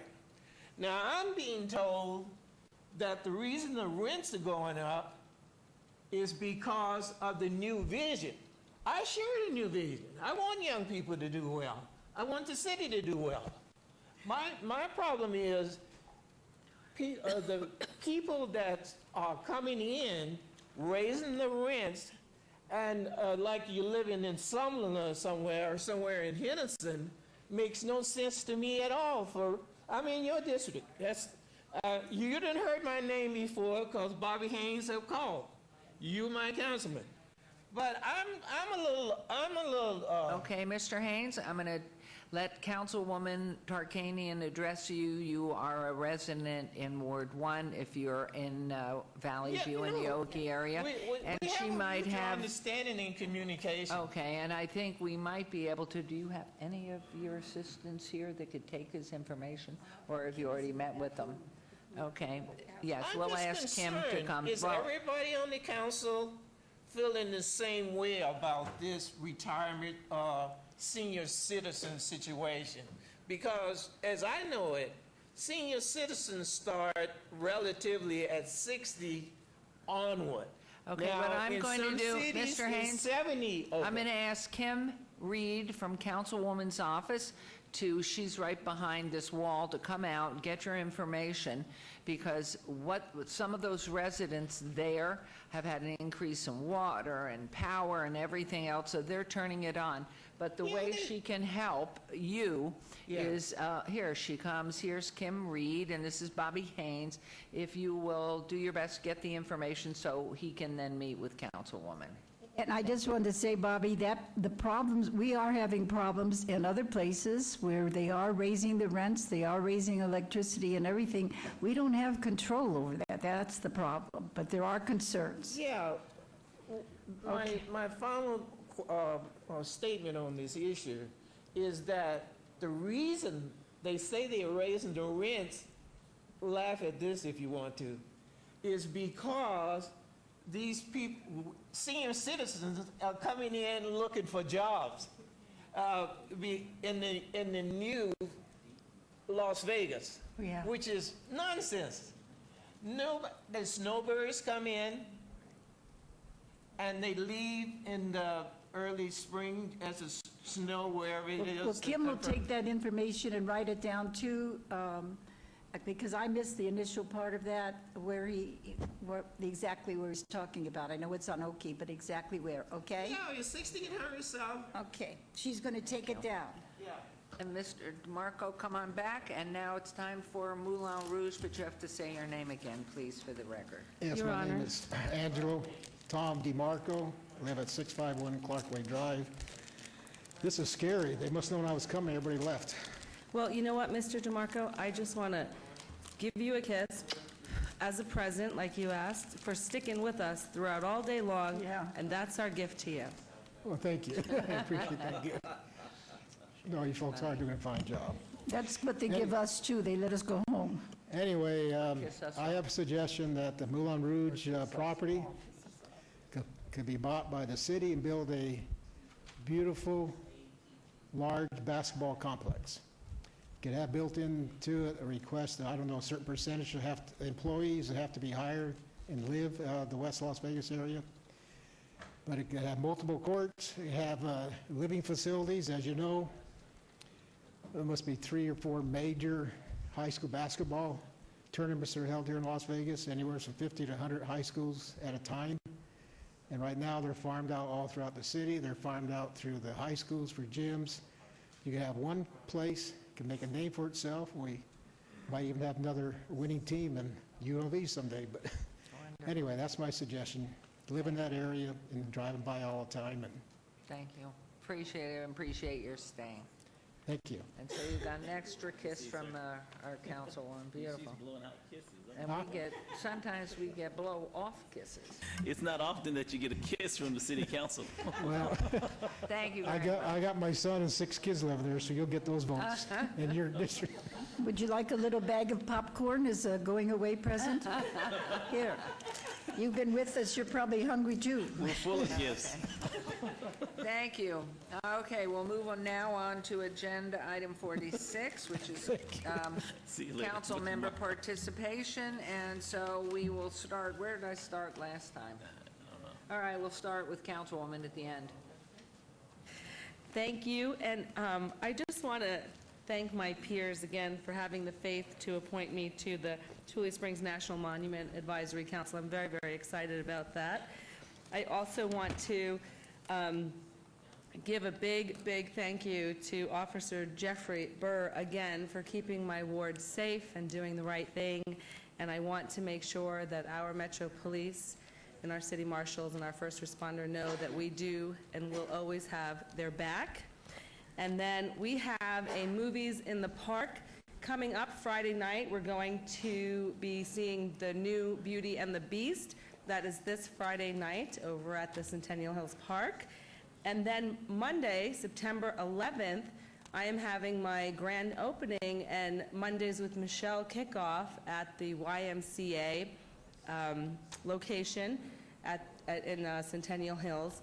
And that's going to be from noon to 6 p.m. Of course, we're going to have food and refreshments and I hope to see you guys at the park Friday night and then at the Y Monday. Thanks. Thank you very much. Councilman Barlow, you're next. Thank you, Mayor. On tomorrow, September 6th, Coffee with the Councilman will be taking place at Starbucks, 1925 North Martin Luther King Boulevard, taking place from 9 a.m. until 10 a.m. For more information, please contact my office at 229-5443. In addition to that, the Doolittle Senior Center is hosting a Masquerade Senior Prom. The Doolittle Senior Center will host their annual Masquerade Senior Prom on Saturday, September 23rd, 2017. There will be food, entertainment, giveaways, and of course, crowning of the 2017 King and Queen. You are invited to dress for the red carpet event to join seniors as they rip the runway. On your thing. Here? No, down lower left. Oh, wow. Well, thank you for that. Thank you. We'll address that immediately. Thank you, Mayor. So please come out as the King and Queen will be crowned at the Doolittle red carpet event. For more information, you may contact the Doolittle Senior Center at 229-6125. Thirdly, the Community Spooktacular Carnival will be taking place at the Doolittle Community Center. This will be a carnival on Thursday, October 26th from 5 p.m. to 7 p.m. This is the Safe Halloween event. There will be games, movies, snacks, and a jump house for the kids, and lots of tricks and treats while supplies last. There will be a costume contest for the best dressed family, more original, scariest, and most creative. So dress to impress on October 26th at the Doolittle Community Center.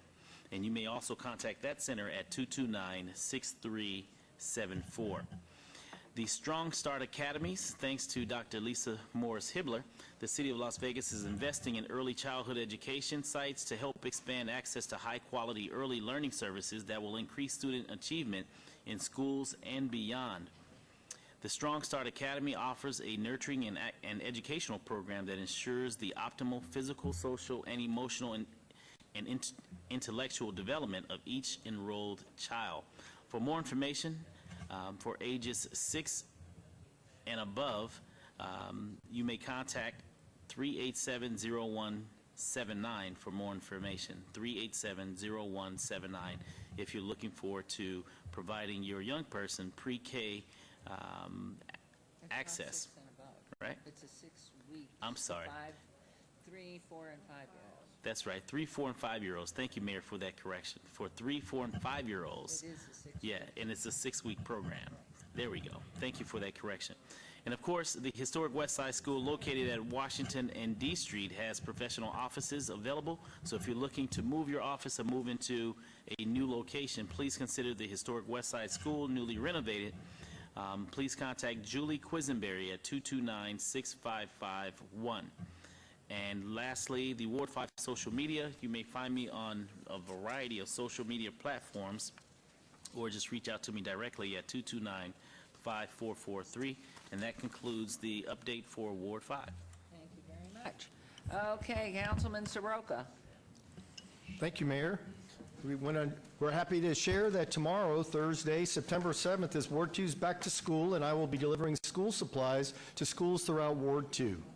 Next is Movie at the Park on Saturday, September 16th at Bruce Trent Park. And the movie will be Star Wars Rogue One, which starts at dusk. Please come out. All ages and families welcome, and will be a good time. We're really excited to have the mayor with us, Coffee with the Mayor, at the Coffee Bean and Tea Leaf across from Costco off Park Run.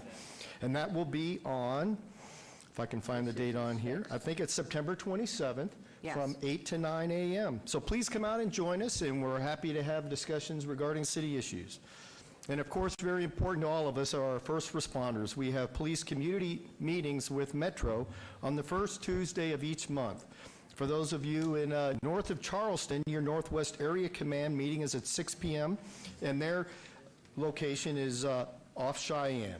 For those in south of Charleston, your police first Tuesday meeting is in the Spring Valley Area Command off Eldora near Durango. And last but not least, we're approaching Halloween. We have Trunk or Treat on Saturday, October 14th at from 10 a.m. to 2 p.m. We expect hundreds of vehicles and hundreds of trick-or-treaters, so please make plans. It'll be a great time, and it'll be held at the Veterans Memorial Leisure Center. Thank you from Ward 2. Thank you very much. And Council and Mayor Pro Tem Tarkanian. The Springs Preserve is opening its teaching garden on Thursday, September 8th. This garden is a 6-week series of classes that will cover garden design, soil, water, sun, plants, animals, care, and maintenance. And it's, if you're a teacher in the Clark County School District, you'll get PDE credit for it. However, if you're not a teacher, come anyway if you just love your yard and you want to learn how to treat it as well as you can. And many more schools are incorporating gardens in their curriculum, and people around the area are doing regional gardens, and so that's why the series has been put together to help those people. This course aims to provide teachers and others with everything they need to know how to get started in planting a successful garden. For more information, please call the Springs Preserve at 702-822-7745. And the Nevada State Business Center will have a ribbon cutting. The center is the newest office area to open in Ward 1. This business center houses the Nevada Housing Division, the Nevada Transportation Authority, the Real Estate Division, the Office of the Ombudsman for Common Interest Communities, or HOAs, Nevada Consumer Affairs, and several other state agencies. I want you to know we're so pleased they're there.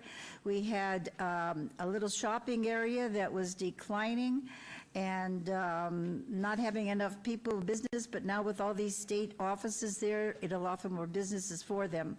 With the Great Recession in our rearview mirror, I'm excited to see this center coming along Sahara Avenue and bringing it back to life. These state agencies will help neighboring restaurants and local businesses thrive while offering important state services to our cities, businesses, and residents. And you know that real famous, was it La Paloma, the restaurant that the freeway took over, Project Neon took over? Well, guess what? We got it in Ward 1. Very good. Wonderful. Mexican restaurant, yes. And then lastly, on Friday, September 29th at dusk, Ward 1 residents can enjoy for free the newest Disney's Beauty and the Beast. The movie will be shown at Woofter Family Park at 1600 Rock Springs Road. We will have free water and popcorn while supplies last.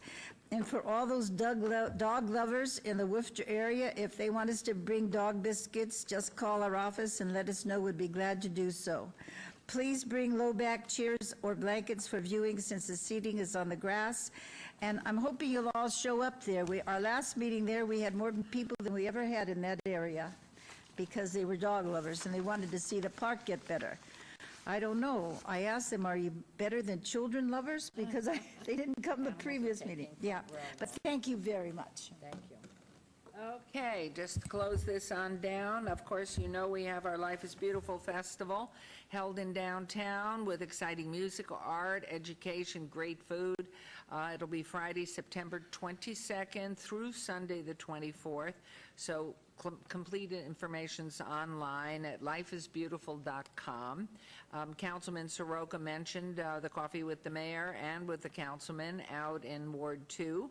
And I try to go around to all the different wards. But while you're in downtown, don't forget to ride on our beautiful downtown loop. It's free. It takes you from the RTC building on Bonneville to the Premium Outlets. You can go to the Ruvo Center. You can end up at the World Market Center. You can get down to the museums, the Mob Museum, the Neon Boneyard, or the Natural History Museum, and of course our fabulous hotels downtown, and Fremont Street Experience, and the Entertainment District down there. Again, as we started off this morning, just a special plea to please send donations down to Houston as you're able. Probably you want to stick with reputable sources where you're sending funds. It's great to send materials and food and water, but you best have somebody on the other end that you can contact so it gets to where it belongs. We see things that are thrown out, get down there, you need people to sort clothes and get them to the people, and so you really need that contact, but funding always helps, and so many people didn't have flood insurance. So our next city council meeting is Wednesday, September 20th here in council. And I want to thank our marshals, our fire officials, our tech people, our city staff, our wonderful clerk's office, our city manager who's not said a peep today. And so, and Jorge Cervantes, who's making sure that all these little items that we've asked you to follow up on, finding water, doing all these wonderful things. And certainly our planning, you have certainly had a full day today. And we thank you. You have a lot of work ahead, but you've been doing so much. I just would like to see a comparison of all these items that you've been asked to now go back and do again. What have we already accomplished? You've been working so hard, and we're so proud and grateful to what you do. And I saw our wonderful councilwoman down here give you a note that made you smile. I dare to ask what was in the note. Maybe she was waiting for your comment on something in her ward. Don't even answer it. So anyway, thank you all for coming, and thank you for this, and our great city clerk and our legal advice. Thank you very much. You're still with us now that you are no longer president of the Bar Association. So he has much more free time to spend having fun with City Council. City Council, thank you all. We're adjourned until September 20th.